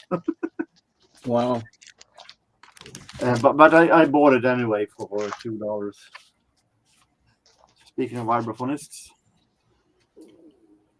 Oh yeah, Milt. That's like the father. I call him like the father of vibes. He's like, this is Savoy. Oh, never seen that labeled. We have Tavares. Oh yeah, 70s. I actually listened to this one. It's a really great album. This is the one with Heaven Must Be Missing an Angel. Oh, I love that song. Love that song. Great album. I remember hearing that as a kid, hearing it on the radio. Wow. I never heard of this soul artist, but it was actually good. Marbu. No, I'm not familiar with that one. I paid 20 cents for this one. I never heard of the label Orion. DeRorian. No, never heard of that. Man, But it sounded really good, actually. Then I managed to find Simple Minds, Don't You Forget About Me, until I realized that I have this one already. So I love that. So that's a great song. You ever heard Billy Idol sing it? Billy Idol sounds dead on. Yeah. You know, he was supposed to sing it from the beginning, but he turned it down. Yeah. And Simple Minds from the beginning also turned it down, but it was talked over by the record label to do it. But it is one song that Simple Minds never sang on their concerts for decades. Yeah, I heard they stay away from that song. Then when it became big, Bill Idol realized, hey, maybe I should sing it. A little too late, really. Oh yeah, I love that record. That was the first Jamiroquai album I heard. I remember I was in a shoe store. They was playing that. There was this one shoe store in Lincoln Park was playing. I was like, who is this? He said, oh, this Jamiroquai, Return of the Space Cowboy. The interesting thing is when I wrote this on my wish list, then it was my final one until I got my complete Jamiroquai collection. Yep. And of course, since then he has released a new one. Yeah. But still, it is a step closer to complete collection. I managed to find the second latest. This came in 2020, so it's the one before the one who came this spring, by Pet Shop Boys, Hotspot. Nice. For $3. Wow. Indie group Saint Etienne.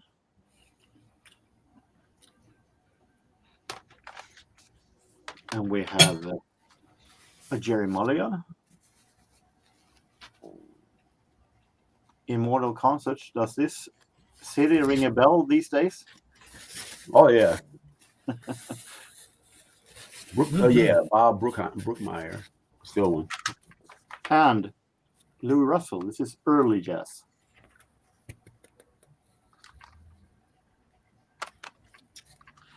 What year is the Louis Russell from, Jorgen?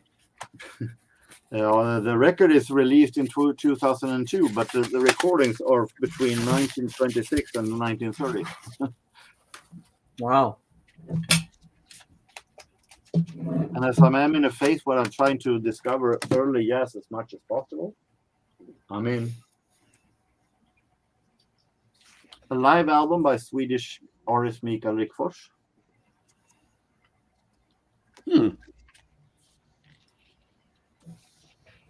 A Disney album. I collect these 70s Disney albums that are audio versions of various comic strips. They are with Swedish voice actors, and normally they are so hilariously bad that they actually are funny. So that's why I buy it. So this is Gyro Gerlus.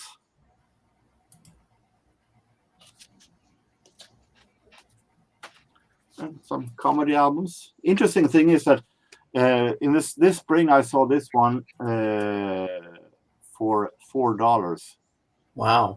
That a person wanted to have a seller that I wasn't, and I was regretting for a bit that why didn't I buy that one until I saw this one this Friday for $1. Nice. No longer regretting. So this is Swedish comedy album. So it's pretty much what I have. Yeah, I'll make you small. Nice. You picked up some really good stuff, man. Yeah, Satisfied? sure did. I'm definitely satisfied with finding Pet Shop Boys from 2020 for $3. Yeah, I need to get to. You know, it's fine. I don't have any. I have stuff by them on CD. I need to get some of their stuff on vinyl. Pet Shop Boys. I love. My favorite album is Very. I like Very a lot. Very is one of the best albums ever. That album is so damn good. Well, Val, you have a question from Record Hound. Oh yeah. Yep, he's on Instagram. Indestructible art. Yeah. Looks like Dave is going to play something. No. I was just Jorgen's got a question from Christopher. So. Oh, really? Yeah, actually, the seller actually goes by the name of Winnie the Pooh at times at Tradera. Didn't you know that? I was waiting for this moment all day when Christopher would say something about the records he got. But you know, Winnie the Pooh collects honey, and honey is sweet, and so are these records. There you Amen, brother. Amen. Yeah. Take that. Yeah. So, did you have a nice visit with your mom, Lavelle? Oh yeah. Well, that's good. We went to an early show to see. I saw Deadpool earlier today. Oh, you saw Deadpool? Yeah, I saw it. Oh, I want to see that so bad. Is there anything at the end credits? Yeah, you got to hang in there. Them credits are long. You got to hang in there. There's some. All right. There's some surprises. I ain't gonna give away the movie, but there's some surprises in there. Some What, Kate? With Twisters, just what Lavelle was saying too. With Twisters, you have to wait through the credits as well. Yeah. Oh, yeah, wait all the way through. You do. Yeah. I haven't seen that. I think the next movie either I want to see is the upcoming Alien movie. Yeah, that looked good. I have all of the aliens. Like, old school. I'm like, yeah. I like all of them except for I didn't like Prometheus though. That's the one because I know Prometheus went back. That's the one I don't like. I didn't like Prometheus. Ah. And I think I want to see that movie with that serial killer at a concert. Yeah, that looked pretty good. With Josh Hartnett, I haven't seen him in years. I'm like, yeah, it's been a minute. Yeah, that was tripped out when I saw him. I was just like, he did that one. He did that one movie. I liked that one movie he did. I think it was. Is it called 30 Days, 30 Nights? It was is it something about not having no I've seen time. that movie, 30 Days, 30 Nights. I think that's the lead vampire actor. movie. The lead actor in that movie, James, is actually in this upcoming movie. Josh Hartnett's back in. Ah. And then I also want to see Smile too. That Gladiator looked like good too. That second Gladiator looks like that's going to be good. I was a fan of the Gladiator. Ah, that was good. That movie was so good. Russell Crowe. Smile 2. Oh my god. That looks tripped out. That movie looked crazy. No, the way that little girl smile gives me the heebie-jeebies. I'm like, stop smiling at me. Stop it. Well, it looks good. I think there's going to be a Freddy Krueger movie that stars the original Freddy Krueger guy. Oh yeah, that look like that's going to be cool too. I'm excited for that one. Yeah, I like to see that one. And they got announced that Saw 11 will be out next year. Black Phone 2 will be out next year. It's something else I want. They're bringing what you call it back to the movie theaters next weekend, and some certain ones. Point Break, the movie with Patrick Swayze and Keanu Oh Reeves. yeah. I like that movie. I thought that movie was cool, good movie. Yo, those are classics. It's pretty good. I also want to see the movie. What I you also say? want to see the movie Borderlands from the video game. Yeah. They actually made a live action movie of that. Yeah, guess who's in it? Who? Jamie Lee Curtis. Oh man. Yeah, she's that should in be there. interesting. And then, Scream 7, Scream 11 or whatever. I lost track. Yeah, it's a lot of those. Yeah, A that's lot coming of out those. next year. Yeah, I think this year Art the Clown is back. Oh my gosh, Darren. Yeah, oh my goodness. Well, don't worry, James. If Freddy emerges from the movie screen, I'll direct him to your house. You go hang out with Freddy. Did you know, LaBelle, that I've been watching? I watch people that go out and buy movies on YouTube and stuff. I follow a couple. Wet Movie One, and he used to say this word every time. He would say, "It's time to go hoard up." Are you ready? I know I sure am. He always used to say, "It's time to go hoard up." And he was in on this. This other guy, Durant Cinema, who talks like Arnold Schwarzenegger sometimes, and some other people, they're all going to Walmart because apparently, what I saw, some people got it, and it's hard to get it because it's always sold out. They actually have the first VHS cassette of 2024, and it's the movie The Terrifier 2. And everybody, this is a sought after VHS. I am terrified of clowns. I'm terrified of Art, but he's a really interesting character. Oh yeah. Because he doesn't talk. He's all nonverbal. Yeah. So he smiles, and that's where I want to hide. You see, LaBelle, I accommodated you today. I waited. I told Dave, and Dave is very understanding. I know Dave's a busy man, but he didn't mind today that I extended the stream a little bit for you because I knew you'd be here. I knew you wouldn't let me down. I knew you'd be here. I also need to correct myself. What? I actually said before when I showed Mikael Rickfors' album that before that he was a singer of a band, the Kinks. I checked out, of course, totally mind slip. He was the singer of Hollies. The Hollies, okay. Oh, the Hollies, yeah. He's the former singer of the Hollies. It's now live album. Yeah. Wow. Well, I'm going to be shutting down the stream soon because I don't want to go 5.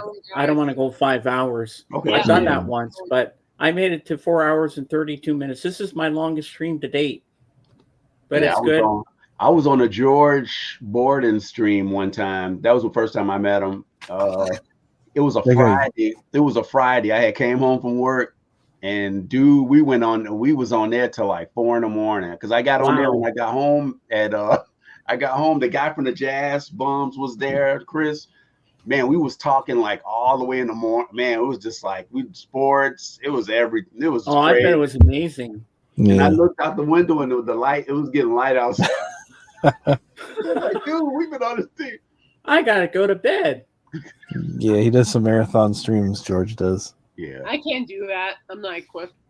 Yeah. And LaBelle, I have a show recommendation. I'm only on episode 3. It's a limited series on Netflix, but I didn't think I'd like it. But it was recommended to me, and it stars Anya Taylor-Joy. It's called The Queen's Gambit. Oh, I've heard of that. I know somebody. It is amazing. She's like a chess prodigy. Okay. And I'm really enjoying this show. And last night I watched with my sister's boyfriend's son, Adrian. We watched again Jumanji: Welcome to the Jungle. I love that movie. Oh, is that the latest one? No. It's the one before The Next Level. I still have to see Jumanji: Next Level. I haven't seen that one yet. But It's the one with the rock. The Rock's in it. Kevin Hart. I love Kevin Hart. Okay, that is. Yeah, I like the Robin Williams. That's like classic. Yeah, that's the best. I saw that like one in the theater. Classic. Yeah, I saw the that guy. original in the theater. I like The Rock. I like Kevin Hart, but I'm sticking with the OG. Yeah. I like Jack Black too. He was funny in there. Oh yeah, I like Jack Black. He's pretty funny. I do a quiz called Quiz Planet every now and then on Facebook, and they have a question about what is the nickname of the famous former boxer Dwayne Johnson? Damn. That's funny. Well, I want to thank you all, but before I go, I forgot to tell Lavelle something. Today, I had an obsession with 8-tracks. So we had a little discussion about 8-tracks and that earlier. And then my friend Bob Phillips, who was in here earlier, he was telling us something I never knew. And then Dave showed us some pictures. Did you know that you could actually play records in your car? I didn't know that. Yep, you could play 45s, and they showed famous actors. They even had the boxer Muhammad Ali in his car. He had little 45s, putting them into his player and everything. Man, what if they hit a pothole?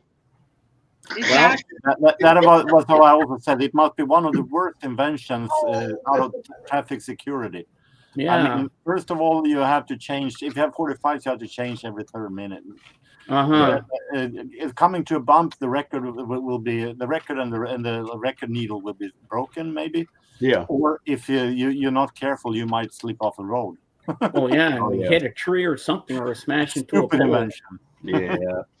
So I want to thank my peanut gallery for being here, and Christopher, you finally arrived today. A little late, but I'm happy you're here. Darren and everybody else. I can't think of everybody's name off the top of my head right now, but you know who you are. And thank you to my panel, Kate, Jorgen, Lavelle, and Dave, and me, Mr. Dressup. No, just kidding. Thank you all for being here today. And we'll do this again next Sunday. And I'm glad we got to extend it a little bit so we could. Yeah, I'm gonna try to get it on earlier next Sunday. So I shouldn't have anything going on. I'd be on around 12. I should be good. I never thought this would happen, but I accommodate my friends. All right. So as I say on my channel, Beatles forever. See you on the next one. Bye for now. Bye-bye. Bye, everybody. Bye-bye.